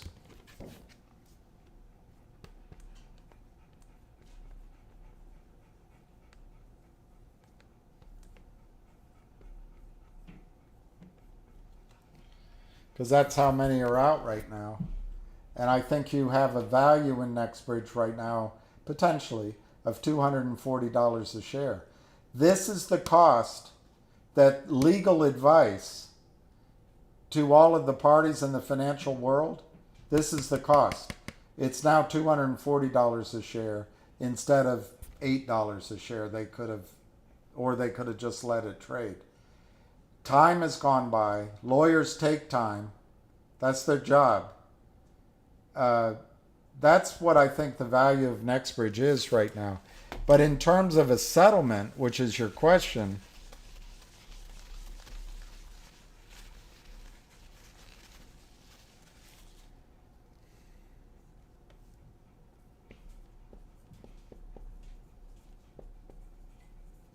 I think you deserve the value of one NextBridge share over 165 million NextBridge shares, not 250 million.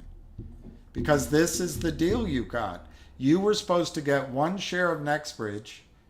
At the time, there were 165 million shares outstanding. Or issued and outstanding. This is the ratio, not the 250 million. So if I go back to that calculation and I use 60 billion,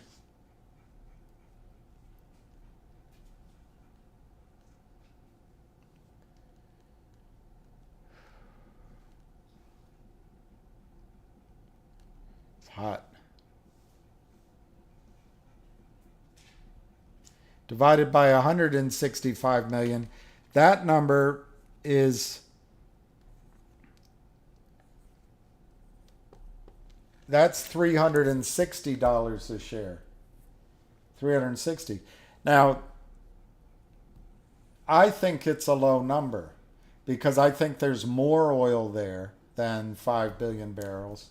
And I think the acquisition price would be more than $12. But anyway, 360. Now, where I think a settlement would come in,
I think in a settlement,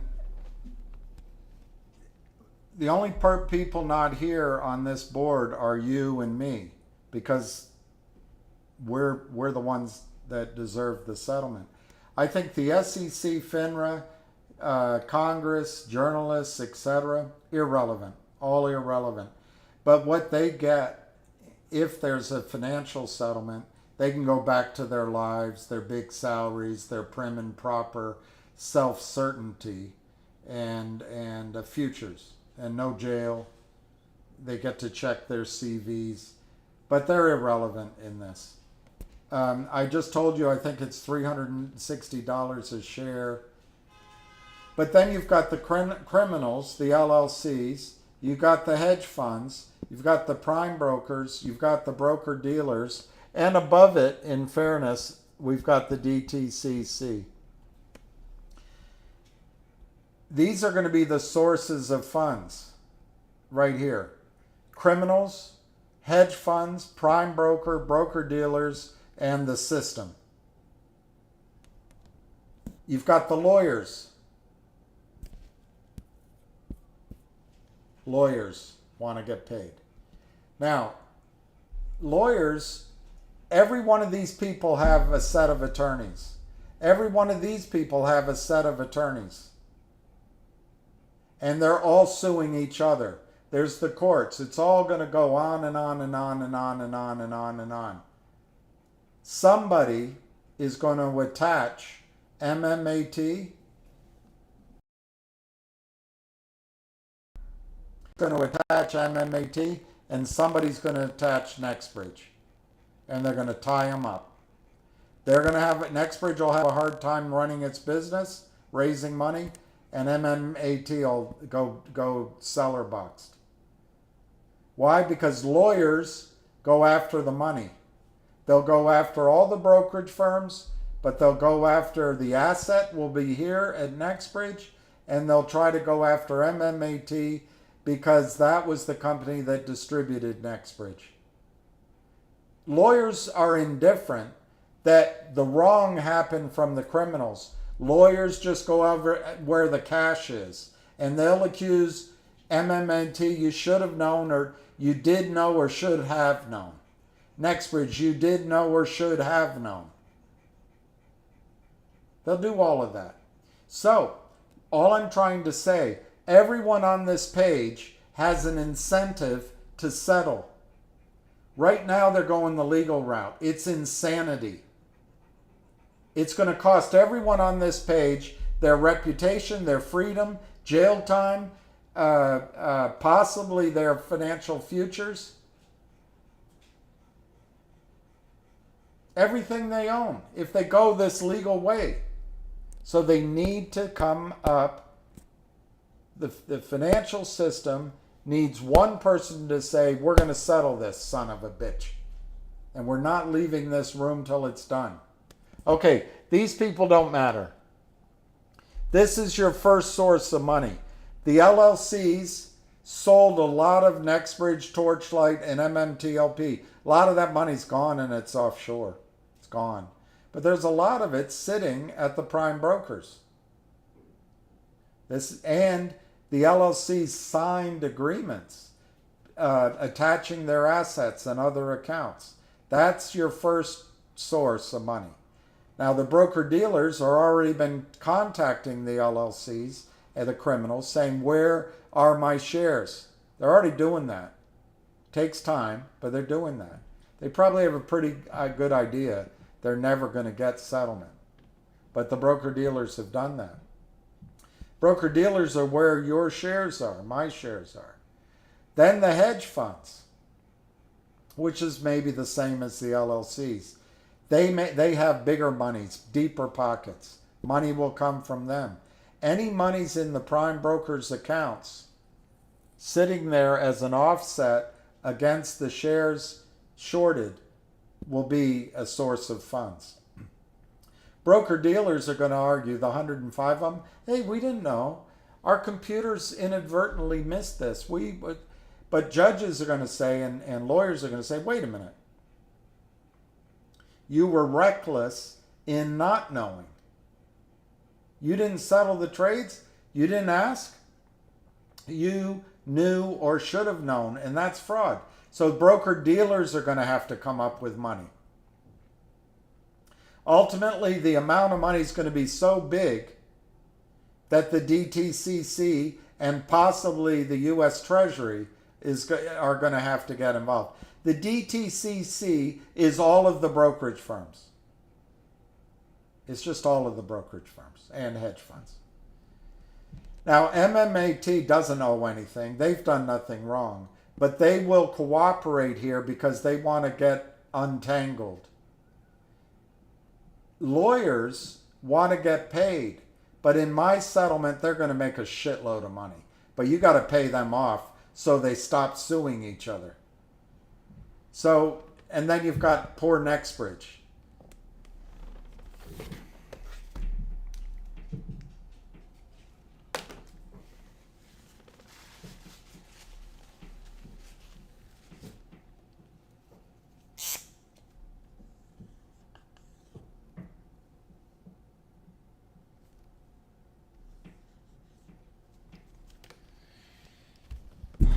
This is your source of funds.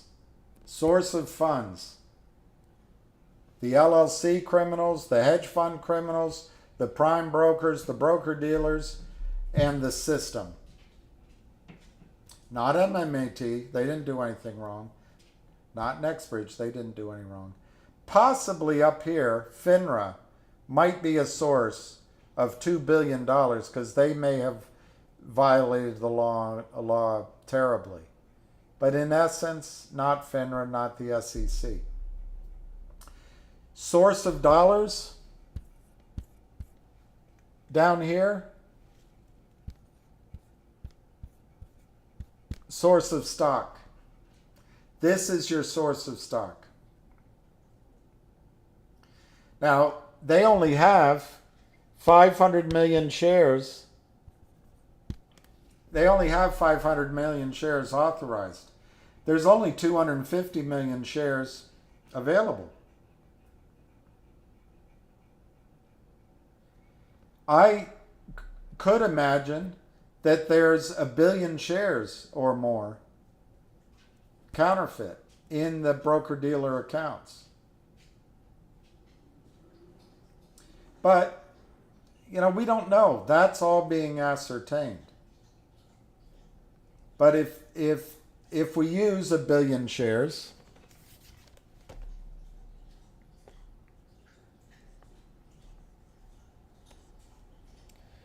if we use 1 billion shares in broker-dealers accounts, there's only 250 million available.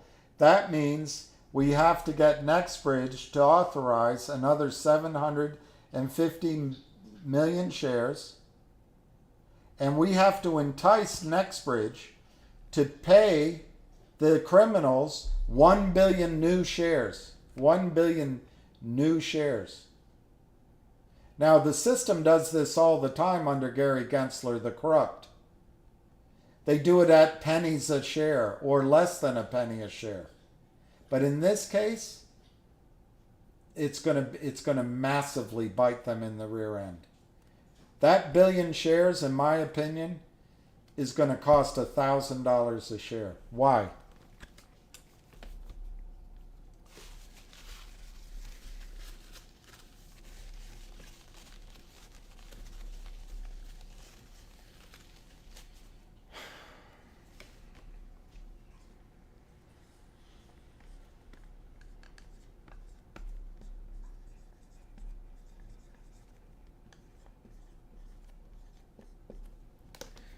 One over 165 is $360 a share.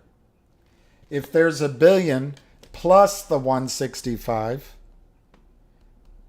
because of all this criminality,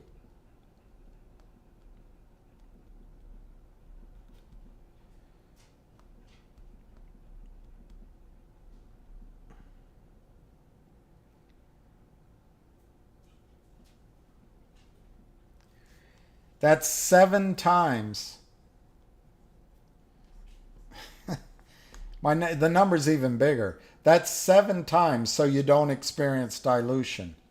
So that means my 360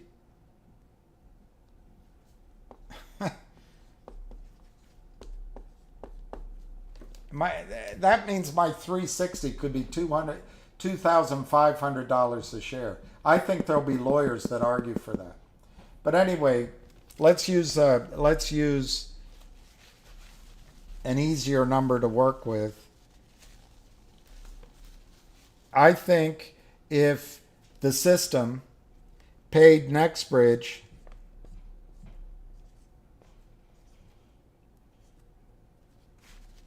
I don't know what number to use. Let's use, if the system paid Nextbridge $12.50 a share to issue new shares, Nextbridge would, at settlement, the lawyers might get $50 a share. That would leave $1,200,000 for Nextbridge. There's going to be costs, but I think Nextbridge would pay out, in my scenario, they'd pay out $100 a share to you, but also to everybody that's at AST. So that would be more than 100 here. So this, Nextbridge would net out, I don't know, somewhere around $1,000 a share on a billion. So a billion times 1,000, and I don't know how many shares are counterfeited.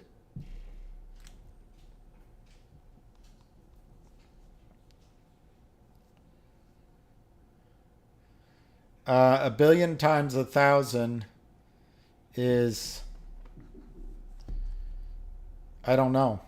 Is that $1 trillion or 100 billion? I think it's $1 trillion. My calculator doesn't go that high. So what would Nextbridge get? Nextbridge would be the best funded company in oil and gas company in North America, if not the world. They could develop the Oro Grande. They could go buy other oil and gas companies. They could hire talent. They wouldn't have to answer to Larry Fink and ESG wokeisms. They would be so excited to be funded like that. The lawyers would get $100 million, $1 billion. They would get 50. I'm having a hard time with the arithmetic, but on 1 billion shares at, let's pay them $100 a share. God, they'd get so much. They'd get so much. They'd get $50 billion, $100 billion. They'd be all worth more than Peter Angelos. But then they have an incentive to stop suing each other. What would the criminals get? They wouldn't go to jail. They'd get to walk free. They'd probably lose every asset that could be found. What would the broker-dealers get? They would not have to go out of business. What would the prime brokers get? One or two might go out of business, but all the people in it could go get jobs at Merrill Lynch or Goldman Sachs. They wouldn't go to jail. And that's my solution. I don't know if the numbers are those numbers, but I think you're going to get a huge payout either through the legal system or through the financial settlement. And I don't think your money's gone.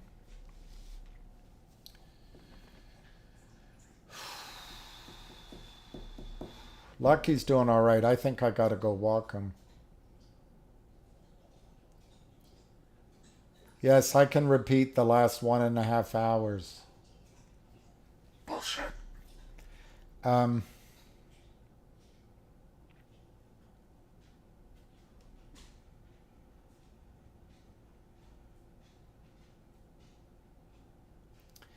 John, you're a poor white boy? I was born a poor white...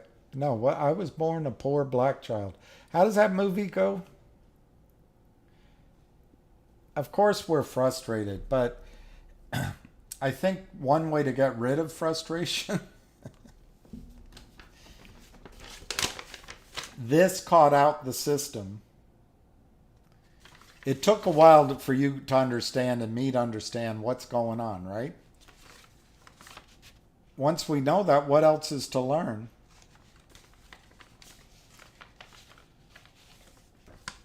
Don't wish it away. We can't wish away what happened. But luckily you've got lawyers like JR and Not Legal Advice and Mark Bazile and Wes Chamberlain and Rosa and many, many others working very hard. And you've got groups that are just forming like Retail United. You've got other groups that have formed space calls that through many, many people, Busy Brands, Anna, Queen of Trades, the Tony Twits, the Pigeon Lady, the Smokey Robinson, the 1000%, the Pedro from Philly, it just goes on and on. Syntax and Savvy, Junk Savvy. The names just go on, and they've got 7 or 8 billion impressions at Congress. Something's going to happen. But torturing yourself every morning, oh my God, my money's gone. No, I mean, I get that distrust in the system, because as soon as it all collapses, where's the money going to come from? But that's just where we are right now. And the longer it takes, if a brokerage firm goes out of business, one person could lose, we could lose. But that's not going to happen.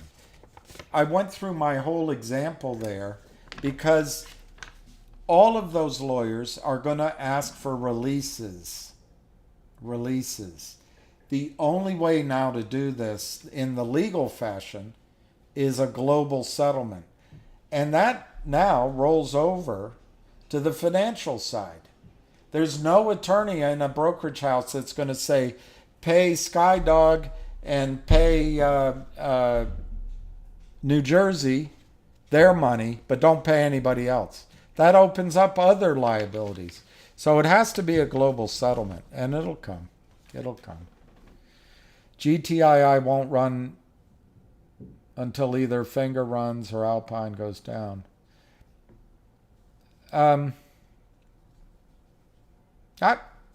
think that's a good, right now, I think that's a pretty good, that's how I see it right now.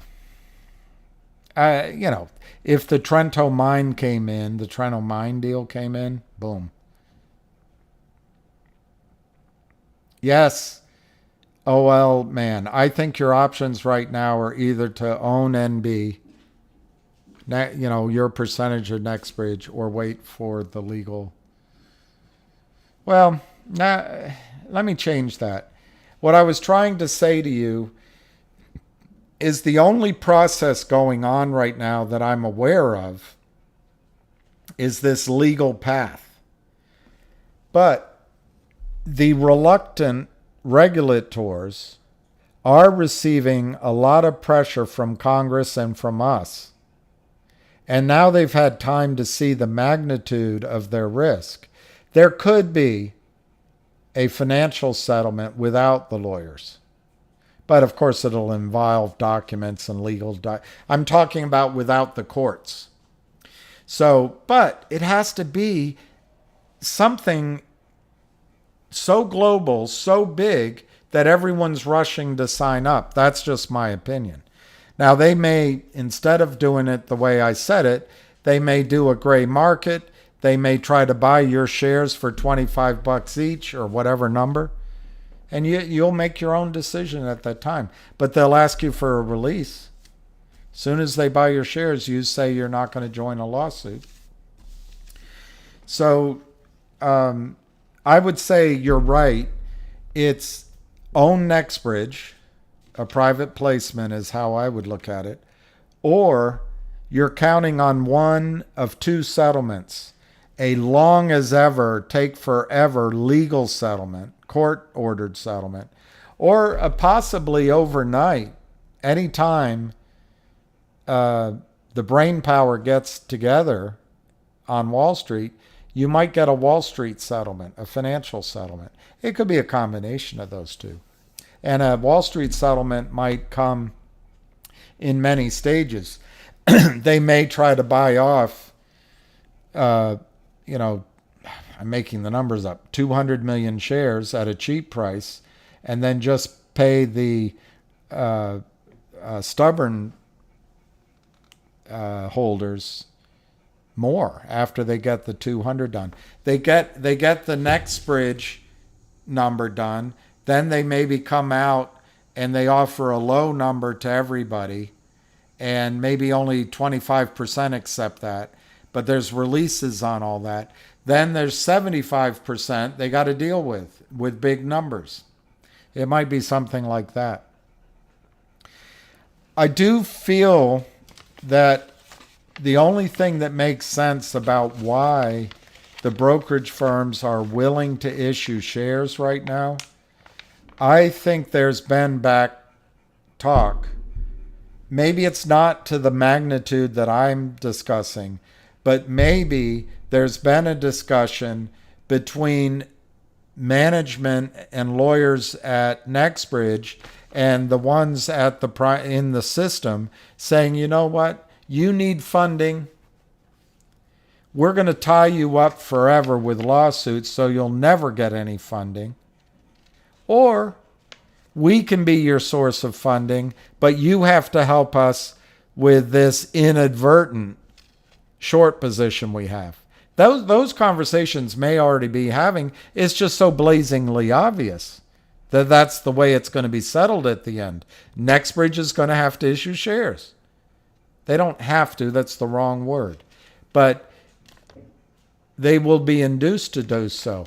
Now, in the short sellers world, they would have gotten NextBridge down to under 10 cents, under a penny. And they probably never would have had to cover. But they'd take all that money out. And that's what they're doing to company after company after company, industry after industry. Congress and everybody wants you to think this is only a one-off. It's not. It's every single stock out there. That's what's frightening.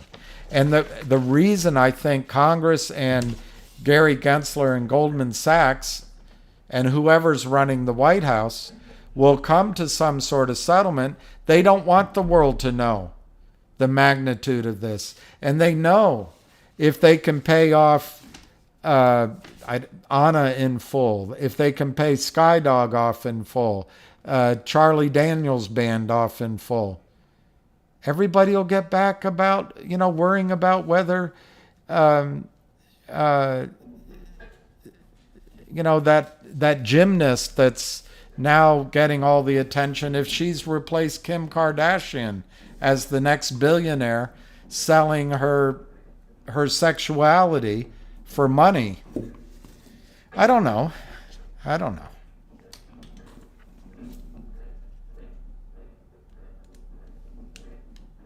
know what's going on upstairs.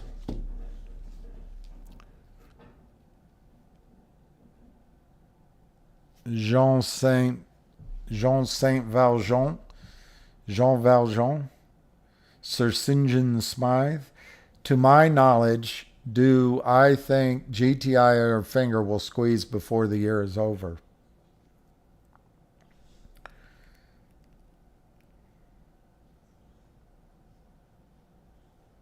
I have no knowledge. That's 100%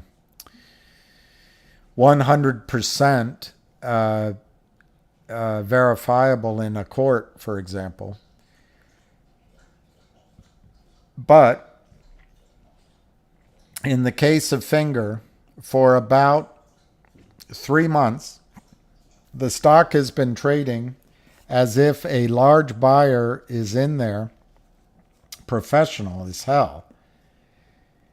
Benchmark just put out a report that the stock's worth $5 or more, and it could be a lot more if some of the numbers come in, which they expect. They admit they're on the low end of the valuation range.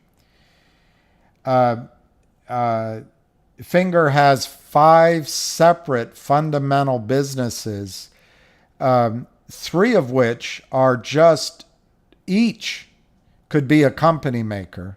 Each could be make a company worth a lot of money. China has been in a lockdown for COVID. Each of these 3 areas could boom. One is SMS top-up business.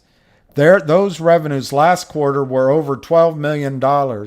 Their milestone was $10 million. They got it to $12 million even though China was shut down. Those revenues will only grow as they continue to grow their cash. They can put more cash to buying discounted minutes, and the minutes sell out, as you might well imagine, to 1.5 billion phones very, very quickly. It's taken them 8 years or so to develop those relationships with the Unicoms. That is huge. That also has the text messaging and then this area that is called rich communications. They're different, but in my mind, that's all one. As 5G rolls out in China, which it's doing everywhere, this rich communications business is videos. It's communications on the phone that's going to be massive in revenues. So you've got the minutes, the top-up communications. That's one. 2, you've got the big data.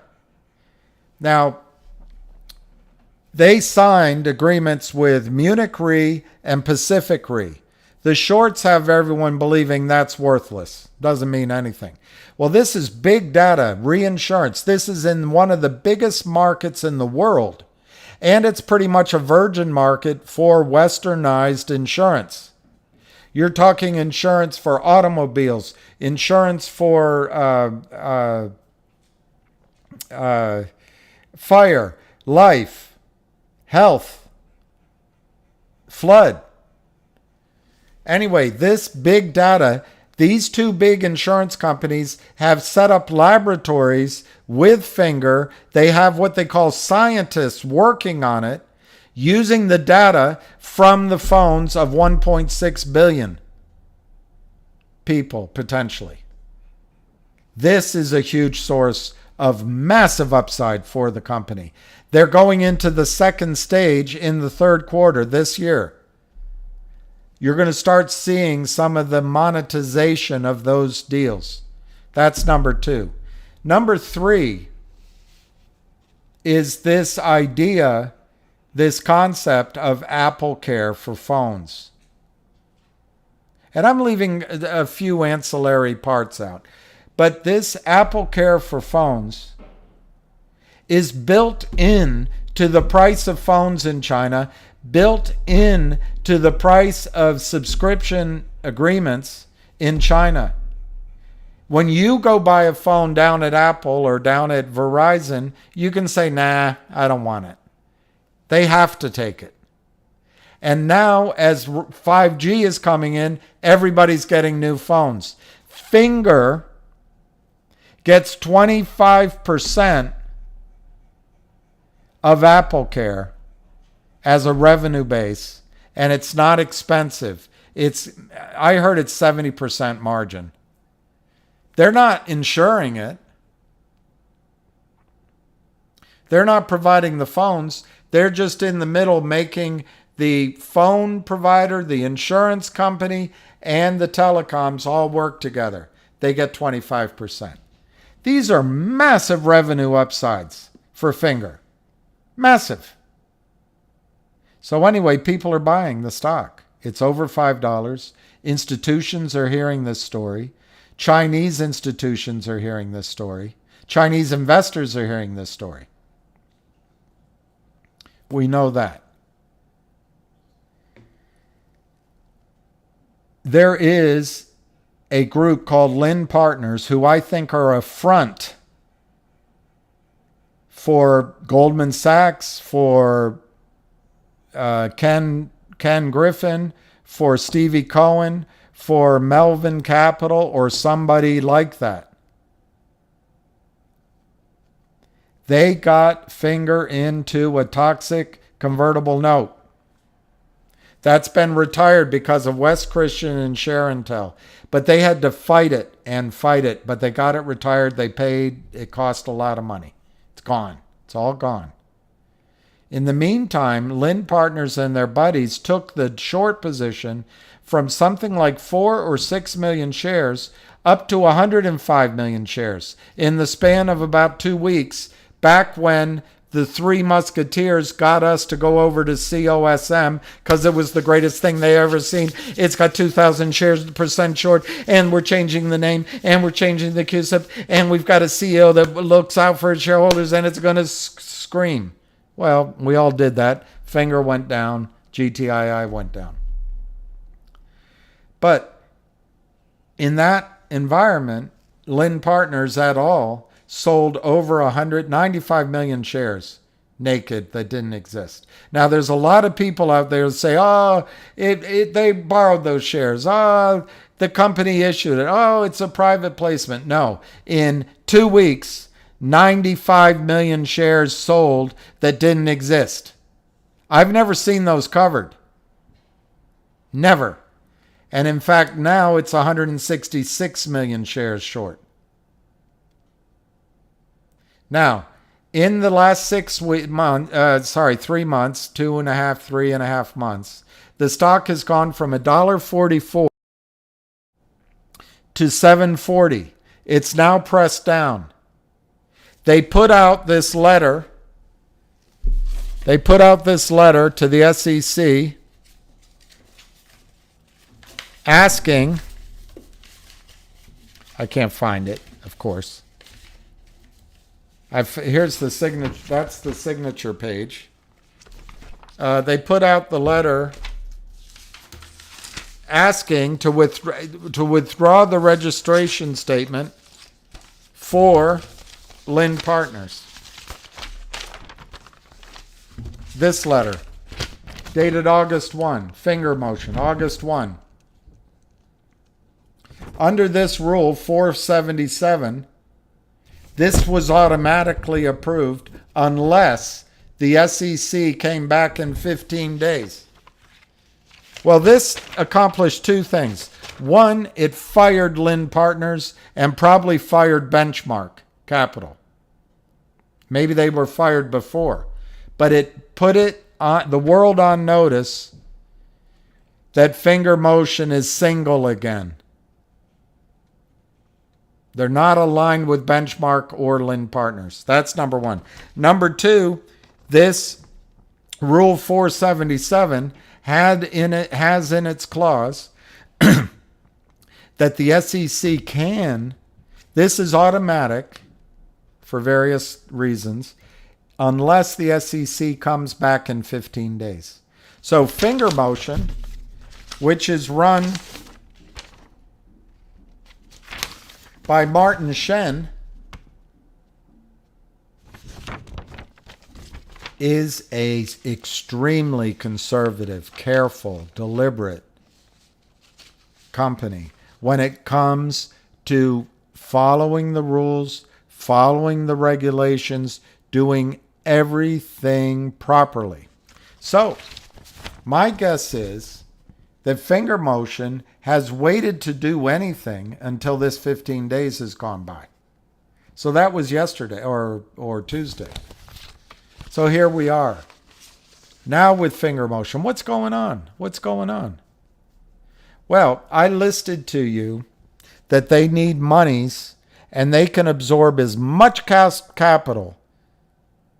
Right now, I think they have $10 to $15 million they roll constantly in the discounted minutes. I bet they could roll $100 million. So they need capital. They need capital to build out the laboratory and do the work on the big data. They need capital for their Netflix of Asia. I forget the name, Juju or something. They may need capital in they're also the interface with the online malls like Tmall, and they get a toll every time someone buys. But they can deploy capital to grow your shareholder value. Well, they don't have anybody. They don't have anybody. Now, as Ham alluded to on the call, if they need capital, they need to file a registration statement. An S4, I think it's called. A red herring. They need an investment bank or a financial partner. You can think it through, but my guess is because they used West Christian and Sharontel, they're not going back to the Lynn Partners. They're not going back to Kurt Kramer. They're not going to Yorkville. And as pristine as Ionic Ventures is, they're not going to Ionic Ventures.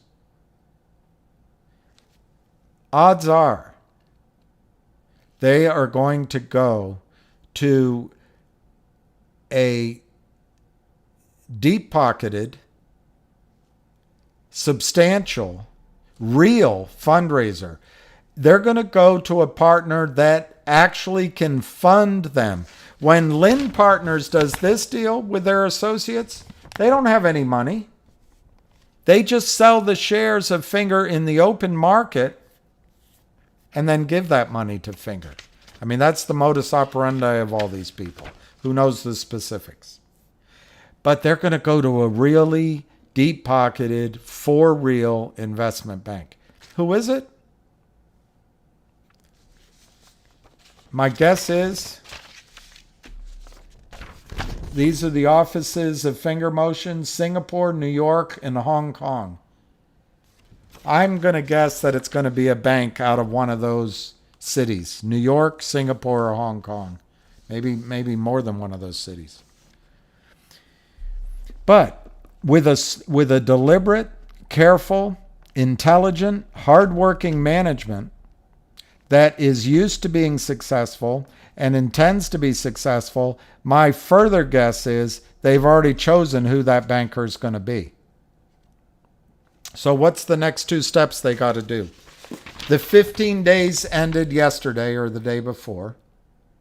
Maybe yesterday just to be safe. So they need to find and announce an alliance with an investment bank. Could that be soon? My guess is yes.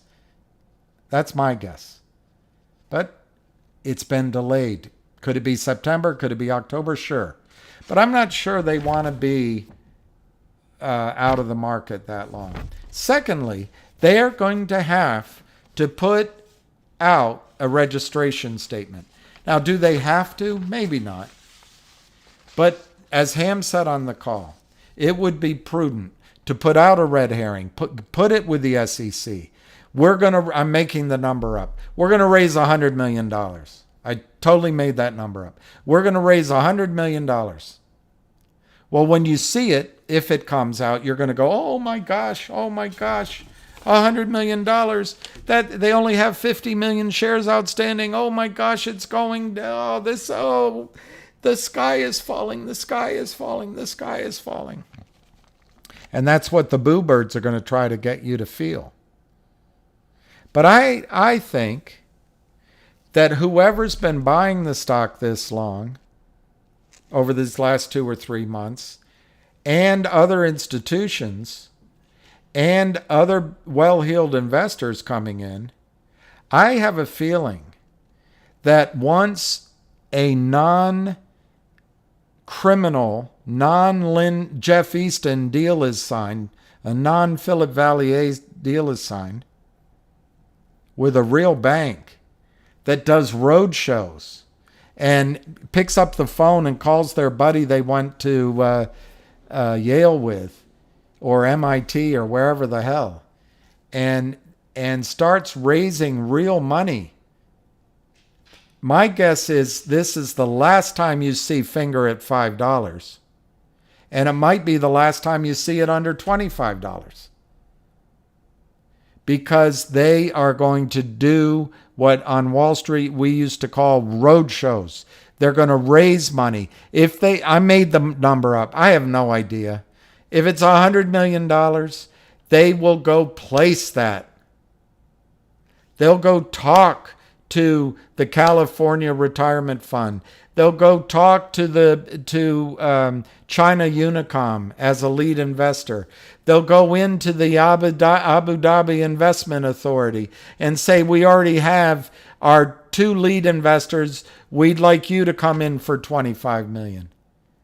They will price it at a high number, and the shorts will be trapped like a rat in a rat trap. So I think that's what's coming with Finger. Now your question is, will it squeeze before the end of the year?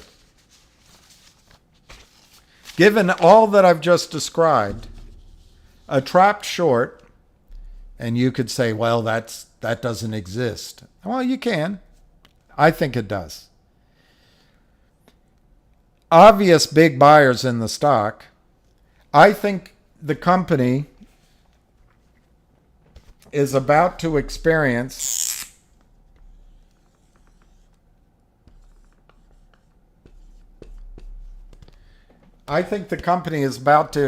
the hockey stick increase in revenues and profits. I think institutions want to come in here, and it's going to happen. So my answer to you is, I think Finger could squeeze by next week.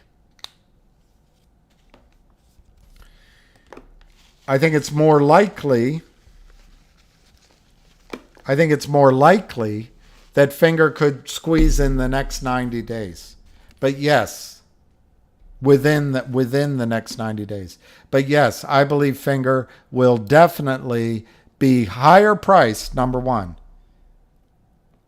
and has the potential for a massive squeeze before the end of the year. Now, to quote your question, do I have knowledge of that? Do I know? No, I don't know. I have absolutely, there's no certainty that any stock will ever squeeze. But I think with institutional buying, a Wall Street roadshow, top flight management, 5 different legs on the stool, 3 of which could make any company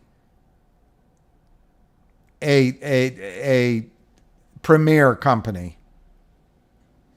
A virgin market, almost a venture capital valuation for a company that's been around for 8 years and has established company credentials and established company relationships in the largest economy in the world, in the area of mobile phones.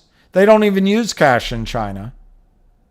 Yes, I think Finger Motion is a $25 stock all day long, some point in the future, that's not a short squeeze. That's just a price prediction.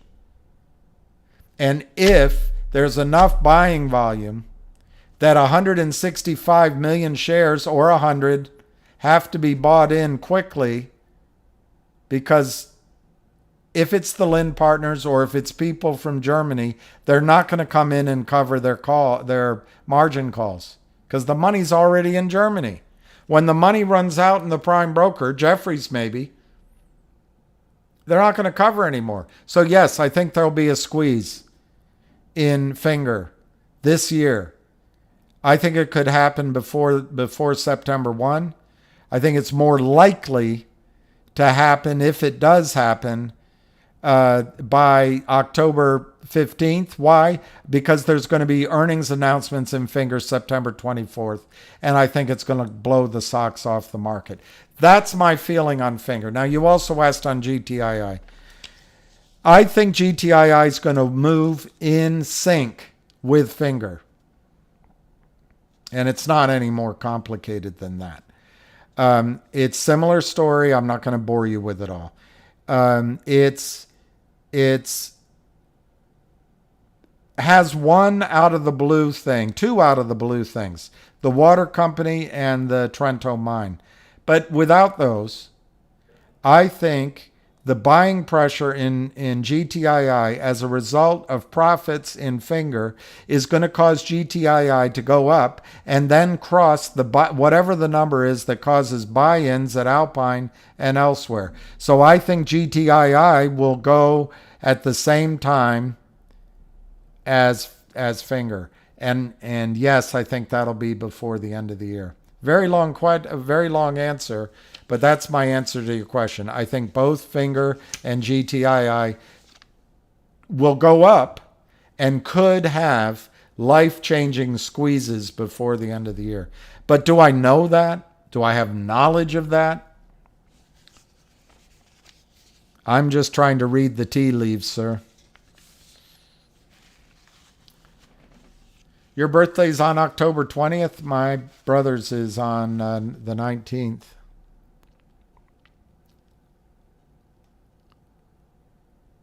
AMC is done. I don't know. I don't know if AMC's done.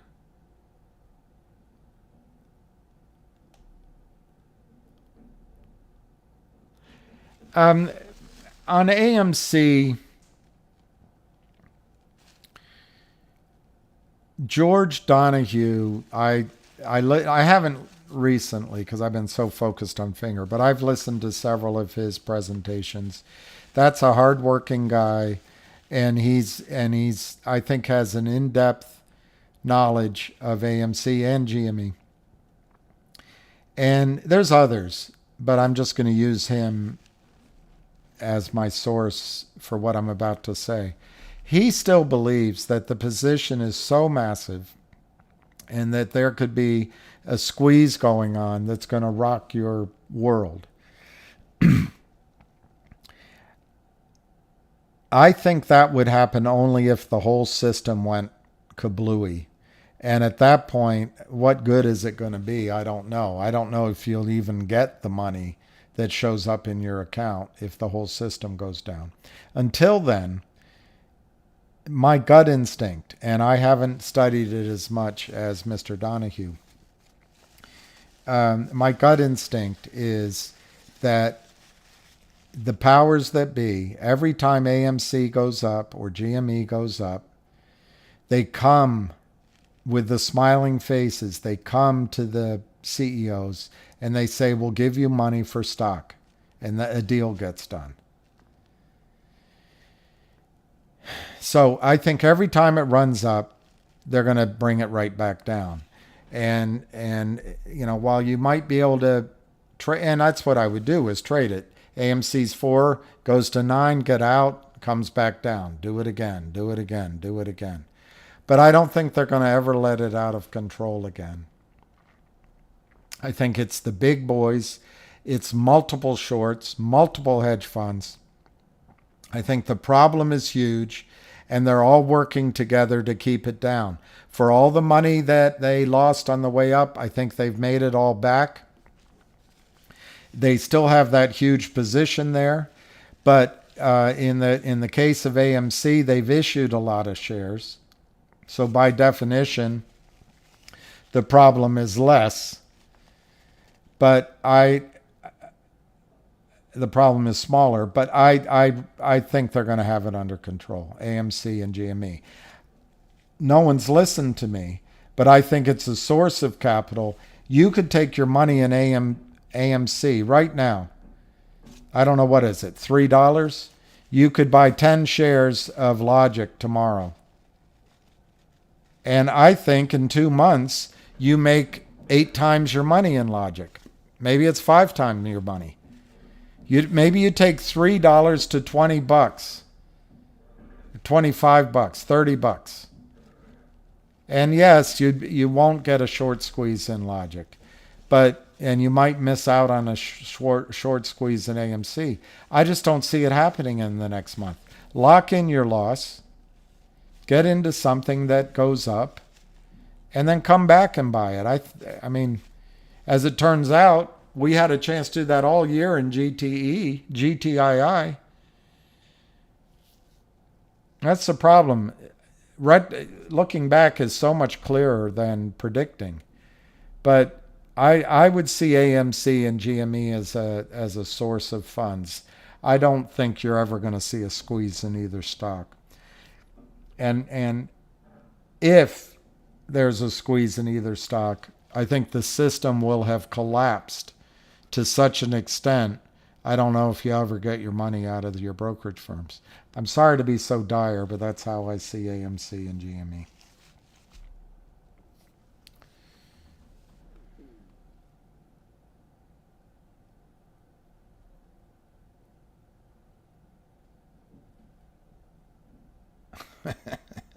A really long guitar solo?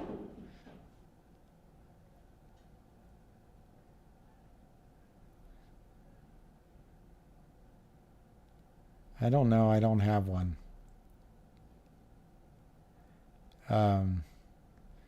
But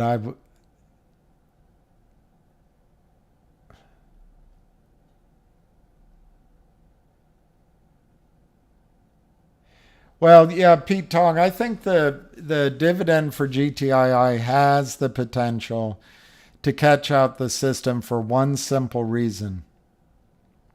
In the past, it might not have worked. Right now, it's a ticking time bomb. It's an IOU. But in the past, it might not have worked because the back offices would say, well, let's just convert it. We'll put an IOU in everybody's account for the real shares. But I don't think all of Wall Street is dishonest. I don't think all of Wall Street breaks the rules. I think Gary Gensler does. But I don't think, and I think Ken Griffin does, and I think Stevie Cohen does, and I think Melville Capital do. But I don't think everybody in the back office of all these brokerage firms is a criminal. So they know now that they have to have a real, and it could cause a buying frenzy in GTII. Because if there's so much spotlight, thanks to you guys, there's such a spotlight on this that if they put a counterfeit share in your account, they're committing securities fraud. And why would Mrs. Jackson in Gary, Indiana, drive back from the Rock Center back home and nervous in her head because she just broke securities laws at Merrill Lynch? Why would she do it? She wants to keep her family and her job. No. So I think you're right. That could be a big thing. Logiq's symbol, somewhat logically, is Logiq. All right, AMC is 428. That's pretty good.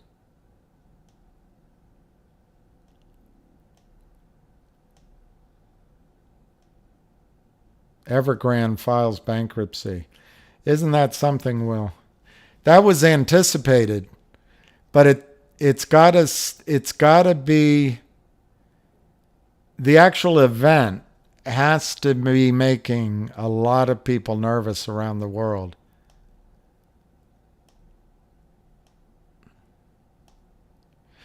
Well, what I think I need to do is set this up that I don't answer all the questions, or somehow set it up that only filtered questions come through, because it's not fair to you guys that I lose my cool. And I got to change that. But on the other hand, was it Merle Haggard said, you get on the fighting side of me? Wow, that's huge news, Hobbs, I think. I know it's been building up. And I'm trying to remember, they had made one of the payments, but it says to the world there's something going on in China, but it also says to the world that the Chinese won't automatically back up real estate and banks. I think that could be the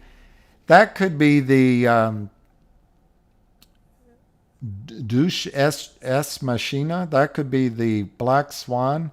That could be the surprise that sends the stock markets collapsing. Thank you, VO Warrior, and everybody. Look, I hate that tomorrow people are going to lose money in finger calls. I'm going to lose a lot. I lost last month. And one of you was saying, just buy the stock. And I'm thinking to myself, if I just bought the stock in July, I'd be better off. But that's the virtue of hindsight. If, on the other hand, the stock had when it was at $7.40, it looked for all the world. I don't think the SEC is listening to this. But in case they are, or in case this ever shows up somewhere that we can refer back to it, it should be clear to the SEC and to Gary Gensler that when you have trillions of shares and trillions of dollars sold from Germany and Canada of shares which do not exist, it's not cleansing. It's not healthy. But it completely screws up price discovery. Completely screws it up. And if you guys are so arrogant because you went to, where'd you go, Gary Gensler? Oh, I went to Princeton. All right, you went to Princeton. And where'd you go, Virginia country dude? I went to Harvard. Oh, you did? Okay. And where did you go? Oh, I went to MIT. Oh, great. Have you ever worked for a living? Have you ever tried to make a company? Companies need their stock prices to go up. They need their stock prices to get ahead of themselves. Why? Because companies use stock as currency to buy other companies, to buy assets, to hire the best talent like you guys, only you work for this idiotic, corrupt regulatory system. You might as well just put a sign in front of Goldman Sachs. We are a trading desk, and we run and control the SEC. Gary Gensler is our BITCH. But anyway, Finger, when it went to 740, I thought it was breaking out. But the problem is so many shares come in that don't exist, and it totally screws up price discovery. It makes it hard for CEOs. That is the advantage going on right now for Logiq and GoLogic and other companies out there. But Logiq and GoLogic, they are seeing deal flow you won't believe. And they've talked about it in press releases. So what if Logiq what if Logiq, when the data Logiq spinoff goes into the SPAC, instead of $1.14, I already told you it's higher here because the Aubrey SPAC is trading for a higher price, but whatever. $1.20, $1.25 right now. But what if this runs? What if it goes to 20 or 30 bucks? Well, you would say, well, they'll just sell it down. Well, just think a minute. If Brent is seeing 20, 30, 40 deals and he's picking the very best and he's been working so hard, don't you think they might have some other deals lined up? I do. I do.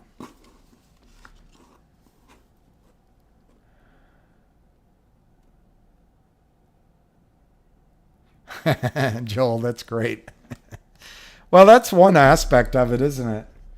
I didn't think of that. Probably everybody gets pissed off about this. XRP just went from 58 to 48. Well, Hobbs, I really don't think the United States is going to allow the dollar to cease to be the indispensable currency in the world. I just don't think they're going to allow it. And they're going to do everything in the financial markets, everything in the regulatory environment, and that's what Gensler's focused on. Not because he cares about fairness. He's just protecting Goldman Sachs. And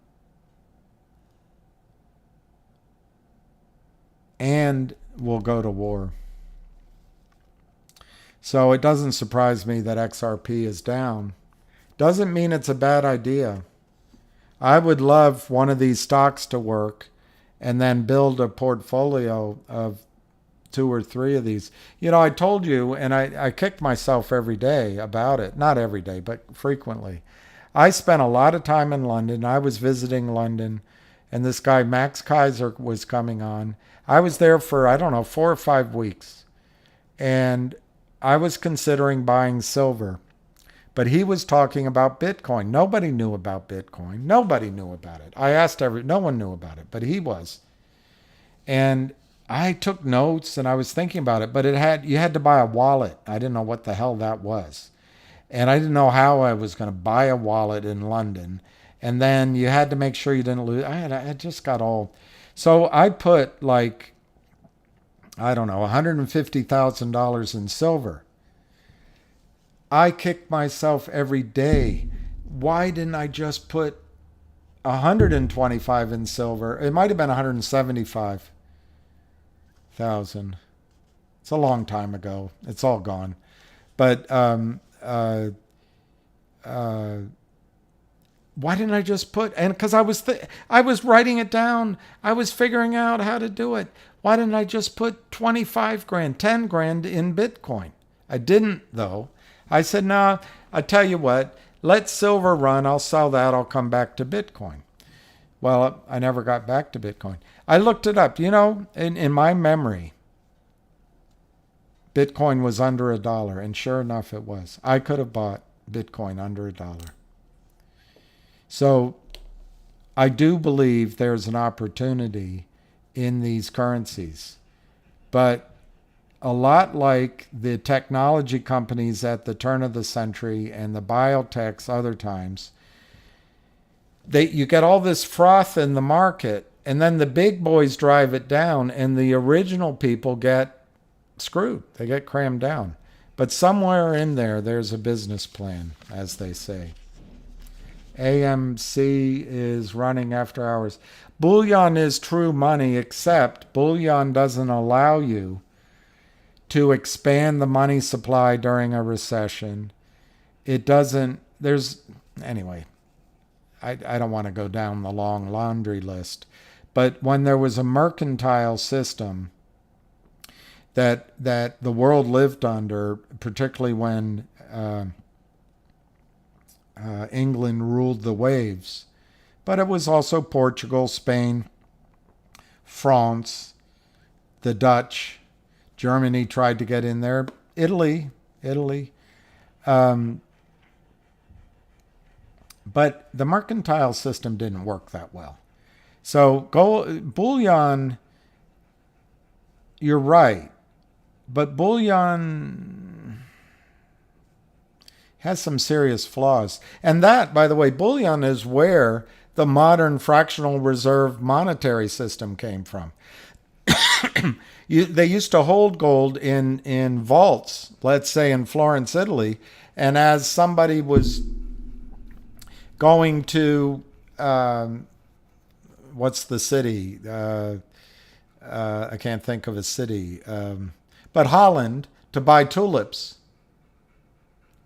they would bring a bunch of gold and go get the tulip bulbs and bring them back to Italy.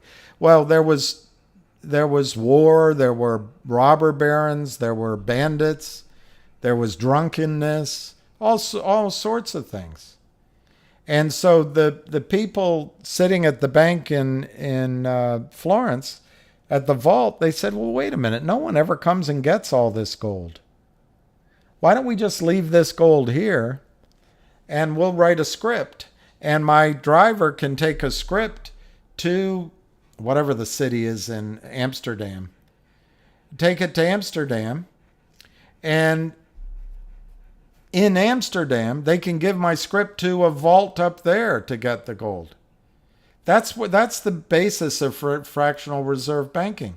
And that's what the banksters are trying to do. In my opinion, I've never heard anyone use this analogy, so if I'm wrong, it's my bad.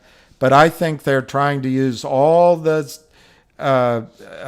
benefits that they see in fractional reserve banking. They're trying to apply it to securities with what I think is going to be disastrous results. But anyway, bullion is currency. Jim Rickards believes that, number one, he believes we still have all our gold at Los Alamos, Fort Knox. I'm not so sure. But at the end, does it matter? We'll just tell the world we still have it. They'll just assume we have it, as long as we have our guns.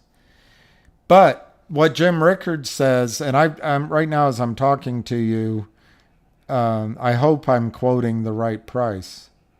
But I think he says reprice gold to $10,000 and we solve the United States financial systems. Now, we'll also have to change how we're spending our money. We'll have to change a lot of the other things, the entitlements and etc.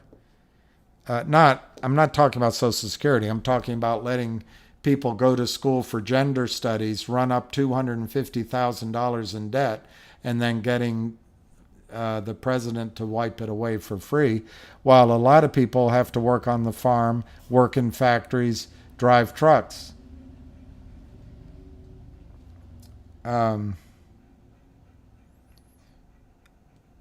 There's one other gentleman, I think it's Dr.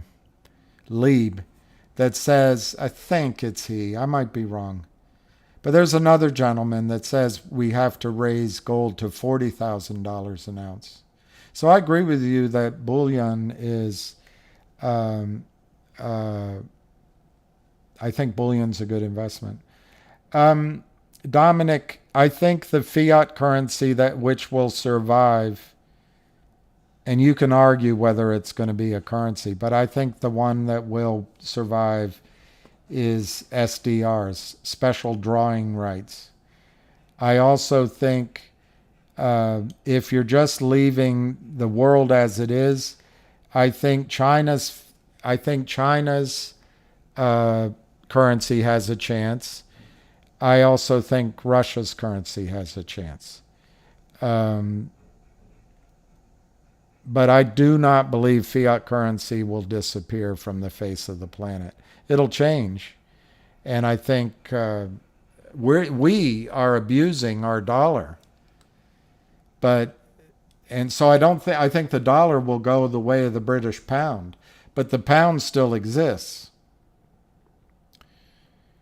But I think it's going to end up being special drawing rights, which is bogus anyway.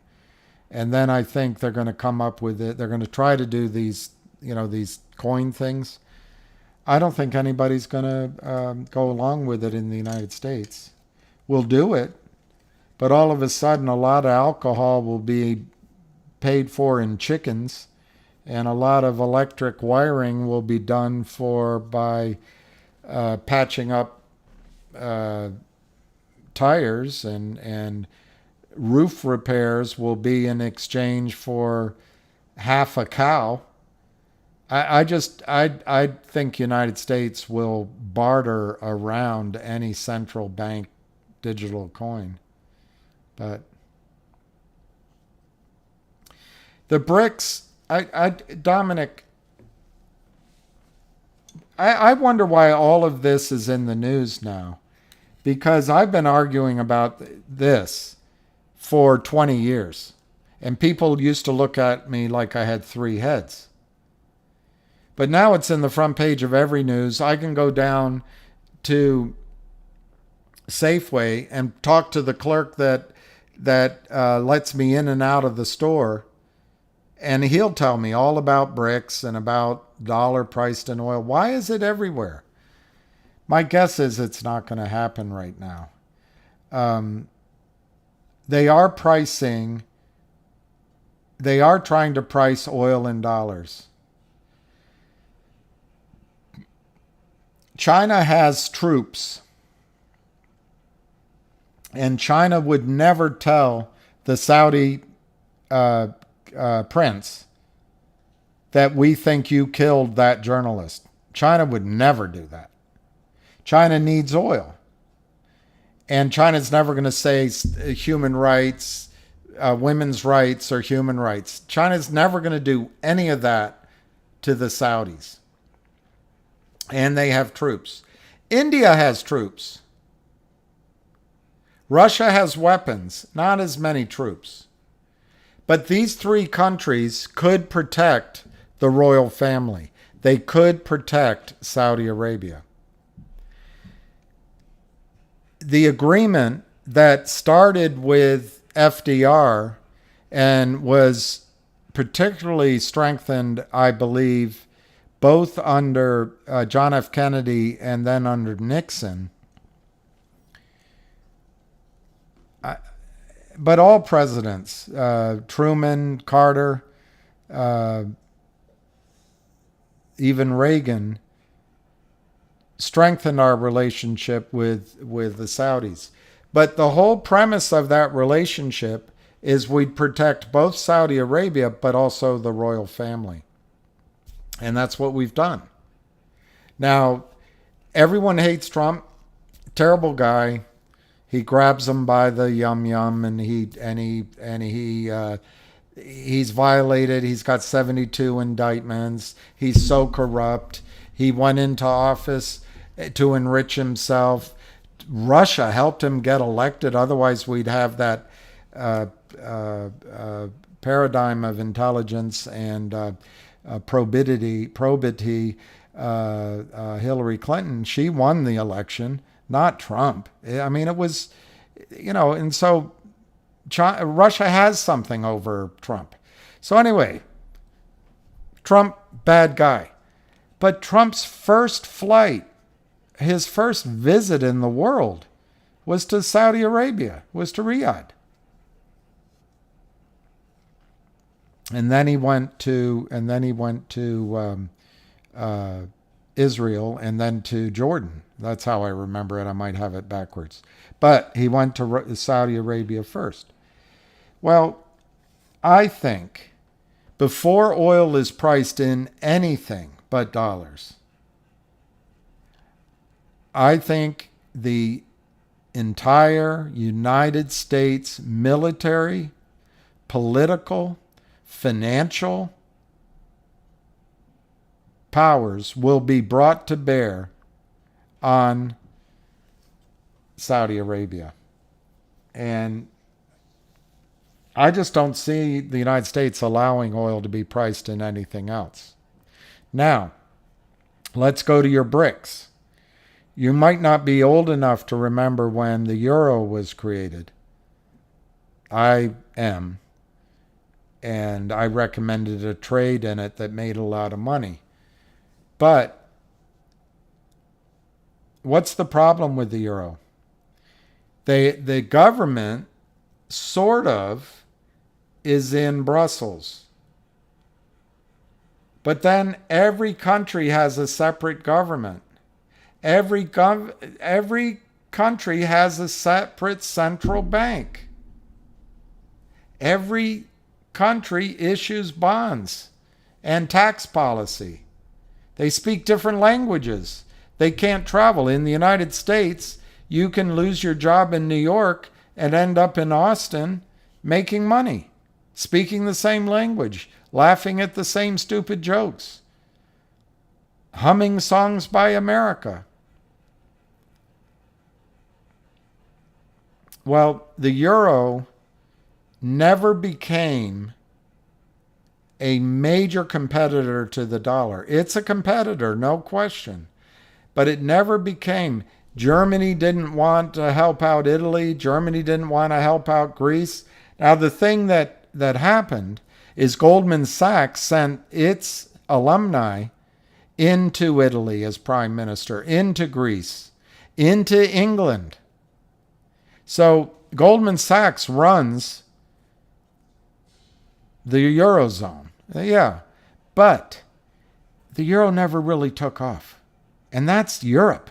Now you're talking about Brazil, India, China, Russia, South Africa, and others, Iran, joining in a cooperative. Some of the countries are Muslim, some are in the Middle East but not Arab. You've got ragtag defenses.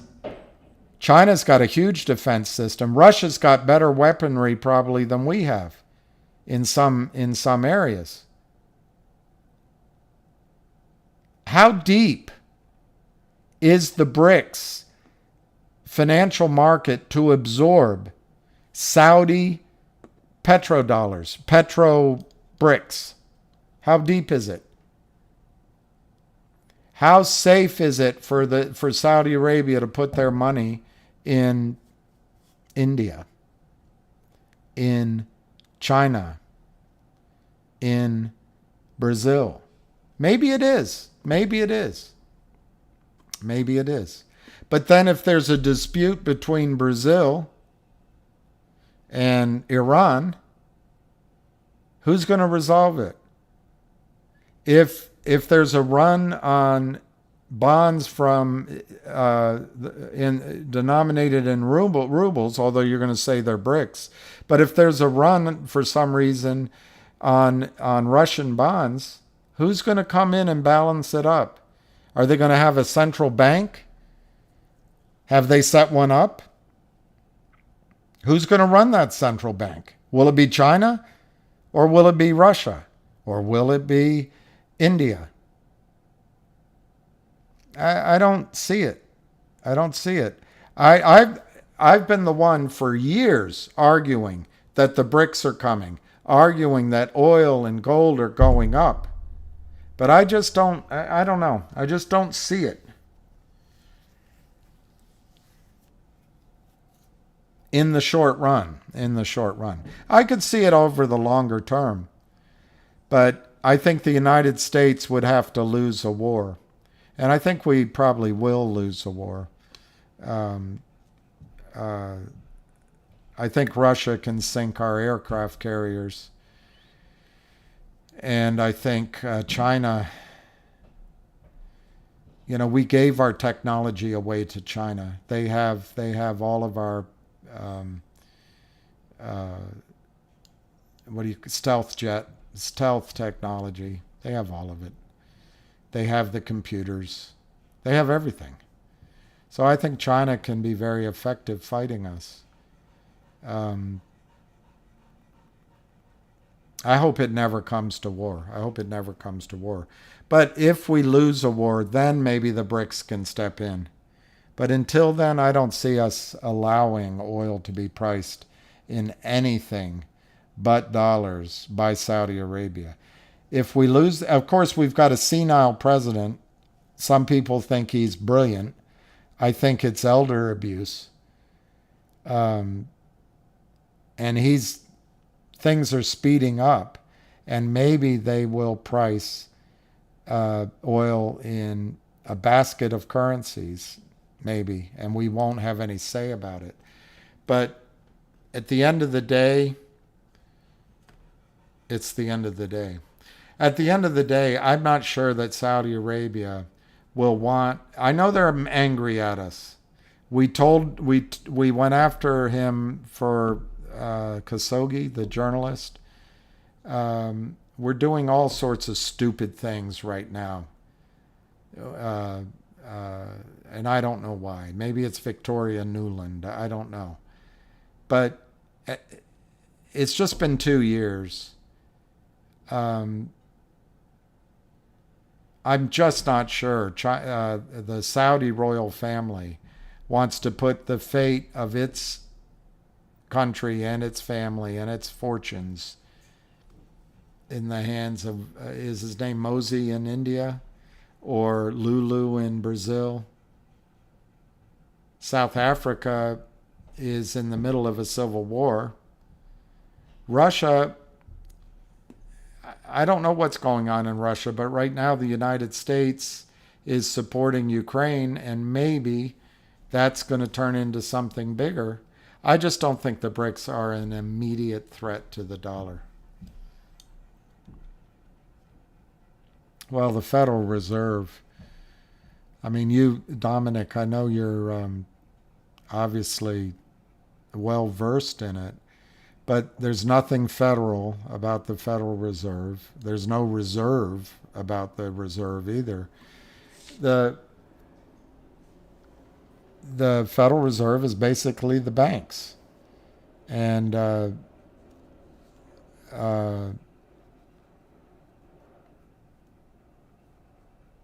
I don't know what would happen if we got rid of the Federal Reserve.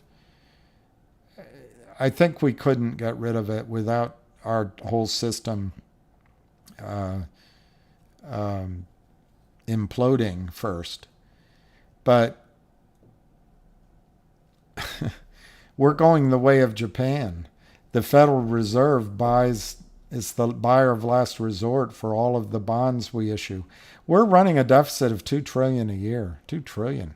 That used to be a lot of money. That used to be a hell of a lot of money. I guess it isn't anymore. $2 trillion? Could you imagine? I remember when they got mad at Trump for putting it over $1 trillion and Obama putting it over $800 billion. And Reagan for putting it over $1 billion.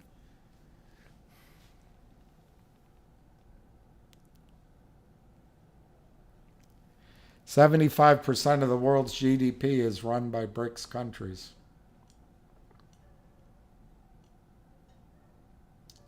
I'm not sure how that could be true.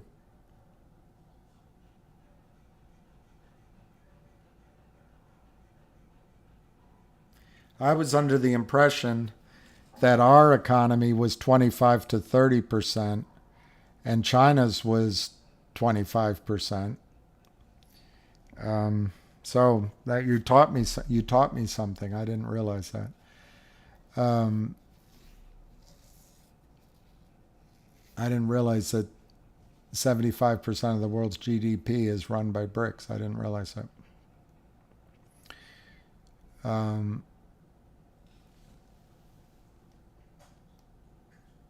Oh, you are old enough?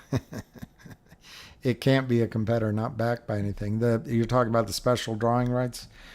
I think special drawing, I don't like special drawing rights. I'm not advocating it.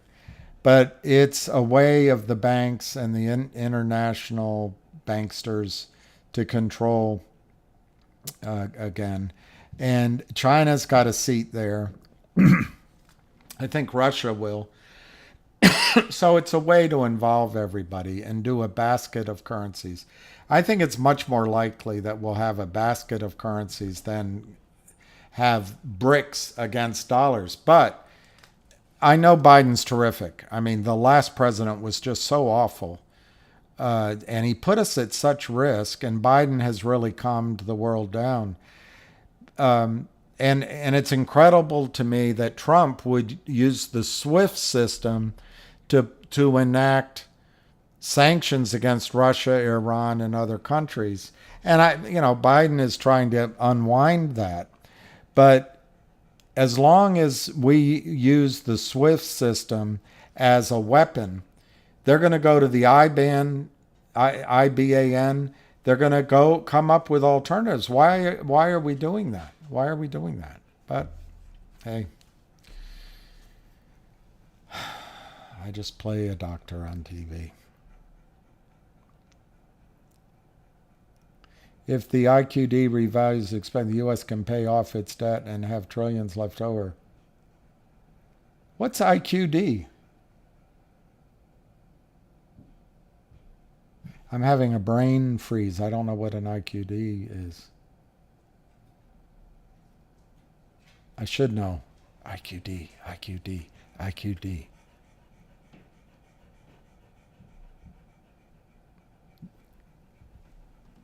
Go Good. Finger does, in fact, have an address, and you can go to www.fingermotion.com. It has an address. It's got a board of directors. It's got a cap table. It's got divisions. It's got employees. It's got revenues. It's got news announcements. www.fingermotion.com. I like Sarah Smile. Sarah Smile. I like that one, Sarah Smile. I've sung that song to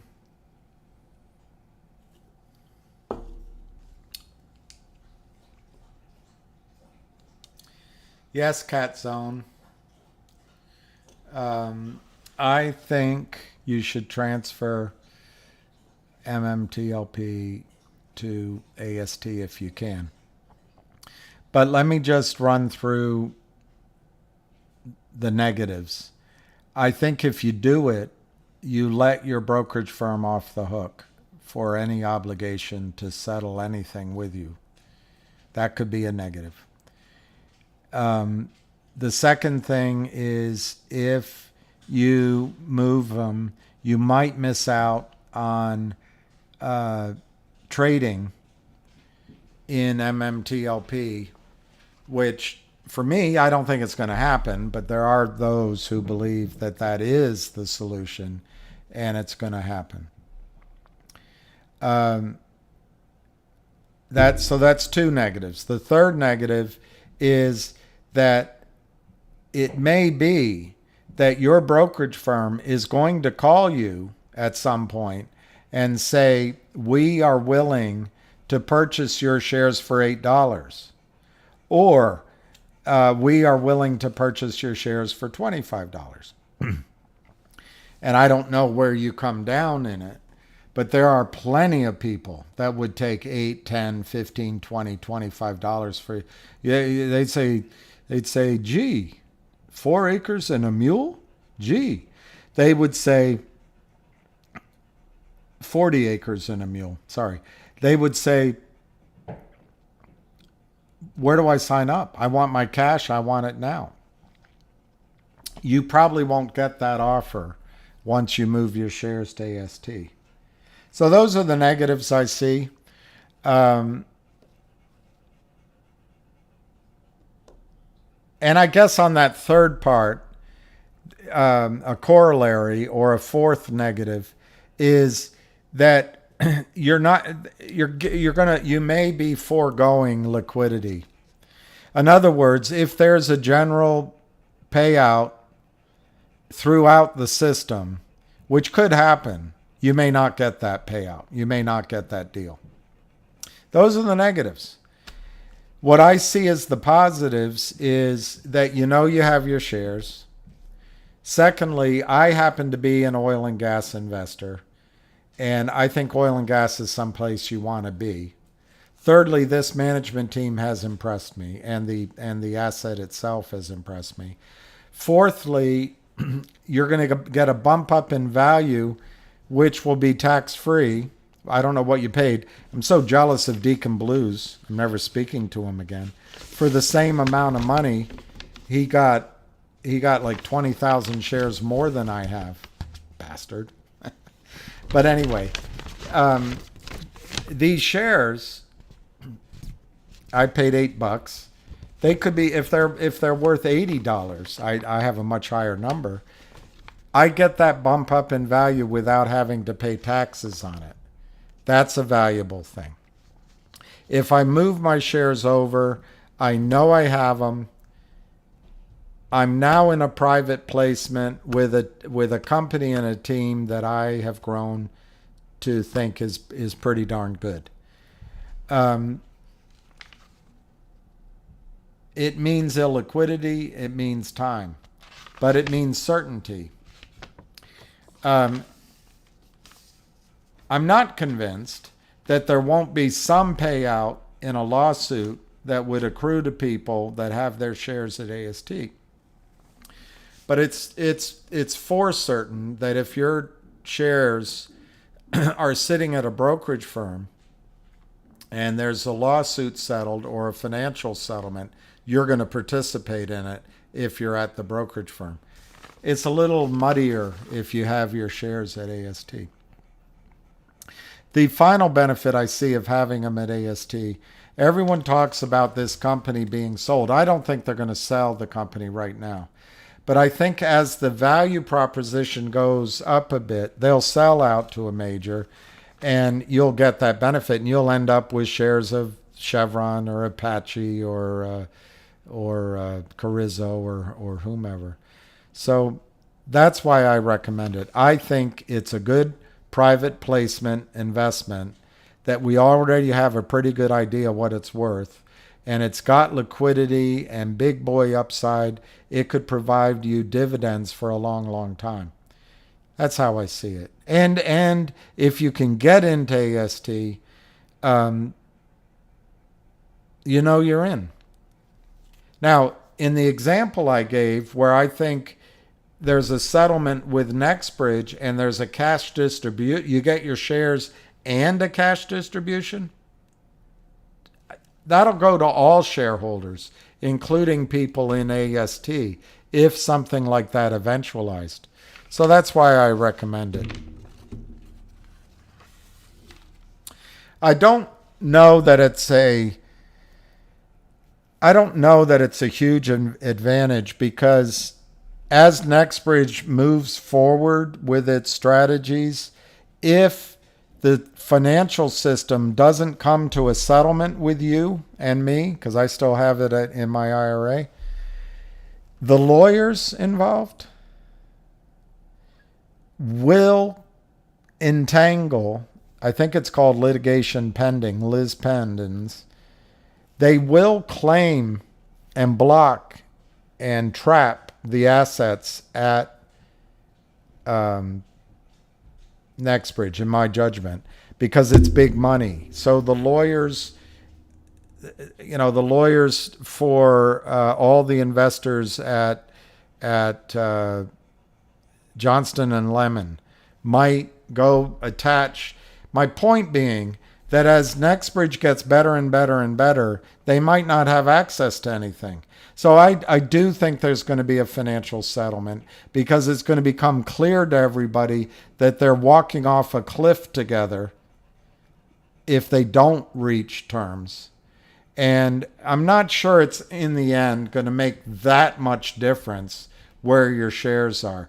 But for me, I like the security of knowing that my shares are mine. Although somebody pointed out to me today, it's possible, and I suppose it is, that these shares could be counterfeit.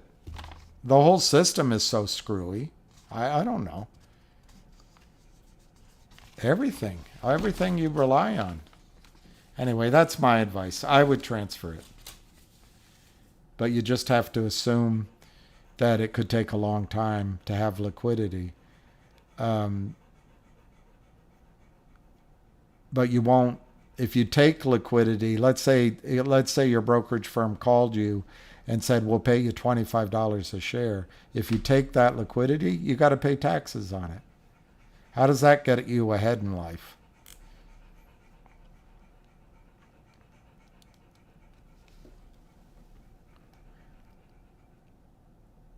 Shares at AST might qualify for the NewCo dividend that Tony Market moves thought are worth $10 each, $7 each. Wow.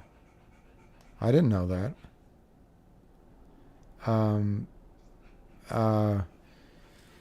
Yeah.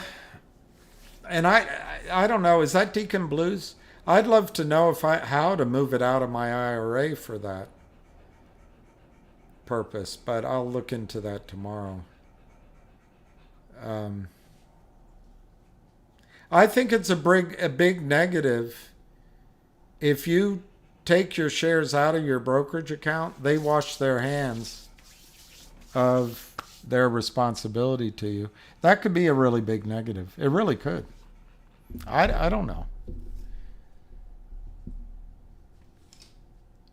And I think it was Cat Zone that asked it. You have to remember that my predilection, I love oil and gas deals. I love oil and gas deals.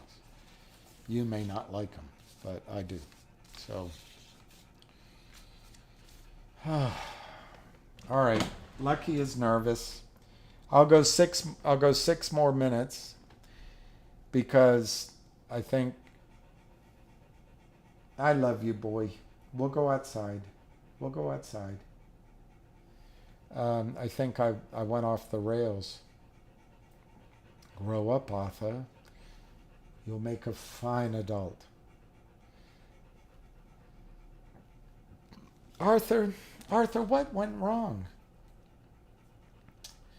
Susan asks him, what went wrong, Arthur? We used to be so happy. And then we met. Lucky is good. He wants to go outside. He's anxious. And I don't know if that's because he has to poop or if it's because he can't see me or if it's because of something. But in 5 minutes, I'm going to walk him out the door. Who's Arthur? Oh, Ricky Rick, you got me. Good job, Ricky Rick. Can you move half? Yes, you can. You can move half. I see all shares not at AST to be seller box. I don't, Deacon Blues, I don't think it's going to trade again. As much as the community is pushing for trading, I think you got to be careful what you wish for. I think the hedge funds want it to trade again. You can't recreate the pressures that would have caused the short squeeze in December 9th and 12th. You can't recreate it.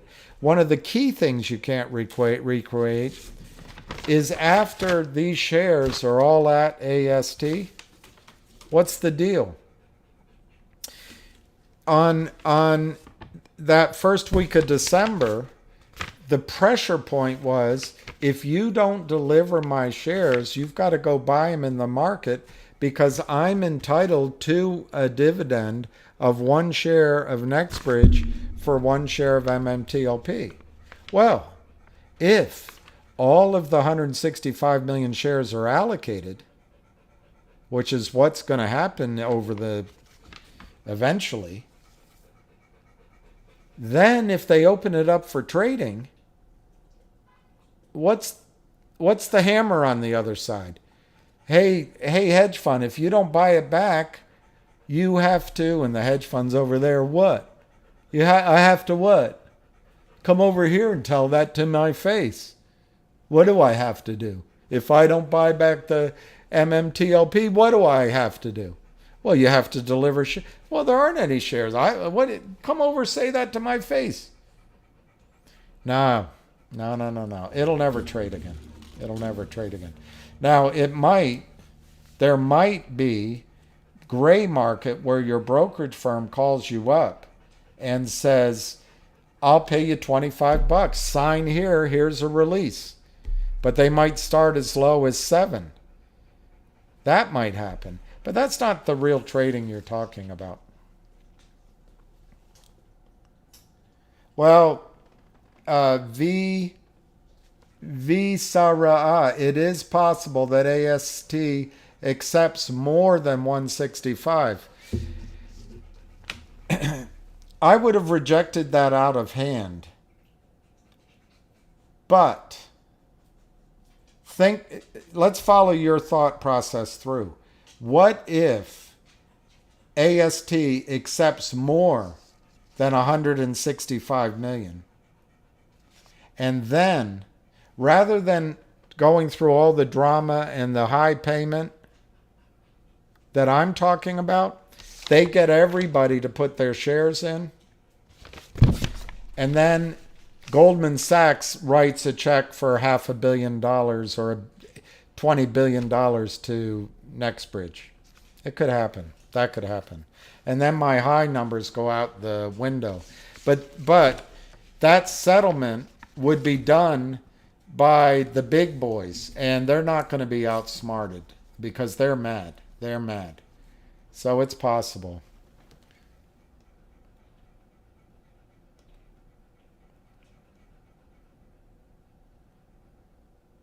I don't know if Nextbridge Management is recommending it. Greg McCabe is offering this inducement, and I guess he's pretty powerful at Nextbridge, so you could argue that they're recommending it. But I don't think they want to get involved in the recommendations. But yeah,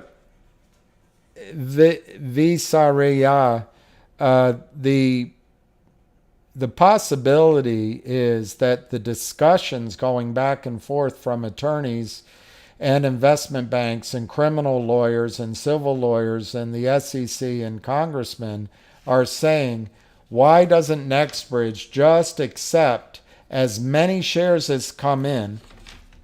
We'll reconcile it. 165 is taken care of. We'll reconcile it. Everybody, and the problem with this is very dilutive. It's very dilutive. But hey, they'll say, okay, if it's really 750 million shares, we at Goldman Sachs, Citadel, and Wells Fargo, we will wire to you I don't know, $650 million. I don't know, billions or millions. I don't know what it would be, but we'll wire it to you. If it's half a billion shares, maybe they send $100 billion. I don't know, but I bet it's all organized in the back, and we'll never see it. So it's possible. All right, I gotta go walk my dog. It's 6:31. All right, I moved my shares out of my IRA and into my trading account before. How do you do that? I gotta call and find out. That's that. Thank you for that. I didn't know. So you don't transfer it from your IRA to AST. You transfer it from your IRA to your regular account. Okay. I don't have very much. If the criminals get it trading again, yeah, it'll be without the restrictions. I agree. I think it'll be.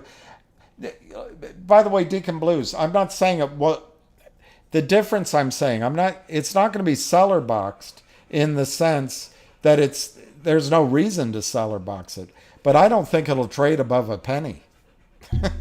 So I agree with you. I mean, there's no reason for the criminals to cover it. There will be no reason. So anyway, I'm gonna go walk my dog. You ready to go? So I'll say goodnight to everybody without the whole process, because he has to go pee, and we'll talk tomorrow. I'm sorry Finger didn't run today. I don't think it's going to run tomorrow. Let's predict 4, 5, or 6 tomorrow closing.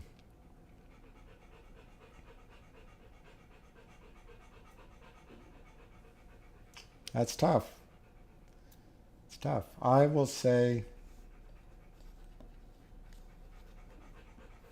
I'll say 6. All right. We'll talk to you later. All right. Cheers, everyone. Bye.